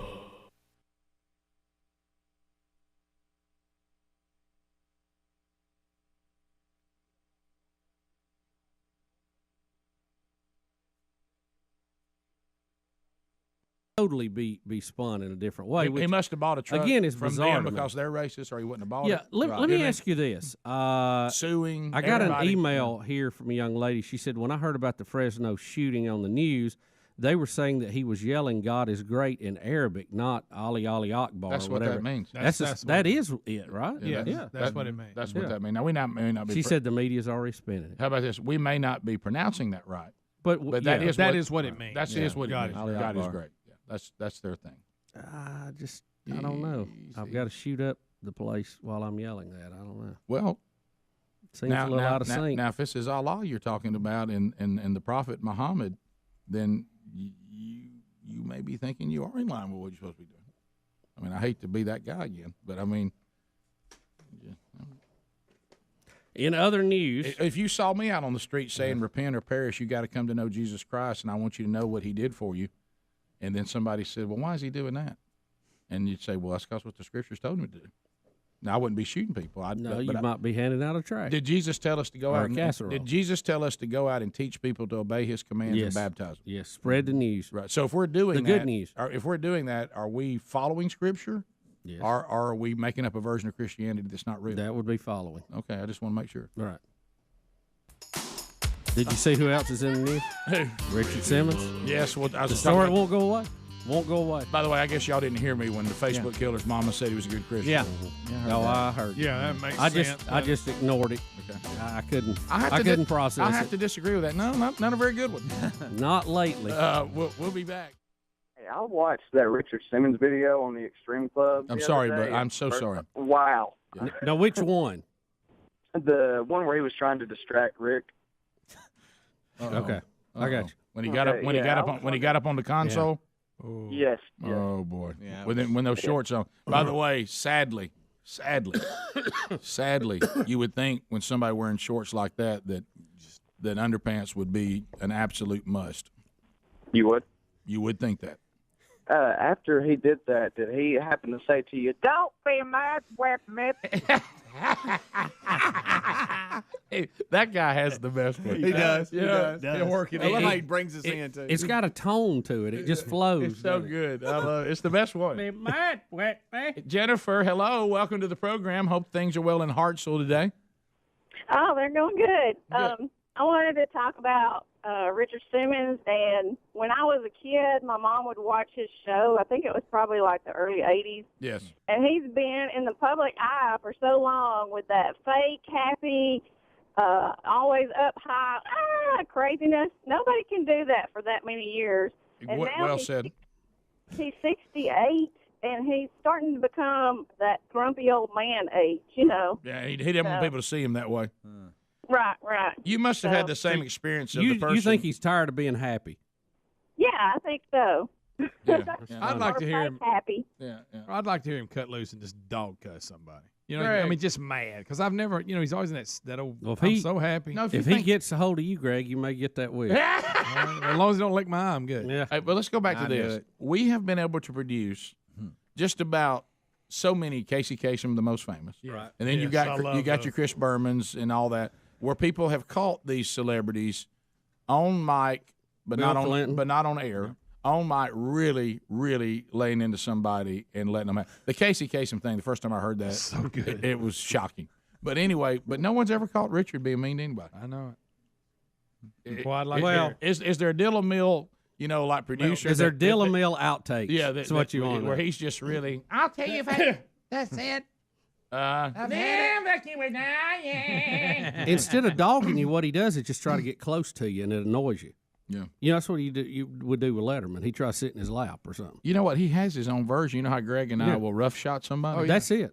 He has his own version of rough shot. And He just tries gets to up in sit your on face you and or go, kiss you.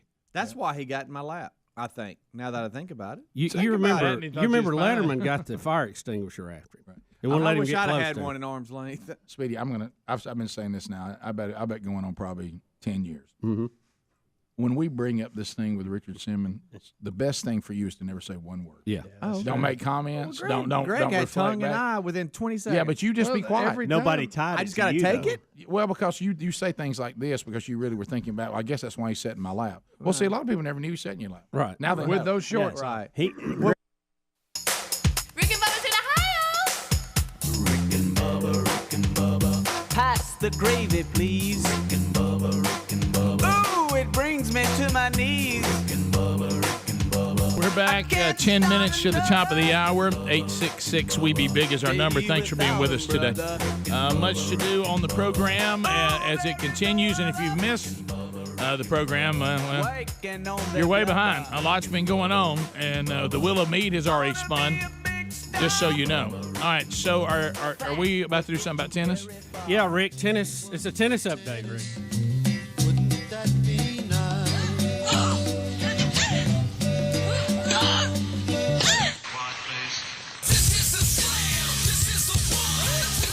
Tennis update.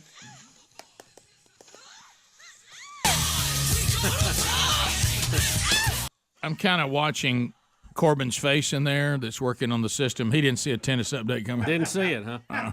No, you really didn't. Rick, I didn't either. Big tournament going on, Indian Wells. Right.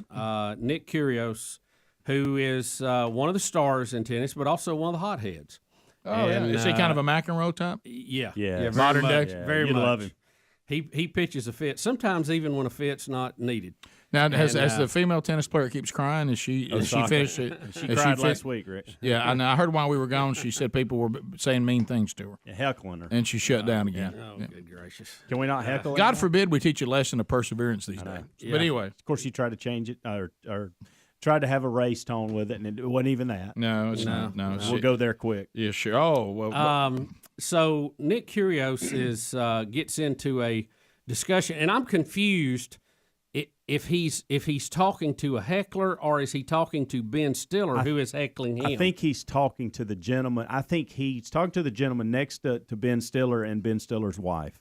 Now, Ben Stiller is there, Rick. He's in the front row with his ex-wife that he's now back together with, right? They were the one that looks like Marsha Brady. What are y'all talking about? They were there the entire tournament. Right. From daylight to dark, they were there. They're big tennis people. You know? Evidently. You better be. When we They had were his there. wife on here before, she was one of the ambassadors for the USTA doing some tennis work. So they're a tennis family. They Front row all week, all day there, both of them.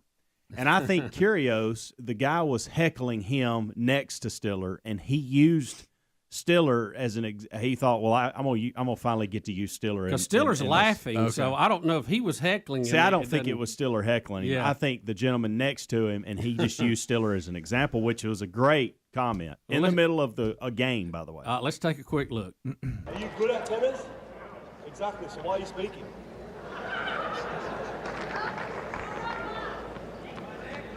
If I tell him how to act, no.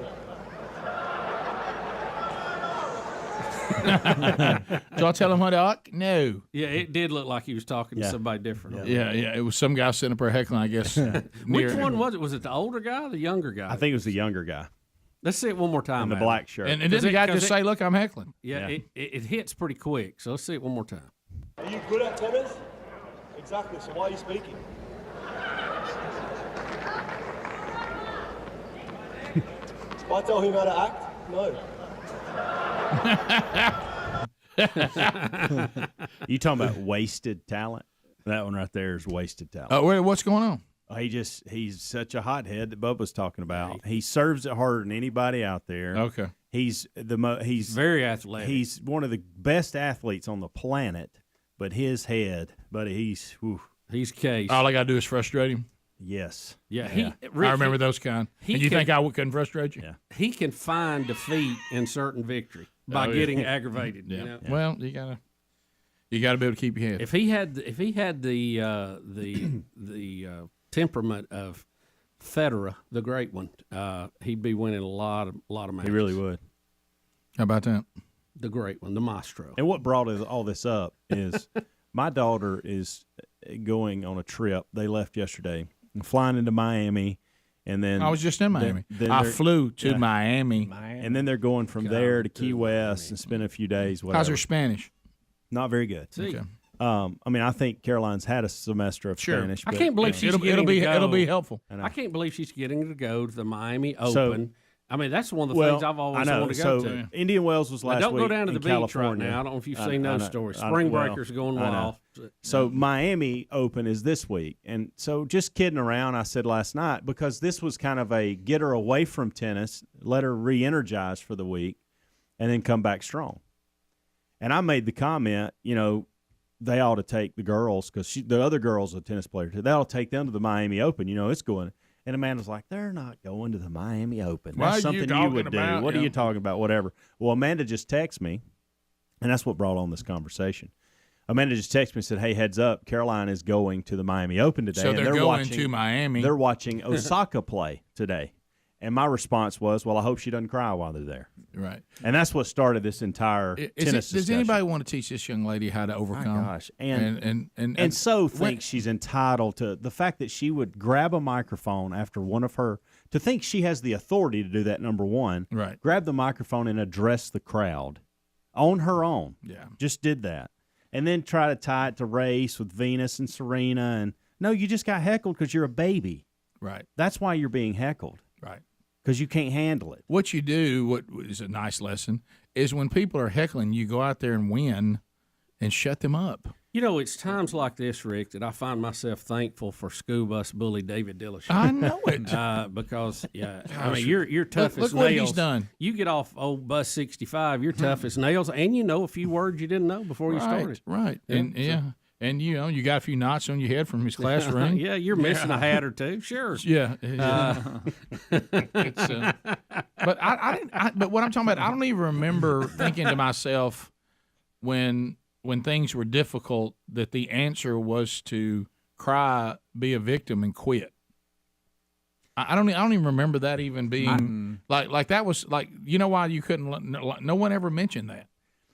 I've noticed this, this is not Osaka. You need to learn how to handle it. Quit being a baby. You're all the time talking about how you can't handle it, but then we see you on all these covers of magazines and photo shoots, and you're doing these videos and Netflix specials.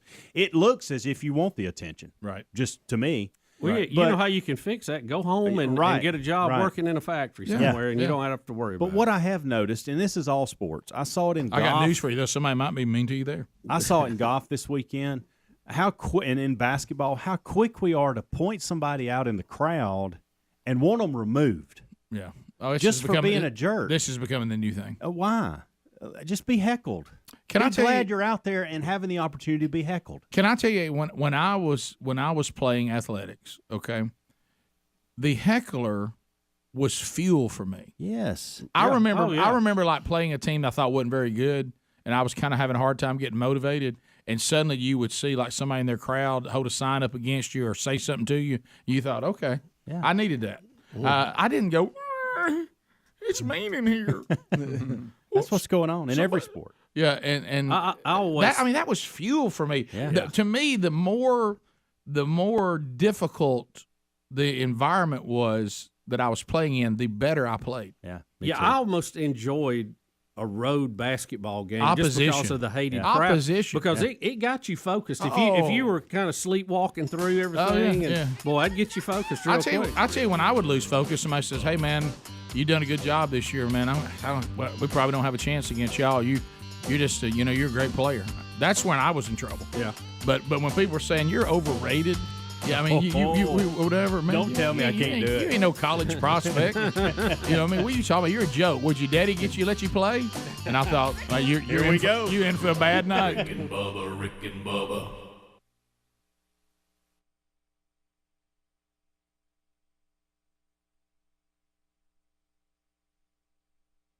In my office, it was in front of y'all. I just said that Richard Simmons was running around in little thin shorts with no underwear on, followed by you saying, I guess that's why he sat in my lap. And then lick my eye. You see what I'm saying? Yeah. You're better to say nothing. Greg didn't even tie the eye thing to you when he made his comment. So Speedy, they could have thought it's like it was Adler. slipping on a step versus falling down a flight. Neither one of them are good. Or if we can go James Spann, it means take cover, the storm will pass. Yeah. Okay. I will say this. We've talked Get your helmet on, get in the bathtub, and just wait for it to go get through. Your air horn. Right. We've talked about how anything to do with the Richard Simmons, people just can't quit talking about it. But every time it comes to this thing, you can always say, well, you know what, he licked me in the eye. See? No, but there's nobody. I don't know anybody else that can claim that. Right. Anytime a Richard Simmons story, let him finish and go, you think that's fine? How about can Richard licked me in the eye? Can we say on and not in? Mm-mm. Because it wasn't in no the better. eye. Well, I closed it. It was on. But it was That's in worse. your eye socket. It's worse. Yeah. Really, it's really worse. I'm gonna go back in your ear. I'm gonna go back to this. I can give you an email today. probably I can give you 6, 7 emails of people that just gave the story the woman just gave. A couple of texts about Dillamille. My mom used to watch it. Sweating to the oldies. He got on my nerves. I do not have one email or one text of anyone who says, well, he licked my eye too. No. Not one. Not one. So you stand alone on that. You're in a very small group. Y'all are still talking about it. Wouldn't be if you rode Storm out. I ain't gonna lie. I'm gonna bring it up every I'm sorry. time. Well, somebody had said about him getting on top of Letterman and messing with him. See, he can't talk. That's what you had said, right? I said he tried to get close to him. He tried to sit on him, and then he tried to kiss him. The world. And Letterman fought him off with a fire extinguisher. That's all you can do. Now, Richard was wearing a turkey costume at the time. I hate to say it. It may be some of the funniest TV I've ever seen. I hate to say it. Richard Simmons has a little bit of that deal. When he gets in a room, it's like when you're around people whose dogs, and they finally say, "Look, just let it pass. Yeah. Just let him get it out of his system." Right. You know what I mean? I think they quoted it on Christmas Vacation. He'll wind down if you'll just let it. You just weather the storm, Right. and it'll be done. Kevin. That's what Speedy did. Kevin, go ahead. Hey, what's up, man? Hey, fine. Hey, man, check this out, dude. To tell you how bad Richard Simmons has gotten, the state of Alabama is using him as forms of torture. I was in some classes at the JCCO for driving offenses to get them off of my record, and they made us. I guess it was part of the torture. They made us every morning get up and go in there and sweat to the oldies, and this was everybody in there was in their 20s or 30s, and we had to go in there and line dance to Richard Simmons' VHS tape, and there was probably 20 of us in the class, and I'm just glad that there was no cameras in this. Let me tell you something. Class. Well, you're It's once always again. good to hear from Bobcat Goldberg. It is. Well, it is. Hey, I think I would have just kept the charges on my record. Well, Greg, once again, we find out behavior has consequences. Yes, it does. All right. Obviously, there's meat there. That's the name. Stockyards.com. The finest cuts of meat the world has ever enjoyed. Also, Dreamland's got some BBQ. Got some ribs and some stuff there that you'll enjoy on the wheel. Moultrie's dropped in. A Moultrie package also on the wheel. Some Rick and Bubba prizes are there. Will let us all know if you land on the one that formerly was this whatever that flashlight thing is. How do you say it, Bubba? The Rick. Well, let me read it. You said you want to keep that for the museum, the right? Rick and Bubba Positive Action Response Emergency Hammer. Yeah, if it lands on that today, you get a Rick and Bubba spatula. Because that's a nice prize. It is. It's an upgrade actually, but we forgot to put a picture of it up there, so we still have the picture of the old thing. But that's the only one left of that, and Right. Bubba's keeping that for the museum. Right. So anyway, that's some options. Now there's pitfalls on the board. I mean, if you land on Pippet, you're eaten by Jaws. If you land on Bankrupt, you don't win anything. Henry the horse. If you land on that, we don't know what might happen. So let's begin in Hattiesburg. Where Ben is standing by. Ben, how you getting the show in Hattiesburg now? Oh, I'm listening to it on the TuneIn app on my computer. TuneIn app. I'll actually be there in Ellisville coming up next weekend, by the way. Look at upcoming events. Yeah, I saw that. My mom actually works at the hospital. I think we're getting some discounted tickets. Oh, good. That's great. Good. I'm looking forward to you being there and seeing me at a discounted price. All right, Ben, what do you say? Wow, what a wheel. Come on, baby. Helmsy spins it with a giant finger. Yeah, Yes. well. I've been trying to get on the wheel of meat for a long time. Well, today's the day, Benny. All right, let's see what happens. Meat. All right, let's see. Yeah, baby. Meat. You did it, Benny. You did it. Stockyards.com has a $50 gift card for you, my friend.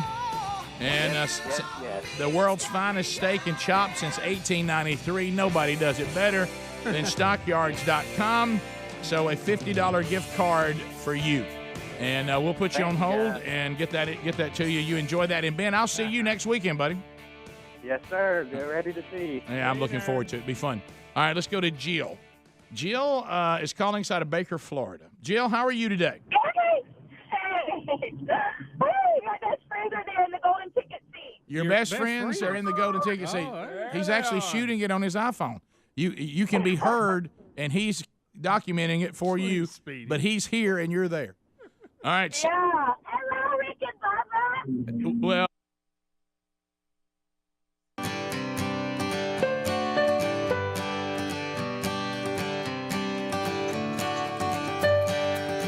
It is 6 minutes past the hour of the Rick and Bubba Show from the No Name Studio. Thank you for being with us today. Speedy, the real Greg Burgess, Helmsy, Eddie Van Adler, the gang, all here. And we thank you for being with us today. And welcome back. There's Bill Bubba Bussey. Rick, glad to be here, and thank you for joining us. All right, so Bubba, we had a best of week last week, so a lot of people maybe picked up a tremendous amount of Rick and Bubba knowledge, which means it's probably a good time right now for us to play the Rick and Bubba Giant Game of Knowledge. So we test your Rick and Bubba knowledge. Do you feel like that you have enough Rick and Bubba knowledge that you could defeat another Rick and Bubba family member in a game of Rick and Bubba trivia?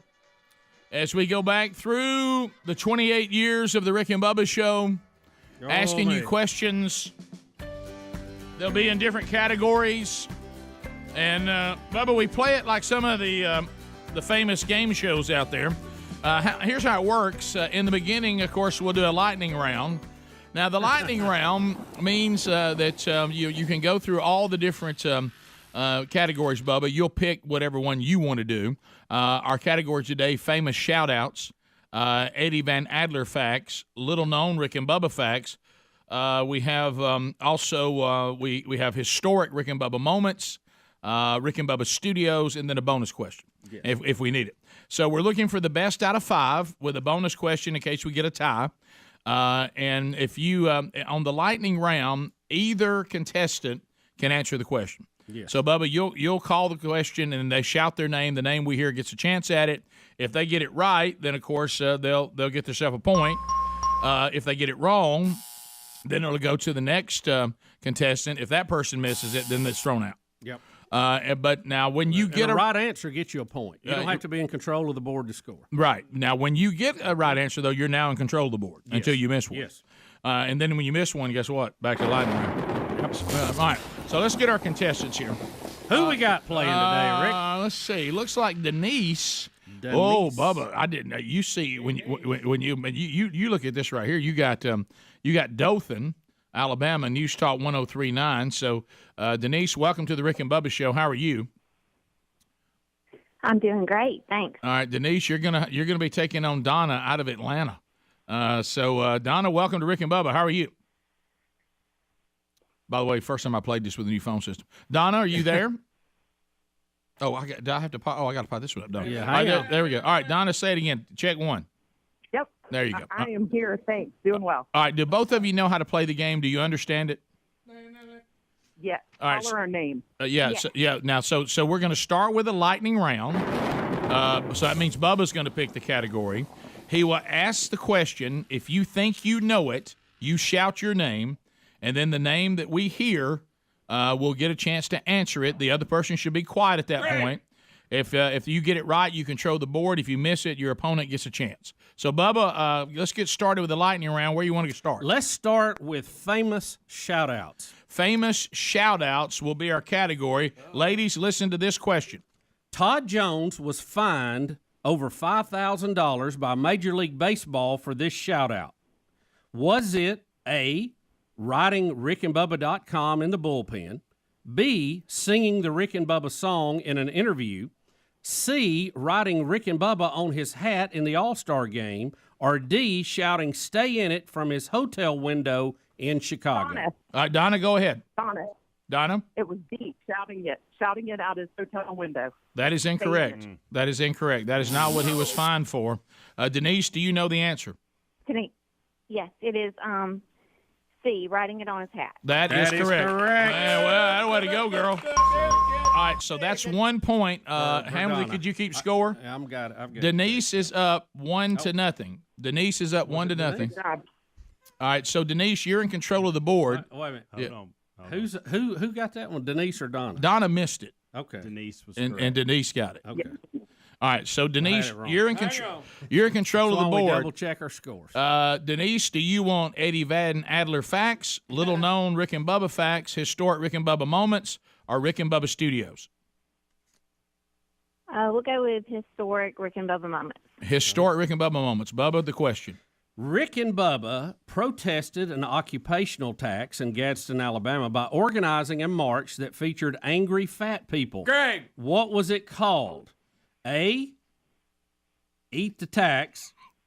B, the Million Pound March. C, the Chubby Charge. Or D, We Shall Overeat. B. I'm going to say Donna. Well, no, Donna, you're out because she's got. Donna, you're out. Stand by, Donna. She Stand has by. control of the board. Donna, you can steal if she misses it. Denise, what is your answer? Okay, it was B, the Million Pound March. That is You're correct. correct. Boy, she's on fire.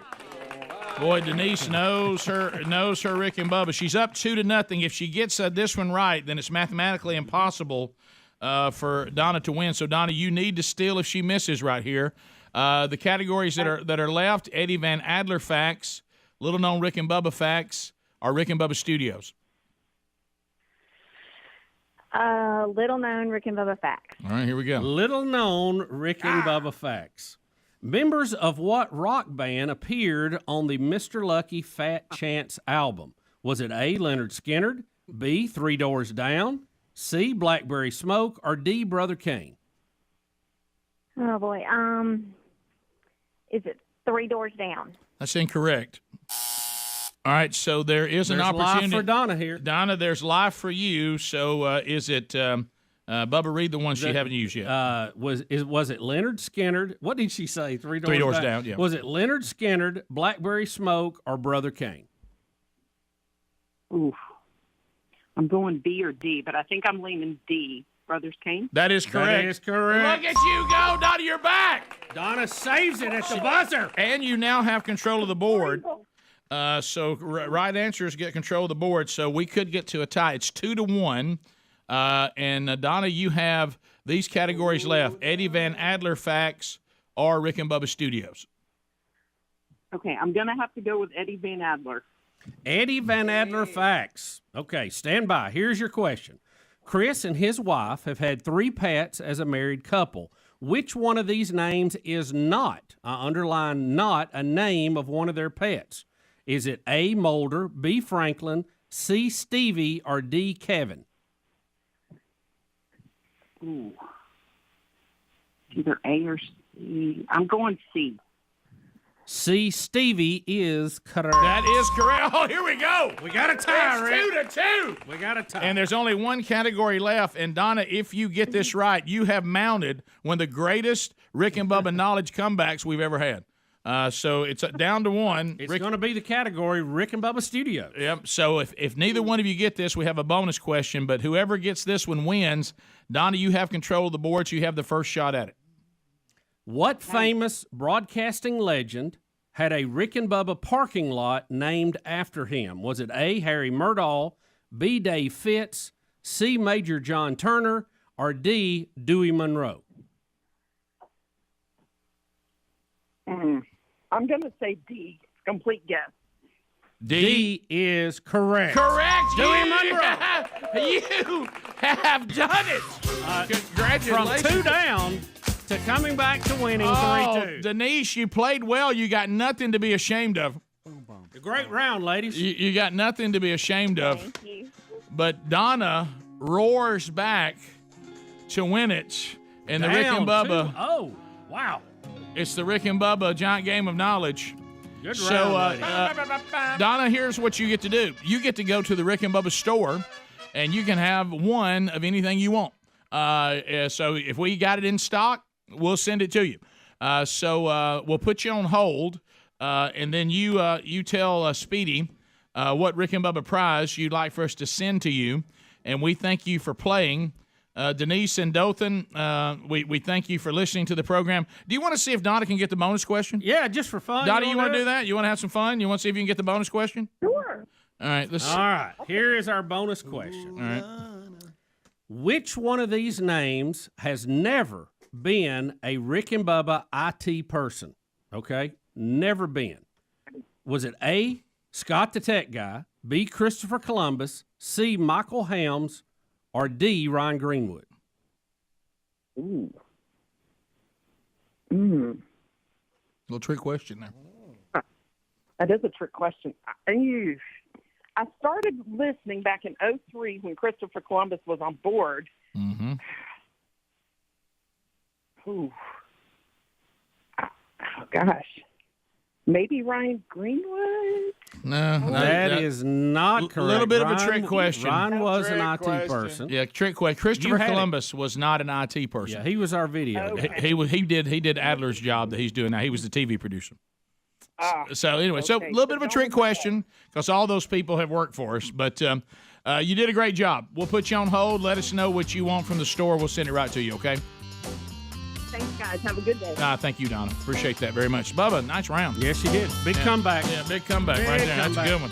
That's the people getting. A lot of people learning, too. Learning a lot of Rick and Bubba stuff today. We'll be back. More Rick and Bubba coming up.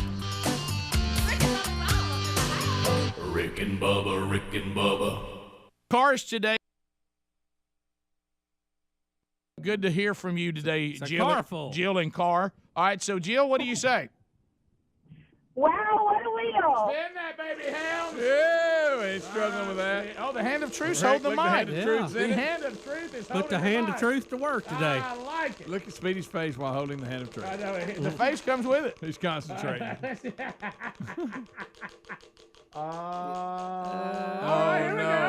Yeah, all right, well, congratulations. We just talked about this. Spatchler, flip it!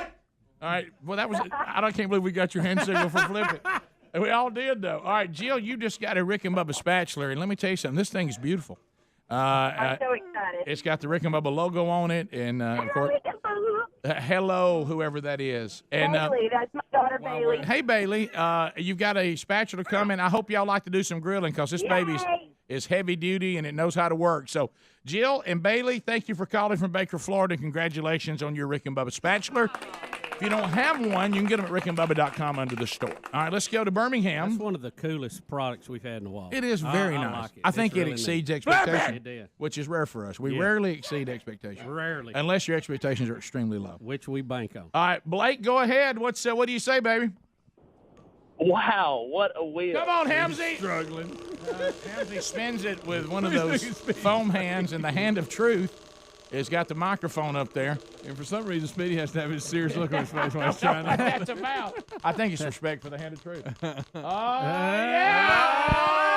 There, I knew and the hand of truth just threw the mic down. Drop it. All right, it landed on Henry the horse, so we don't know what's going to happen. Oh,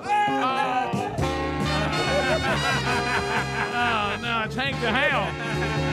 It's Henry's nemesis, Hank the Hound. Hey, Hank. Boys, I'm a hound dog. Yes, you are. Please stop doing that. I've got some advice for the kids. No, you give bad advice, Hank. Remember, kids, if all of your friends go and jump off a bridge, you should too. No, Hank. That's bad advice. You hound dog. So that segment's gone downhill, hasn't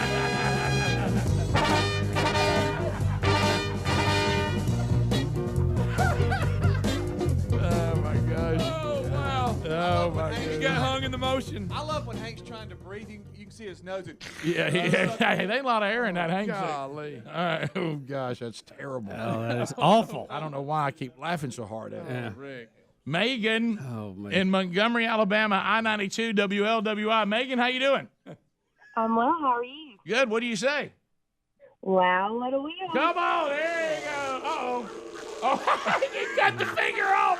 Now it's a fist. It's a black power sign. It's a power sign now. much like the Panthers' whole season last year. It went flying by. Now it's still a Black Panther. Yeah! Megan! Me!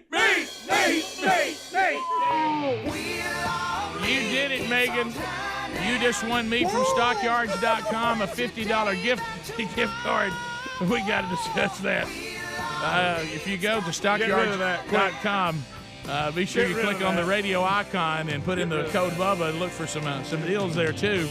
$50 gift card to stockyards.com, the world's finest steak and chop since 1893. So you enjoy that, okay, Megan? Thank you so much. Thank you. You know what that tells us is the danger of the wheel. We've been worried about when you spin that thing. Somebody was going to get caught up in that it. The pegs could grab somebody's shirt, rip it, whatever. Yeah. So Helmsy is spinning it. If you don't have RBTV, he is spinning it. By the way, we need to use that for an awareness month. Yeah. But anyway, listen. But anyway. So he had this giant, what do you call this, foam? Those big foam number one? He says number one, Yeah, and so when he spun the wheel that time, the pegs cut the finger off of the Carolina Panther. That's Hulk hand. Number one thing. And now it is just a big power sign or a Hulk hand. There it is, Bubba. Oh, number one. There it is, number That's a one. big old finger. How funny, I was just telling you about the picture I got last night of us at the Emma Sampson I know. statue, and there it is. Congratulations to all the winners today from the wonderful Wheel of Meat, found exclusively here, only on the Rick and Bubba Show. Rick and Bubba, Rick and Bubba. Hey, Green Acres. Hey, I'm glad you called. Go ahead.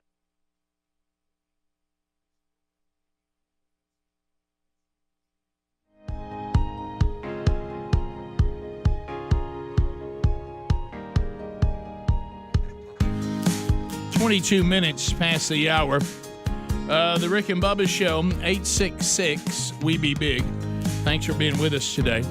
And congratulations to Donna out of Atlanta for winning the giant game of Rick and Bubba Knowledge today, taking home a prize out of the store at rickandbubba.com. Your chance to play could happen. We don't do that a lot because we don't want to burn it out. We do it some. And and I was asking Helmsy, I like asking the newer guys. When I say new on this program, that means you've only been here, 12 years? Yeah. See if your mic's working. I don't think, it is. That is, okay, good. Ooh, we know what to drink it, though. So did you know all the answers? I did. Yeah, I did. Greg, did you know all the ansers? Yes. Adler, did you know? I tried to yell my name. Adler, did you know all the answers? I hate to tell you guys this, but I actually have an iguana named Stevie, so I think we need to give the prize to the other person. So bad news. By the way, I try my best to own Bubba on the wrong answers. Yeah. How'd you like eat the tax? Well, it got me, and what I tried to do is I tried not to read it in advance. So Right. Put on me. Eat the tax got me right out of the gate. Really not a bad name for a protest of an occupational tax. No, it is. That's pretty good. Yeah. So anyway, so we did that. I'm looking at and I saw Adler write down the name Stevie. That'll be a future pet right there. Yeah. And Bubba's I spelled it so Bubba would say Mulder right too. Oh, that's good. Yeah. See, that's what I've been telling people forever. If you'll just write it the way we're supposed to say it, you don't have to spell it the right way. Well, in radio, that's the way it should be. Really, Right, yeah. Because that's what we're doing, saying it. Something's bothering me. Could I update one story we've done? Yeah, and it's just sure, because it's yeah. just bothering me Yeah. in an effort to be Sure. correct. And What'd we get wrong now? What's that ever matter? Well, we didn't really get it wrong. We just didn't explain it in detail because on the Jussie Smollett released from Carl jail. set you straight. Back to that. Well, no, I Still, mean he's I was taking it personal. I'm reading Yes. a New York Post story that detailed all the dangers the family claiming he was in and the threats, and he was scared and he was screaming, "I'm not suicidal," and people are out to get me, and that's all very accurate and part of the defense team's effort to get him out. Right. However, they are appealing, and in a 2-1 decision, the 3-panel judge, the panel that granted his release after posting a personal bond of $150,000, and it's nearly the amount of the $120 that he was ordered to repay, and so that's involved. And his defense is claiming he's a victim of double jeopardy because the original, I guess, lawsuit against him was dropped by that attorney. What's her name? I forget. Kim Fox. She originally dismissed the indictment against him in exchange of him forfeiting the $10,000 bond. I remember So that. his defense team is saying he's already been accused, and then this has been dropped, so he can't be tried again for that same thing. So all that's in play of why he's out, and I just wanted to be accurate on You that. feel better? Yeah. I do. It was So bothering you made me. up a bunch of stuff. Is it because Carl texted us?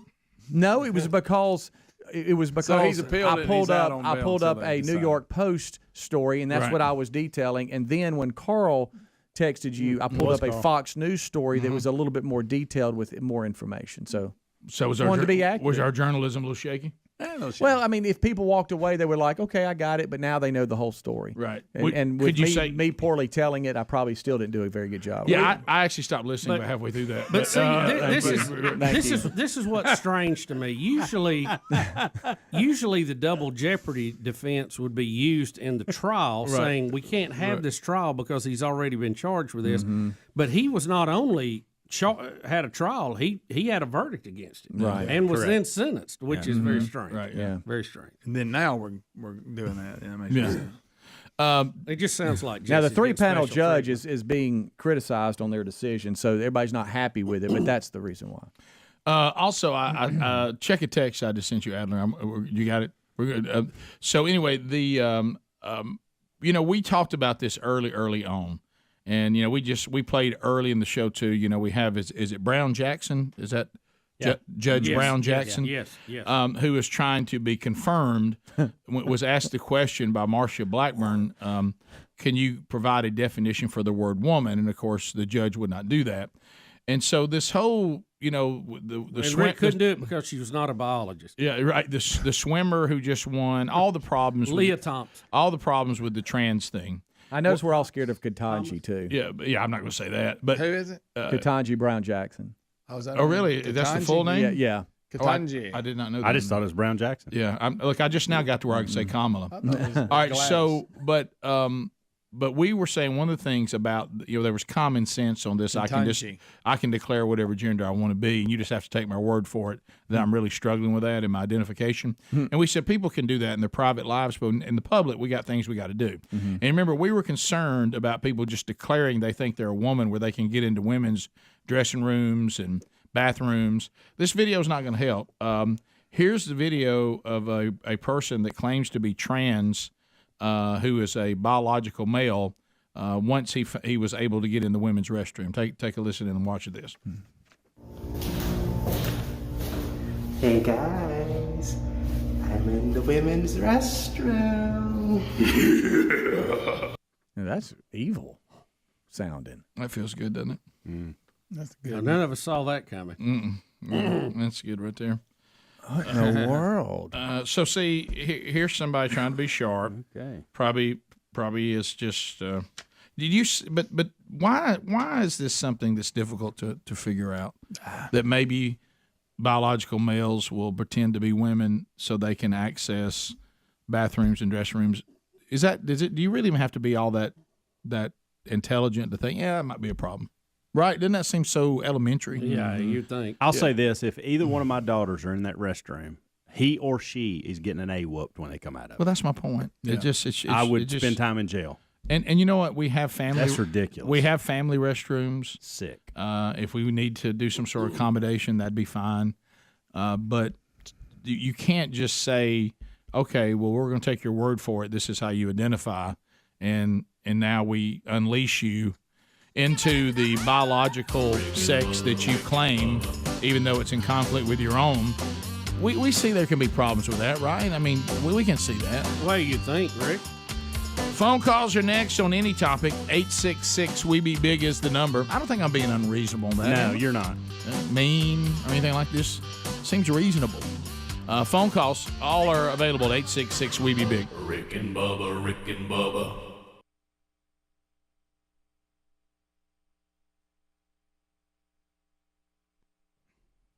Yeah, I was just calling to see what y'all thought about Richard Spencer speaking at Auburn last night. My girlfriend attends Auburn University, and I didn't know about him. Like, I didn't even know who he was until she told me. And she said, he's like a white supremacist and everything like that. I was just calling to see what y'all's take was on it. I guess we're a little out of the loop of it. One of our interns goes to Auburn. She was telling us about it, but I mean, I know what I saw on the news like you guys did. I don't. Why was he originally hired to come in and speak, and who hired him? I guess. Well, what the intern told us was he booked it himself. And he did. Yeah, that he booked it himself, and which I don't know who this person is. Frankly, I know this may just show you that I don't spend a whole lot of time in the head. I don't even know who that is. Yeah, I don't either. Yeah, but from what I gathered, he booked himself, and it caused quite a big ruckus there on the campus because of his very controversial views. And if he is what you claim that he is, then I can understand why. But I don't. Yeah, I mean, who But I heard wants to be a part of that? But I know what I think maybe he like rented a place, and then the university caught wind of who he really was, tried to end that, and he got a judge to say he's got a valid contract that had to let him speak. Wasn't it something like that? That sounds somewhat correct, but I don't know the details. So, but I did hear about it. But that's the first I've ever. Is that it? I've never heard of this guy. That's before. not the deal. Come on in. Come here, tell us. Please, run. Yeah. Yeah, we want to be correct here within reason. Yeah, so because we have a student that's going there now that can at least shed some light on that. I think y'all are. All right. So what exactly? Quickly, we're running out of time. So tell us what happened. Well, from what I've heard is that the university scheduled him, and then there was like a big outrage about it, canceled his speaking engagement or whatever, and then he went to court. Court ordered that he had to come speak for the First Amendment or whatever. Wait a minute. So they forced the university to allow him to speak. There was a court order that made him the university make him speak. Why was he booked in the first place? The different arena of ideas thing or whatever. I have no idea. I was wondering why they even booked him in the first place. So they did.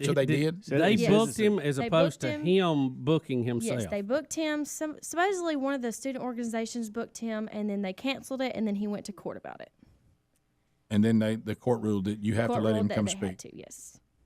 Based on the fact he had a valid contract, or based on First Amendment? What was there? First Amendment, yes. Wait a minute. I mean, but I can. There's nobody that books me to come speak, and they can't cancel me. I've never heard of that in my life. Yeah, I mean, I guess it depends what the contract is, or the it's a reason. huge controversy going around campus. Okay. How about welcome back, Bill Bubba Bussing? How about you? Yeah, I wanted to say that when we started the hour today about the trademark of the Rick and Bubba logos and images. I definitely want to play that since we had people in the golden ticket seats yesterday wearing shirts that were illegally made. Just when I looked at them, I thought, well, that's I don't remember that one. Right. Look, there's no problem whatsoever. Matter of fact, we're honored if you want to make your own shirts. Yeah, that's fine. And wear them. We love that. That's fine. I might want to get a picture of it. Yeah, we're definitely not a retail store. That's not how we're gonna make or break this month. We're not to make the nut. But if you're at a trade day set up with our trademark logo, I mean the one with the big R, the federally trademarked logo, selling products with our names on it, making money, that is illegal. You cannot do that. Wow. So trade days everywhere. The Rick and Bubba booth. I mean, we don't want to. We don't have a booth. Right. We don't want to be difficult, but that can't happen. That's on the can't happen list. So if y'all see that out there, let us know how we can find them and get to them, and we'll take pictures. We'll send the proper. I mean, we don't want to be difficult, but we can't have that. That's can't have nothing. I mean, you can't even have your own shirts. You can. You can't sell them by a bunch of goats. There was a huge part of me that didn't want us to say anything, and for me to actually go to the trade day, oh yeah, and just kind of venture out there, Adler undercover, and talk to them, right. And not tell them anything, right. just kind of get to the bottom of it without them knowing who it was. That would be funny. Get Adler to film it. Right. And then, of course, we'd have a nice documentary for just us being at trade day, period. Sure. Hey, why is that big bearded guy loading all of our T-shirts in his truck? And what because they belong to me. What if we showed up and Greg was actually there selling? That would busted. Now that would Greg, you in the mountains up? Dang it. You and Gary running the booth. I'm selling it and a bunch of old records. To the phones we go at 866-WE-BE-BIG. Laura is standing by in Huntsville, Alabama. She has waited patiently. Laura, you're on the show. Go ahead. Hey. Good morning. Hey. About the United flight, I can't figure out why we are not outraged that people don't have enough common sense to get up.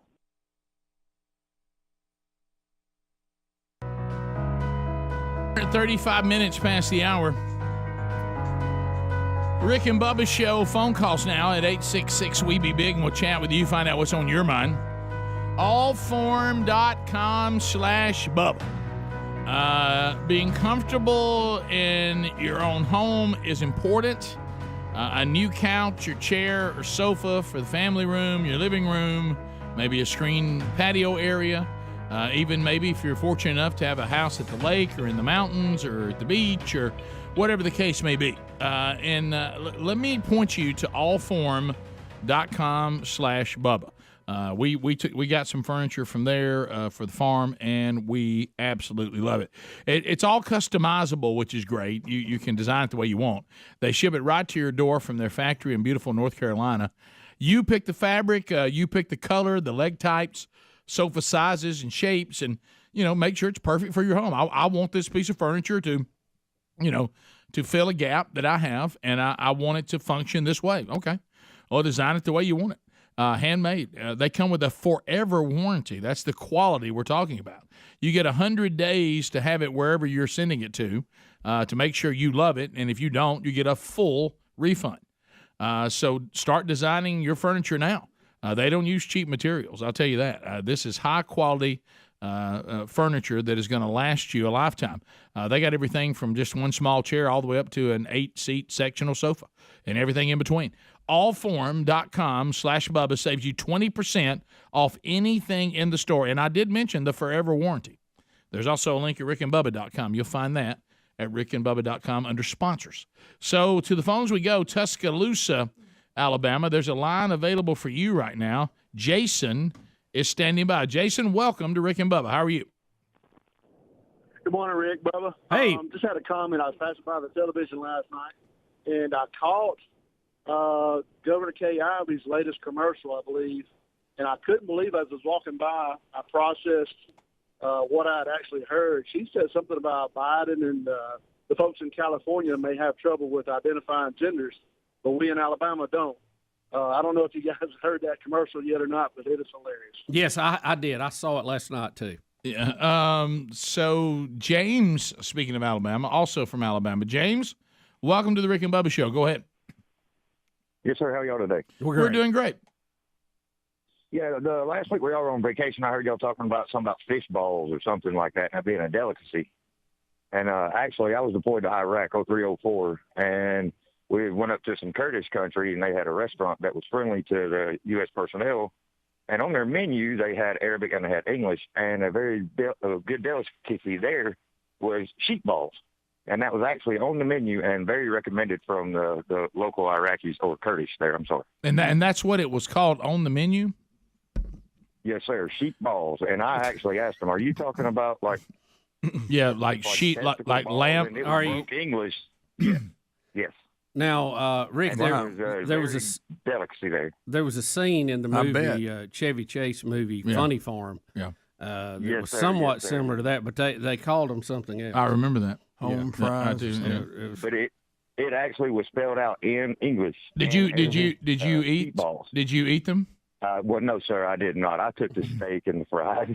Okay. All right. Well, how they keep from rolling off the plate when they bring it to you? Well, that's why you got French fries, Rick. You build a little fence. That's right.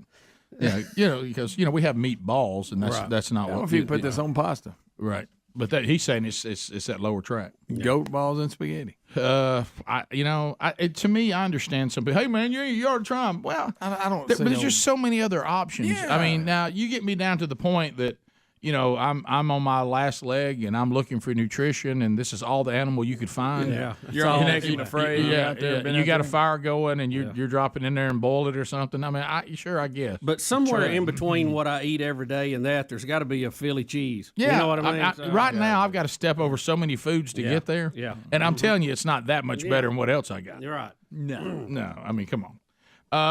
Let's go to Jason. In Boaz. Jason, welcome to Rick and Bubba. Good morning. How are you guys? We're good. We're good. There is a restaurant in Sardis, Alabama that serves wild game. Bison, ribeyes, red deer venison, elk, quail, pheasant, bison chili. You'll name them. Really great. Are we calling quail exotic? Well, it's on their wild game menu. I got you. Okay, it's not really. Yeah, I see what you. Look, I love quail. Quail's probably, it's probably one of my favorite birds to eat. I love quail. But some of the other, honestly, I haven't found to be better than. I like venison, and some of the others. I don't know if you're that way, but to me, I still haven't found them to be better than beef. It's all in preparation. I think. Oh, the prep's huge. I really think you have really red meat and white meat, and then how they're prepared, and that's about it. I mean, to me, there's not a big distinction other than the preparation. Yeah, you and I don't know if you remember this. We had elk when we were in Colorado, and it was really good. Yeah. But again, I bet I could go somewhere else and they didn't prepare it good, and I'd be like, well, Well, like I say, a lot of our beef is aged. Which really means we just hung it in a refrigerator for 2 weeks, and that helps it to basically break down and make it more tender. Yeah. And if you have that time to do the other stuff, it will taste better too. No doubt. Yeah. I can even tell when the deer meat that I prepare, if I rush it versus if I take the time, it's a big difference. Yeah. Oh yeah. To Melanie in Birmingham, ZZK. Melanie, go ahead. Hey, today is my 3rd anniversary with my husband Brent, which means that it is my 3rd anniversary with Rick and Bubba. I listened to Rick and Bubba right after the honeymoon, and I've been listening nonstop. I'm a podcaster normally, but I pretty much get all 5 hours every day. So did your husband bring you into the loop? Is that how it started? He did. What I a had guy. heard of it, but he was listening. And so then we started listening together. And now I told him if we could just bring some donuts by, then maybe we could get on the air today. But he said no. Right, that would have worked. Well, where are y'all from? We're from here. We live, right down the street from you, Bubba. There you go. So you're from Birmingham? Yes, we live here, and I'm actually from Montgomery, but now we live here in Birmingham. Yep. Hello, Birmingham. And now you do all 5 hours on the podcast archives? Pretty much every day. Me Wow. and my 1.5-year-old, we listen every day. So. 1, 2, happy anniversary, baby. I got you on my mind. Well, thank you, Melanie, and I look forward to talking to you later in the day on a podcast archive. So there you go. Let's go. Melanie, holler at me sometime. Wave when you go by. To the great state of Missouri, Summer standing by. Summer, go ahead. Hi. Hello. Are you there? Yes, we're here. Go right ahead, Summer. Okay. All right. I was just going to talk about the COVID shot. My son, who was a junior in high school, October 2020, he tested positive for COVID, and he never recovered. He missed his junior year. He is missing his senior year. No one around here could figure out exactly what was wrong with him. He had just terrible symptoms. And so we ended up 3 weeks ago, we were in Minnesota for an entire week at the Mayo Clinic. Wow. And he was one of the most chronic post-COVID patients that they've seen. They actually want him to come up for volunteer research studies. Mhm. But anyways, but knowing that all of this is because of COVID, not one of the specialists, which he saw 7 of them, recommended or mentioned him getting a COVID shot. And I just kind of thought, well, that just seemed odd to me. I wasn't going to get it for him anyways because I didn't feel like he would do well with it with all the side effects that come from that. But I was wondering, I kept thinking, well, they're probably all going to push this COVID shot. They're probably all going to, but not one of them mentioned it. And they didn't even ask if we were vaccinated or anything. So are they just calling his like the long haul COVID? Yeah, he actually what he has because of COVID is autonomic neuropathy. And so your autonomic nervous system controls your blood flow, your blood vessels, your digestive tract, Mhm. your heart rate, body temperature, Right. and his isn't working. And the neuropathy is the nerve damage, which he was in pain all the time. And so we have to restore that autonomic nervous system.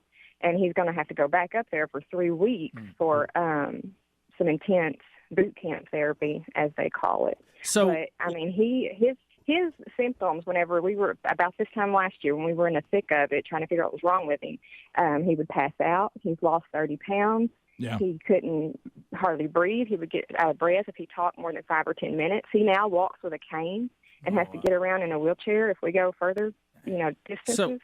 How soon did his symptoms start after he had COVID? He tested positive. He was quarantined on October 24th. He got from school, and he tested positive on the 29th. And by the time I got that positive test, he was already having the symptoms. He was just really tired, and his lungs hurt really bad. But he had a fever and things like that. But then those symptoms kind of got better. But then a month later, his heart rate is just doing this crazy thing, and he's, like I said, he's blacking out all the time, and so it just kept getting worse. And he's been doing that, like I said, since probably December of 2020. Well, you're probably at the best place in the world at Mayo. So oh yeah, we tried because I'm from Missouri, so we tried St. Louis Children's Hospital, and they couldn't figure out what was wrong with me. And then I actually just went online to the Mayo Clinic website and asked for an appointment and told them all the symptoms. And within 48 hours, they called me, and he was on the waiting list for an entire year. But we finally got our appointment, and had he not went up there, had we not done that, I don't think he would have been properly diagnosed here, and his condition would have just continued to deteriorate. I mean, the kid just lays in bed all the time because he can't do anything else. He can't drive. He can't go to school. I mean, just nothing. Well, hopefully this is a road back to a more quality life. Oh yeah, we left there with an answer, and it's going to be a long road to recovery. Maybe this time next year he might be able to drive, and it's going to be a long, slow road because they said if he tries to push himself too hard, he'll just go right back to the condition he is in today. So it's just going to take some time, but we did leave there hopeful. We had a recovery plan, and they are absolutely magnificent. We did not talk to any nurses. We went straight to each doctor. They spent no less than an hour with us. Wow, that's great. That really is well, good. Keep us posted how he's doing. Yeah, We're sorry you're having to go through that. Yeah, so that's because that's probably not the way we want to do it, but your family probably is going to provide a lot of information on this novel virus that we just didn't have. And we're learning more about it as the years go by. 13 minutes to the top of the hour. 866-WE-BE-BIG is the number. More Rick and Bubba coming up right after this. Rick and Bubba, Rick and Bubba.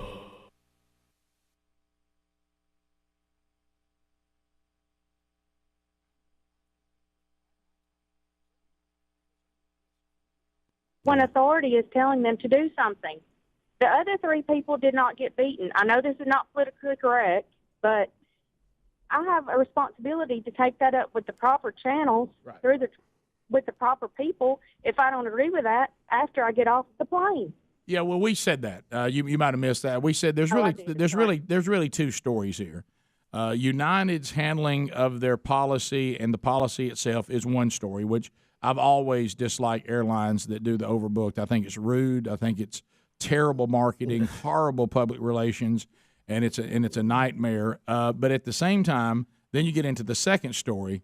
Once the law arrives and says, we're not in this, it's not our policy, but we need you to get off the plane, and then you can go air your grievances with the proper channels, then you get up and you get off the plane. So to your point, I agree with that. And so he brought some of that on himself by not simply getting off the plane. And I understand him being angry. Yeah. I would be angry too. I mean, now going up the gangplank back to the airport, you can scream, "I'm going to own this airline." You did do you all say that. Gangplank? Yeah, what do they call that He thing sure that did. comes down? I know, but what is it? Do you mean gangway? What is it called? Jetway? What is the name of that thing? Gangplank. I know what a gangplank is. Walking the plank. That's when the pirates feed you to the sharks. You got to walk the plank. Sometimes if you're have the wrong person next to you want to walk off the plank. Right. Yeah. I don't know. You're talking about the little tunnel thing to get off. Now it's got a name. I knew it before you said gangplank. We continue. I don't think it's gangplank, though. No, it's not, but I called it Rick in Mississippi. I have my little own nickname. Rick, go ahead, buddy. How you doing? Good morning. How y'all doing today? Good. Great. Hey, it's a couple of things. I've been hearing some commercials that y'all been putting on your radio. Something about some underwear Chihuahuas or something like that. I couldn't quite get the name. It's not Chihuahuas. You keep this up, okay. I'm going to have to make you walk the gangplank. All right. Now, would that be on y'all's internet store? No, we do not sell those. What you're talking about, we had a conversation on the show about various underwear ads and underwear, and the ones that you're speaking of are called Armachillo, and they are from Duluth Trading Company. Oh, okay. Yeah. All right, and you're going to be in Ellisville, Mississippi next weekend, next Saturday. Wearing them. And all the information's at rickandbubba.com under events. So I look forward to being there. I'd definitely get that. I'd be an honor to get to meet you in person. I'm a retired Special Forces from the Army. Oh, thank you very 31 much. years. Oh, thanks for your service to the country. You know, we don't have people like you much anymore. We miss them. But I look forward to seeing you next Saturday, and I hope that when I see you, you might be sporting some armadillos. So. Okay. Thanks, Rick. See you, buddy. Bye. All right. What's it? Jetway. Jetway or Jet Bridge. Right. There's a couple other names for it too, but those the are bridge two ramp for gangplank. loading and unloading. Please don't call it gangplank. Well, Yeah, I've always called it that. Gangplank. What about a jet? What about a jet plank? I take my spatula and go down the gangplank. Well, don't get frustrated by it. I know it frustrates me when y'all get that way. John is in Birmingham, Alabama. Johnny, how you doing, buddy? Good morning, guys. How's everybody? Fantastic. Hey, last week you broached a subject, and as a kind of going back to that subject, I'd like to see, Rick, if you would act as spokesman for all the guys and take a quick grammatic quiz. If I spell a word, will you tell me the word, please? Yes. L-O-C-K. Lock. D-O-C-K. Doc. Careful. R-O-C-K. Rock. J-O-C-K. Jock. M-O-C-K. Mock. I'm scared. Thank you. There's no A or W in the word mock. Y'all say mock all the time. It's mock. You don't fish off a dock or throw a rock or pick a lock or wear a chalk. Yeah, but that's now you're talking about Alabama stuff. You're not talking about grammar. Well, you went a long way to make your point. That's accent. Why don't you just say mock wrong? Leave it. Yeah. Now you're talking about Alabama stuff. It was funny. Quit mocking me. I saw that on it. I forget which documentary it was. One of the last. We get it from Matty Mock. Yeah, one of the last few. Ham's favorite quarterback. Remember the last few days when Greg was talking about how we shouldn't be upset about we talk about stereotypes, whatever. Then Greg goes. Just like, hey, you know, not everybody in Alabama talks like me, but most do. Most do. That's it.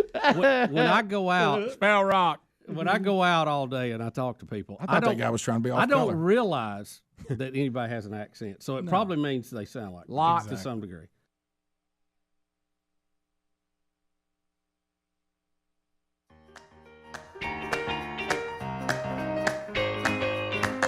Minutes to the top of the hour, the Rick and Bubba Show. Thank you for being with us today. Everybody say hey. Wednesday Bible study back today, noon Central, 1 o'clock Eastern, live on our YouTube channel. Archived soon after that. And then you go, if you desire, go listen to it or watch it on your own time. All right, so Bubba, I want you to help. Now, it is creepier coming from this Biden administration when you see kind of the way we're moving more towards socialism, and you know there's things going on that's got a lot of the prophecy folks fired up, and certainly we want to watch the birth pains and be aware of what's going on, but more importantly, we might not want to spend as much time on that and ignore the stuff that was straightforward that we were told. You know, the whole make disciples and teach them all that I've commanded you. It seems we tend to, and that one is so, maybe it's not complicated enough, you know, for us to sit around and pontificate about it. Let me tell you what I think Christ means here, and all this. Well, this right here, and that means Magog and Magog, and it was just too straightforward for Christ to tell us. Maybe so. But it is interesting that we spend so much time on all this other, which there's nothing wrong with spending some time on it, but then ignore something that was really, really straightforward. I remember the first time I heard it called the Great Omission. Yeah. All right, go into the world, got that. Keep on. Make disciples. Okay, keep on. Teach them all that. Oh, okay, so I guess I need to know all you've commanded me. Yeah, probably. It could be hard to teach somebody something you don't know, wouldn't it? But so the New World Order is a creepy thing when people say it, but it's going to be real creepy to hear this administration say it. But you're telling me it's been said before. Yeah, Rick, this really dates back to George Bush, Daddy Bush. A lot of clips of him in that. Right, and it was after the Soviet Union fell apart, the Berlin Wall came down. The Soviet Union, as we knew it, broke up because they were going broke. They couldn't feed their people, and he referred to it as the New World Order, and meaning there was one superpower, and that we did not have to spend massive amounts of money on defense anymore because the Soviet Union was not a threat. And it was called the peace dividend. That's what we were going to do. And a lot of people were warning, hey, not so fast. But, they got made fun of, like Mitt Romney did in the debate with Obama. Yeah. And so, hey, here we are again. We're back. Well, this is going to get a little creepier because our president's going to say there's going to be a new world order out there, and we must lead it. So he talks like this when he does it. Hey, guy. Hey. All right, so here he is. We are at an inflection point, I believe, in the world economy. Not just the world economy, in the world. It occurs every 3 or 4 generations. As one of the top military people said to me in a secure meeting the other day. Oh boy! 60 million people died between 1900 and 1946, and since then we established a liberal world order, and that hadn't happened in a long while. A lot of people dying, but nowhere near the chaos. And now is a time when things are shifting. There's going to be a new world order out there, and we've got to lead it. We've got to unite the rest of the free world in doing it. It was creepier than I thought it was going to be. It really didn't follow maybe I missed the first part of it. Well, first of all, is the president supposed to tell us what was said in a secure meeting? Yeah, right. We're in a secure meeting, and this is what we're meeting. And let me share with you what I heard. Yeah.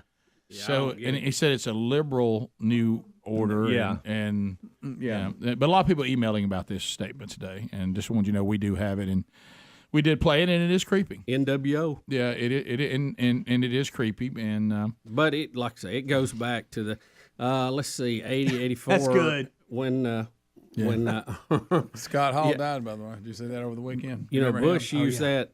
Let's see, he had to go in 88.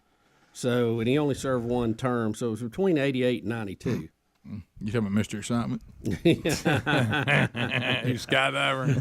Oh boy, at night. Look, and I know. You also about somebody hard to listen to talking. Woo. He really was a smart guy, and of course he'd been head of the CIA. Doesn't make you a great communicator. He'd been vice president for 8 years, and he was well informed on the issues, but he fell victim to somebody with a better presentation when Bill Clinton came along and acted like he was actually alive. Not going to do it. Wouldn't be prudent. Wouldn't be prudent. But somebody yesterday was talking. I forgot where I saw this. Do you remember the thing that really sunk him with a lot of people?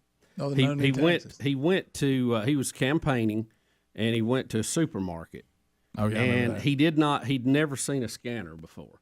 Where the boop, boop, run and people made so much fun of that because really he probably hadn't been shopping for, a decade or so. Yeah. And that it totally made him look out of touch. Well, but I think he was a good leader. I mean, for his actually being able to do the job, and he knew foreign affairs. Well, he got duped on the read my lips too, though. Yeah, they walked him right into that one. You say read my lips, no new taxes, don't do it. Right. Just that's easy. You probably don't do it. You probably don't want to say that if you don't have the numbers in Congress. Well, if you don't have the intestinal fortitude to back it up. And that's the scene right there. He had never seen a scanner, and all of us had seen one at that point. So you go, hey. But does the leader of the free world go get his own groceries a lot? Probably not. No, well, that's the point. Yeah. I mean, but it looked terrible. Right. It just looked no, you're right. Totally out of touch. Because you have to appear, people want to be relatable with you.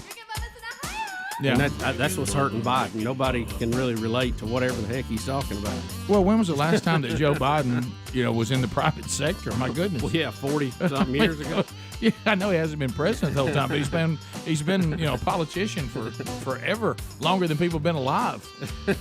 Thanks for being with us. If you leave us, have a great day. Rick and Bubba, Rick and Bubba.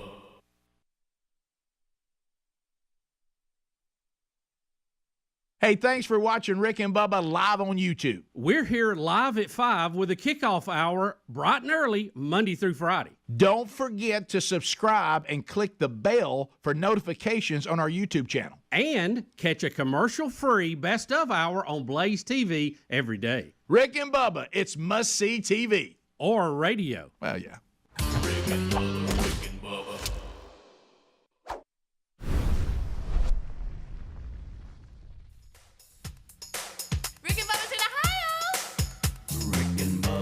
and Bubba. Pass the gravy, please. Rick and Bubba, Rick and Bubba. my knees.